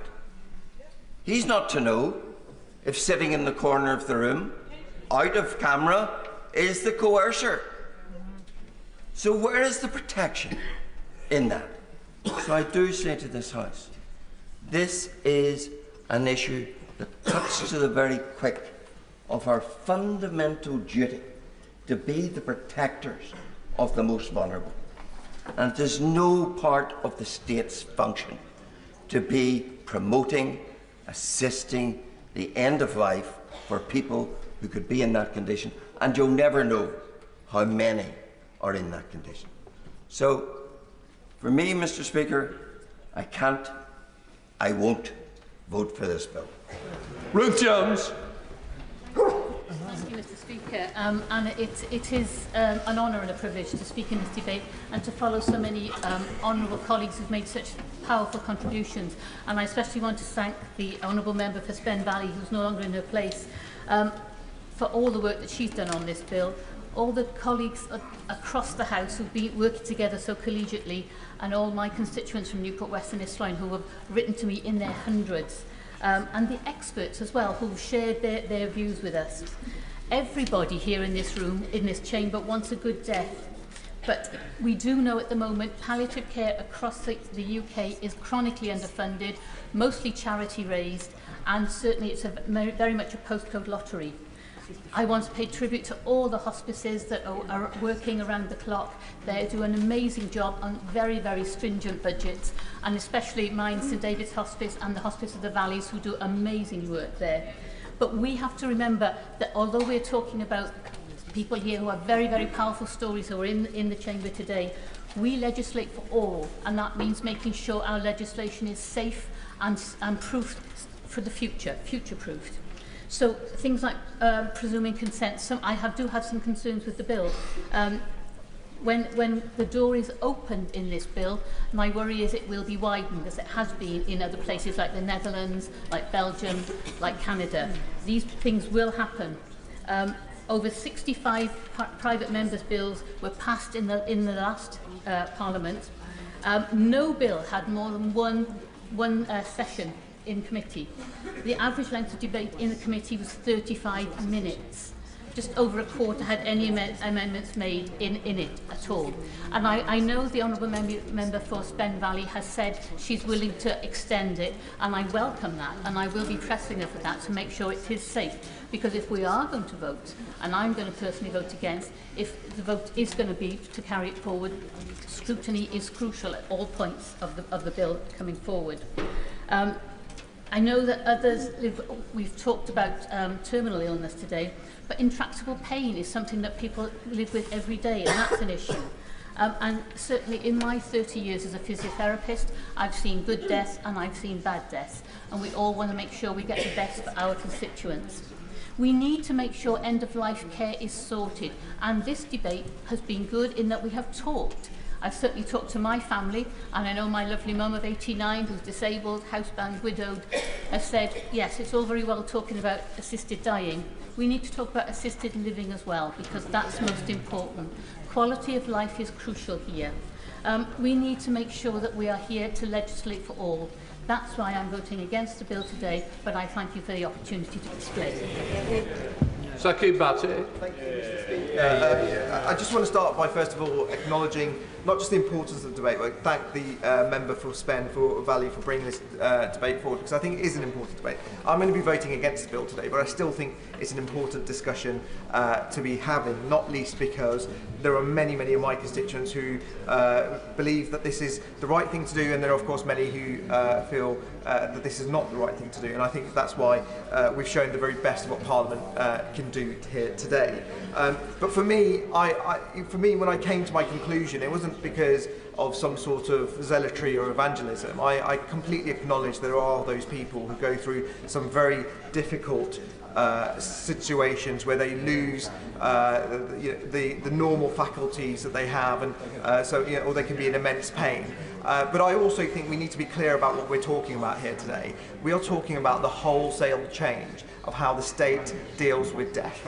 And that is really, really important, because of course that places a number of scenarios upon people, upon society, upon the medical profession, and for me, I think it puts at great risk actually some of our most vulnerable people. And part of the reasons I'm going to be voting against this today, because I think the slippery slope arguments are very, very valid in terms of what risks they produce, because we are talking about medicalising death and placing an undue burden on our health professionals and legitimising a role for the state in the death process. I'm not going to give way at this debate. And I've yet to be convinced there are sufficient safeguards in place in this. And I think if we talk about slippery slopes, if you look at Canada, for example, you don't now even have to have a terminal fatal illness. And mental illness will be an acceptable reason for assisted suicide in 2027. So for me, even though it didn't start like this, clearly in Canada that Pandora's box has been opened, and clearly that route is what we have the risk of embarking on today. And I know the Honourable Member for Spen Valley said that there is almost a guarantee that this won't change, but she can't guarantee that parliamentary sovereignty, or she can't guarantee that future parliaments won't change the goalposts on this, and she can't guarantee that. And the very fact that the argument for a slippery slope is exactly that when you embark on this journey, that is exactly where we may end up as the goalposts start to move.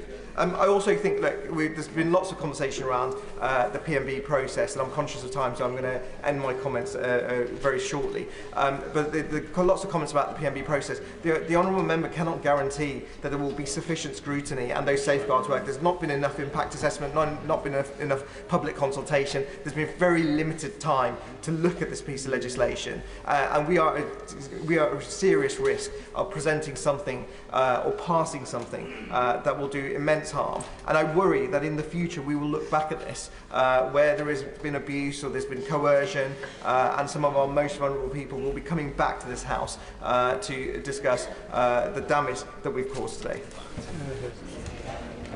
Point of order, Kim Leadbeater, please. Mr. Speaker, on a point of order, I seek your guidance on correcting the record. I said in my speech I have consulted with the highest levels of judiciary and medical profession. I have received correspondence from the Judicial Office, and I would like to clarify my earlier comments.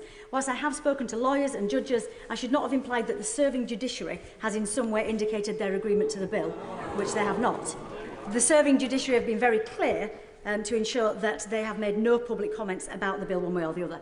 So, Mr. Speaker, I apologise if I applied anything to the contrary, and I seek your guidance on correcting the record. Well, thank you for correcting the record. Rosie Writing. Speaker, I rise today in support of this incredibly important bill. Like many colleagues here, I have been contacted by hundreds of my constituents on both sides of this debate.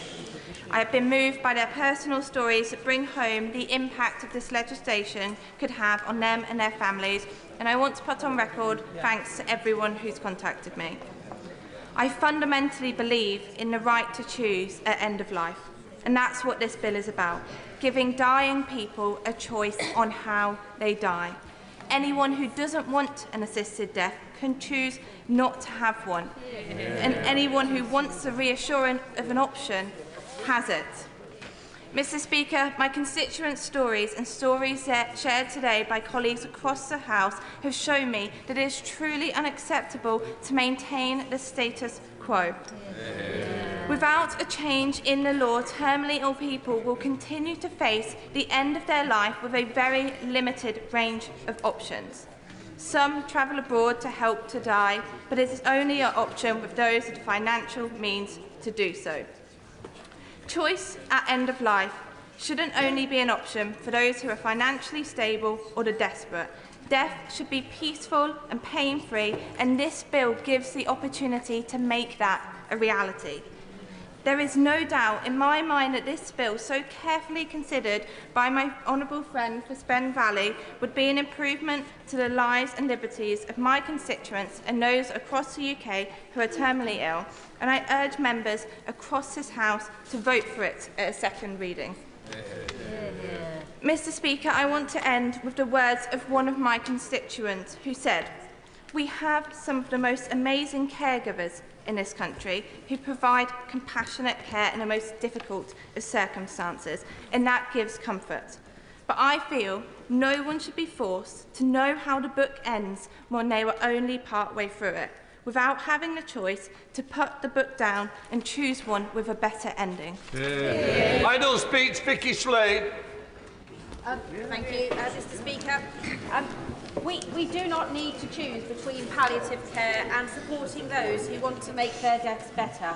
It is so fantastic to hear everyone from across every part of the chamber have a shared commitment to funding more palliative care. And I hope that the Secretary of State and his team will hear that and go further in knowing that you have our support in investing more. But until they do, we cannot condemn those who are at their end of life to terror, to loneliness, to being forced into horrible circumstances. Whilst listening to this debate, I've been concerned by some of the comments, and so I've reread the bill as I've sat here, and I'm concerned that there has been a suggestion that mental health conditions would be allowed. It is not, clause 2.3, and that people might not be offered surgery or other treatment. They must, clause 4.4. It is also worth noting that the suggestion of a person being coerced could be protected by forcing someone to disclose to the very family who may be coercing them. The witness in clause 5.2.2 and the periods of reflection allow that independent person to be present at those appropriate times. I have already shared publicly my own family death journeys, and I wear them here on my jacket. But today is not about them. Today is about all of those people who need this. Last night, I read the book, Die Smiling, about Nigel's journey to Dignitas, and it ends with his final journey and a Facebook post prepared before he made that agonising journey, a 20-hour journey with his wife and children to Switzerland, and it moved me to tears. But most people cannot afford that option. Most do not want to put their families at risk of prosecution. They want death on their own terms. Gary lives in my constituency of Mid-Dorset and North Poole, and he asked me to tell you his story of dying with liver cancer. He knows the end stages will be brutal, and he wants to decide when enough is enough. Gary told me, "Death does not worry me at all. Dying a slow death with my dignity stripped away terrifies me. So when my time is right, I will kill myself, alone and afraid. My sick dog will not have to die alone and afraid, but I am forced to do so. I want to die on my terms. How can this be right?" Tracy, who was a palliative care nurse, told me, "I've witnessed many end-of-life patients, and I cannot say, hand on my heart, that many of those patients had a peaceful death. I left palliative nursing as the emotional trauma became too much. There are neither the range of medications or symptom relief treatments available for many of the harrowing things people are forced to go through in their last days and weeks of life. This bill is about compassion and humanity, and we must listen to the voices of dying people." Come to Shadow Minister. Dr. Kieran Mullen. Thank you, Mr. Speaker. And today the focus is rightly on backbenchers, so I'll limit my remarks and I won't be taking any interventions, mindful of your advice on time. It's not for me to make the case for His Majesty's opposition, as we've not taken a collective view. And like many members, I've struggled greatly with this decision. I don't believe there is a perfect choice to be made today, just different versions of imperfection. And my time working as a doctor in A&E has made me sympathetic to both sides of the argument. I've seen the pain in the eyes of relatives who want to ease the suffering of their dying loved ones. But I've also held the hand of frail elderly people forgotten by their families, feeling themselves to be nothing but a burden.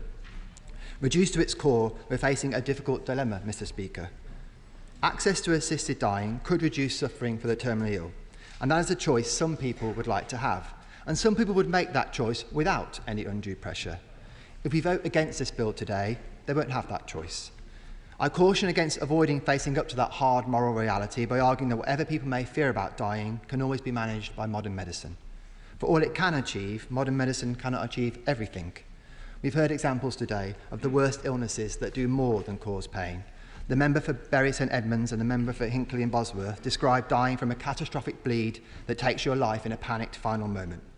And of course, the treatments we may use to help people with pain often rob them of what they may sincerely feel to be their own independence and dignity.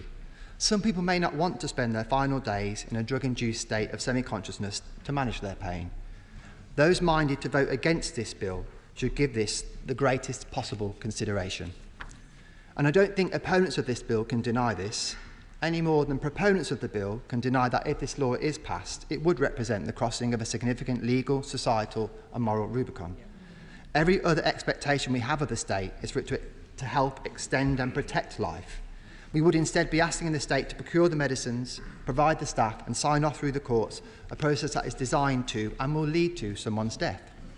And a deep respect for the sanctity of life is not the preserve only of religious thinkers. Opponents of this bill place great weight on that consideration. They argue that once you accept that the state and its citizens can play a proactive role in causing death, the debate will shift from whether it should do that at all to how and when it should. It may be that we pass this legislation and no other in future, but those who have the utmost concern about even the possibility of an expanded bill may vote against this one as the surest way for them personally to stop that happening. And the mother of the House argued that coercion is not limited to the selfishly motivated relative directly pressuring a vulnerable person. It can be as simple as knowing people in the same position as you could and did choose to die. Some members worry that people will then ask themselves not just, do I want to die, but should I want to die? So where does this leave us? All of us can make a sensible and reasonable case for our positions and even point to care and compassion as we see it in support of our view. Taken all together, I think that means one thing more than anything else should be our guiding principle today. We should, above all else, vote with great humility and with respect for each and every vote cast in whichever direction. And I want to direct that sentiment to the country at large. I know there are passionate campaigners on either side of the debate with their own perspectives who fear greatly the outcome today if it isn't the one that they want. I say to them that as well as being MPs, those voting today are also sons and daughters, brothers and sisters, parents and grandparents. I know each member will have in mind what they would want for their families and themselves. And I know our final decisions will come at the end of a great deal of thought and careful consideration. And as the member for Vauxhall has said, I think if you listened closely enough today, you would have actually heard us speaking all with one voice. The voice of passion for those people and causes we're trying to aid with our vote, even if those people and causes are different. That passion represents this House at its very best. That should not be forgotten, and I hope that that is something on which we can all agree. Davis Jones. Thank you, Mr. Speaker. This second reading debate on my honourable friend, the member for Spen Valley's bill, provides this House and the country with an opportunity to discuss this complex and sensitive issue. I want to make clear that I stand at the dispatch box today not as the MP for Pontypridd, representing the views of my constituents, although I thank each and every one of them for taking the time to contact me with their considered opinions. But I stand here today as the Government Minister responsible for the criminal law in this area contained in the Suicide Act 1961 in England and Wales. As the Government remains neutral on this topic of conscience, and out of respect for my ministerial colleagues who are not able to outline their views in today's debate, I will not be sharing my personal opinions on this matter. I will, however, be taking part in the vote. With all that in mind, Mr Speaker, I will keep my response brief and I will not be taking any interventions. The Government is of the view that any change to the law in this area is an issue for conscience for individual parliamentarians. It is rightly, in our view, a matter for Parliament to decide rather than one for Government.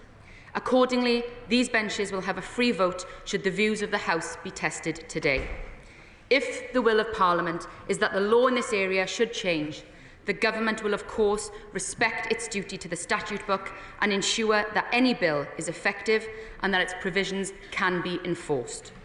I thank my friend, the Honourable Member for Spen Valley, for bringing this important national conversation to the fore and for conducting her campaign with respect and integrity. Yeah. I pay tribute to the campaigners on all sides of the debate, including Dame Esther Ranson, Liz Carr, Nathaniel Dye and Baroness Gray Thompson. They have all used their voices to advocate for what they believe and have contributed significantly to the important national conversation around death. Regardless of views, the one thing we have in common is that we will all experience death at some point. Death is a topic we do not tend to talk about very much, but these discussions have undoubtedly enabled families up and down the country to talk openly about their wishes and how they feel about their own death. That powerful level of honesty is a tribute to how members of this House and campaigners have conducted themselves throughout, and I thank them for informing today's debate. Point of order, Kit Moulton. I beg to move that the question now be put, Mr Speaker. The question is that the question now be put. As many of other opinions say aye. Aye. The contrary, no. I think the ayes have it. The ayes have it. Right, the question is the bill now be read a second time. As many of that opinion say aye. Aye. Of the contrary, no. No. Division, clear the lobbies.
Order. Sit down.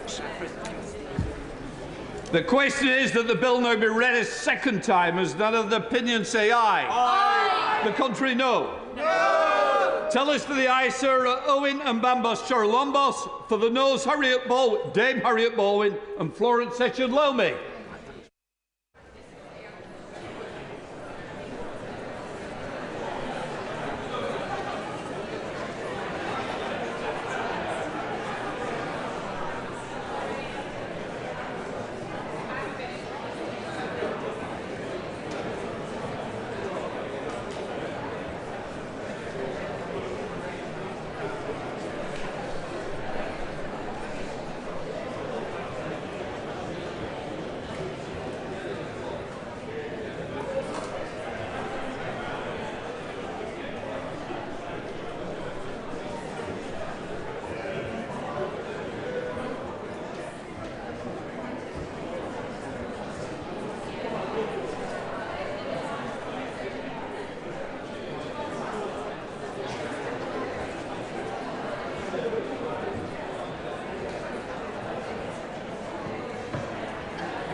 Order! Order.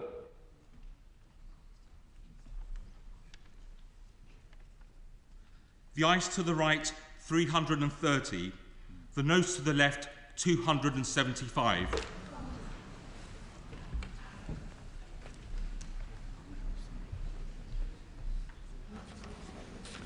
The ayes to the right, 330. The noes to the left, 275. The ayes have it, the ayes have it. And look!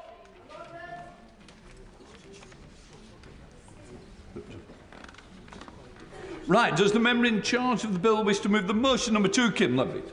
Mr Speaker, I move that the Public Bill Committee to which the Terminally Ill Adults End-of-Life Bill stands committed shall have the power to send for persons, papers and records.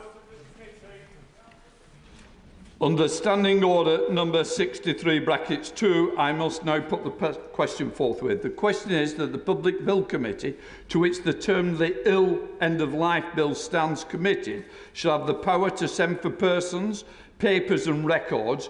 And many of that opinion say aye. Aye. The contrary, no. I think the ayes have it. The ayes have it.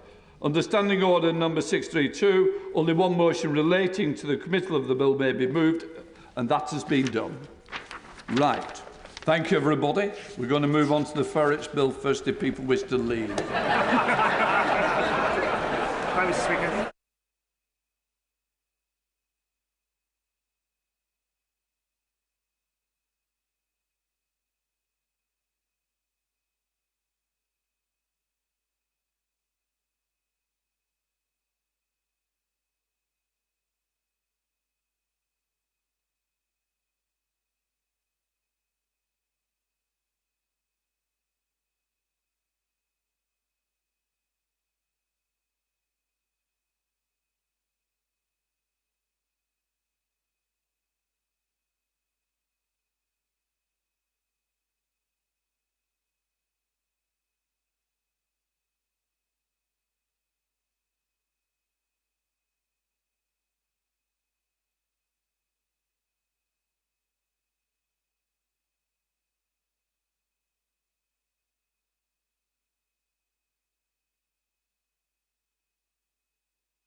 Animal Welfare, Import of Dogs, Cats and Ferrets Bill, second reading. Dr Danny Chambers. Beg to move that the bill be now read a second time. And we know that there's tens of thousands of puppies illegally smuggled into the UK every year. It is a huge animal welfare problem.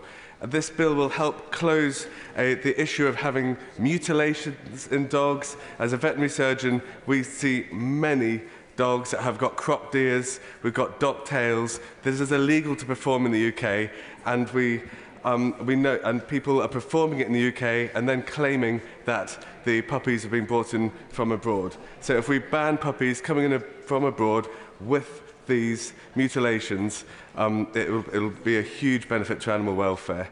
The other thing this bill will do is protect public health, because we know these tens of thousands of dogs being brought in are not being tested for diseases such as rabies, which can affect people as well. And this is also serious organised crime. And preventing tens of thousands of puppies being brought in to the UK will help us tackle these criminal gangs that are doing that. So, in the interest of time, I'm going to cede my time, but I'm really pleased to have cross-party support on this and the support of the entire veterinary profession. And I'd like to thank the Dogs Trust, the RSPCA, the British Veterinary Association for all the work they did to help make this happen. Thank you. The question of the bill now be read a second time. Dr. Neil Hudson. Shadow Minister. Thank you, Mr. Speaker. Mr. Speaker, animal welfare unites us in humanity. As a veterinary surgeon, as a Member of Parliament and as the Shadow DEFRA Minister, I can proudly say that His Majesty's loyal opposition strongly supports this bill in the interests of animal health and welfare. Thank you very much indeed, Mr. Speaker. Can I congratulate the honourable gentleman, the member for Winchester, and thank him for bringing forward this important bill to Parliament. This government takes the issue of pet smuggling seriously, and earlier this year we made a manifesto commitment to end puppy smuggling. So that is exactly what we will do. I'm delighted to announce that the government will be fully supporting the animal welfare bill through Parliament. We stand ready to work with my honourable friend, the honourable gentleman, to clamp down on deceitful pet sellers that prioritise profit over welfare. This bill will crack down on pet smuggling by closing loopholes in the current pet travel rules.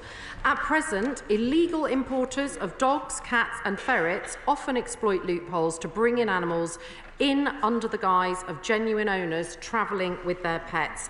This bill will close these loopholes by reducing the number of dogs, cats and ferrets that are permitted to be brought into Great Britain by a person under the pet travel rules. The limit will be reduced from 5 pets per person to 5 per vehicle and 3 per foot or air passenger. The bill will also provide us with powers to crack down on low welfare imports of pets. We will first use these powers to restrict the movement of heavily pregnant and mutilated dogs and cats into Great Britain. At the same time, we will also raise the minimum age at which puppies and kittens can be brought into Great Britain. This will be set at 6 months. We will also ensure that the non-commercial movement of a pet into Great Britain must be linked to the movement of its owner. To move under the pet travel rules, going forward, the pet and owner will have to travel within 5 days of each other. In the interests of time, Mr. Speaker, I'd like to thank the honourable gentleman again for taking forward this important bill. Look forward to working together to progress it through the House. I take it the member doesn't wish to come back. Good. Right. The question is that the bill now be read a second time. As many of that opinion say aye. Aye. Of the contrary, no. I think the ayes have it. The ayes have it. Well, how dare we clap? I've had enough with Roger, not you. Right. OK. We now come to the next part. Clark. Palestine Statehood Recognition No. 2 Bill. Right. We go to the member in charge, Shaukat Adam. No. Right. The question is that the bill... It's 2:30. 2:30. Oh, we've missed it. 2:30. So that, to what day is it carried? January the 24th. January the 24th next year. OK. Right. Special Envoy for Freedom of Religion and or Belief Bill. Second reading what day? It says now. The 28th of March 2025. 28th of March 2025. Employment Rights Special Constables Bill. Object. It hasn't said Oh. It says now. No. No. Object. Objection taken. Second reading what day? 11th July 25. 11th of July 2025. Health and Safety at Work, etc. Act 1974 Amendment Bill. Second reading what day? March the 7th. Object? Objection taken. Second reading. March the 2nd. March the 2nd, 2025. COVID-19 Vaccine Damage Bill. Object.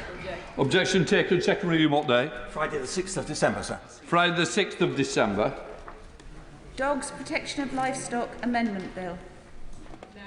No. Second reading what day? The question is... The question is that the bill now be read a second time. As many that can say aye. Aye. Contrary, no, the ayes have it. The ayes have it. Congratulations. Football Gender Inequality Bill. Who's in charge? No. Object. Objection taken. Second reading what day? 16th May 2025. 16th of May 2025. Children's Hospices Funding Bill. Object. Objection taken. Second reading what day? Friday the 24th of January. Friday the 24th of January 2025. Okay. We now come to public petitions. Sarah Sultana. Thank you, Mr. Speaker. I rise to present a petition on behalf of residents of the United Kingdom regarding the government's decision to increase the bus fare cap by 50%. Over 105,000 people have signed a related Change.org petition. The £2 fare cap introduced in January 2020 has been a lifeline for people, providing access to work, medical appointments and family connections during a period of mounting financial strain. Despite this crisis being far from over, the government plans to raise the cap to £3 in January 2025, adding hundreds to annual commuter costs and risking isolation for vulnerable individuals. The petitioners therefore request that the House of Commons urge the government to reconsider the cap increase and call for sufficient support to ensure that affordable public transport remains accessible and sustainable through 2025 and beyond, and the petitioners remain, etc. Right. Clark.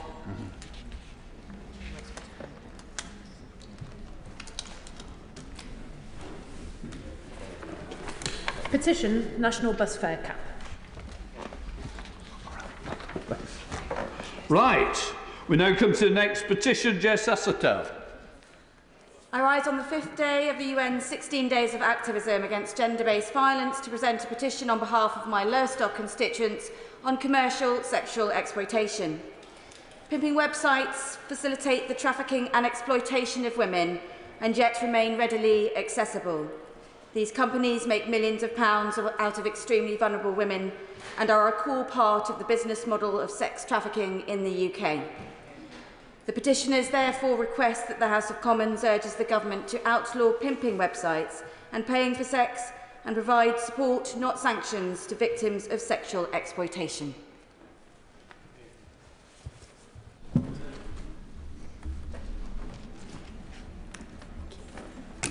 Petition Pimping Websites and Paying for Sex.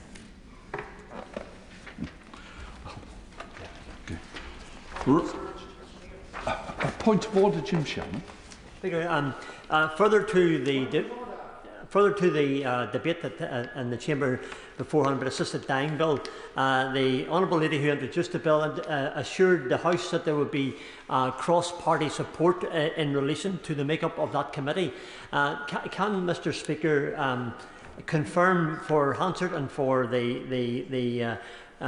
for my constituents back home to assure that the make-up of that committee will represent the views of this House, ever mindful that of the vote as it took place? I think we all are very aware of that. 334, 275 against. Maybe the committee can make up that their representation in the House accordingly. Thank you. Can I just say to the honourable member, unfortunately it's not my responsibility. It is for the member in charge. And I'm sure that that point will have been heard. And as I know the honourable gentleman well, I don't think he will leave it here, and I'm sure he'll be in contact with the member in charge to remind them. Right, let us move to the adjournment. I beg to move that this House do now adjourn. The question is this House do now adjourn. Emily Darlington. Thank you, Mr. Speaker.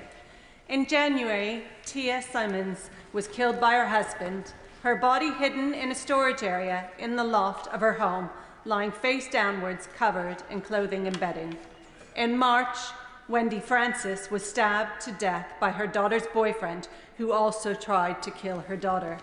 In April, Rachel McDade was strangled to death with a bootlace by her estranged husband, who had broken into her house. In June, Rita Fleming was drowned in the bath after sustaining serious head injuries from her fiancé. In August, mother of 3, Courtney Mitchell, was chased down the street and stabbed to death in broad daylight by her ex-boyfriend. Every 3 days in this country, a woman is murdered by a man. Any other murder or violence spree against a group in our society would be front page news every single day. I will give way. I commend the Honourable Lady for Milton Keynes Central for bringing this forward. The Honourable Lady, first of all, congratulations and well done. The Minister's in her place. The Minister's a love of Northern Ireland. I know that. And Northern Ireland in the last year, 6 women have been murdered. I understand that they're all cases are pending, accountable, but does that not illustrate exactly? It doesn't matter where you are in this great United Kingdom of Great Britain and Northern Ireland, the murder rate for women is absolutely abysmal. I absolutely agree with my honourable colleague. I don't know, friend. I don't know. I feel I know you now with so many interventions. But I would say it is the fact that it's not front page news and top headline news that shows that the discrimination and the misogyny and the news coverage around this issue means that we need to use our positions in the House to make sure it is heard. Hear, hear. This year was confirmed that the most dangerous place for a woman to be anywhere in the world is in her own home. It's estimated that less than 24% of domestic abuse crime is reported to the police, yet the police receive domestic abuse-related calls every 30 seconds. It isn't just devastating for the women who are in receipt of it, but also for the children that observe it. And domestic abuse comes in all forms: violent, emotional, financial. 1 in 4 women in England and Wales will experience domestic abuse in her lifetime. Give way, please. Yes, happy to. Wolverhampton, last year, it was estimated that over 6,000 women were subjected to domestic abuse.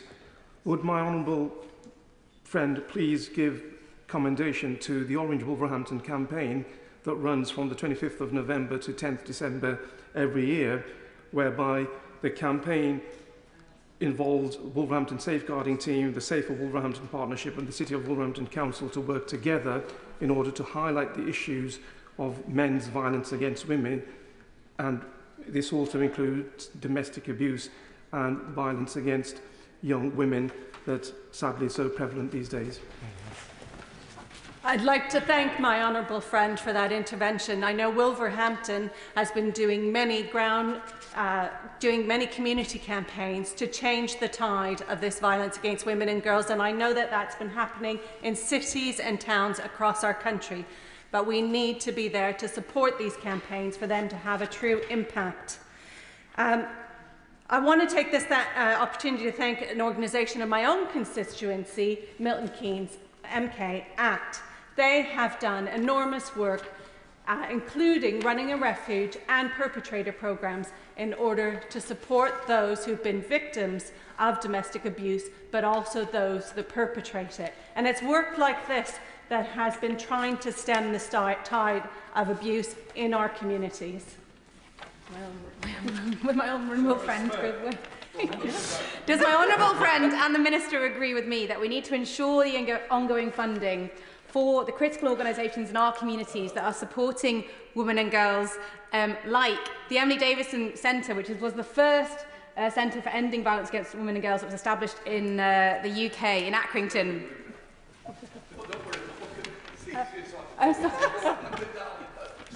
been a long day. And furthermore, apologies, Mr. Speaker, furthermore, that you might pay tribute to the amazing work of one of the councillors in my constituency, Samara Barnes, who is leading with the Safer Rosendale scheme on a brilliant scheme in Haslingden to ensure that Christmas parties are safer this year, following on for the very important development in legislation tackling spiking of people's drinks. Thank you, Mr. Speaker. I'm sorry, it's been a long day for all of us, and I really appreciate that members have stayed this late on such an important day. You're right. Waiting for the next intervention. But I do agree with my honourable friend that it is councillors in their local communities and organisations like her own that are making the difference, that are the place that women are turning to, because unfortunately the system is letting them down, not least around rape. Despite 5 out of 6 rapes not even being reported to the police, in the year ending July, almost 70,000 women courageously reported their rape. Only 2.7% of these ever made to charge in court, while for other crimes it's 7%, making it easier to get away with rape in this country than robbery. Under this government, the violence against women agenda, yes, happy to.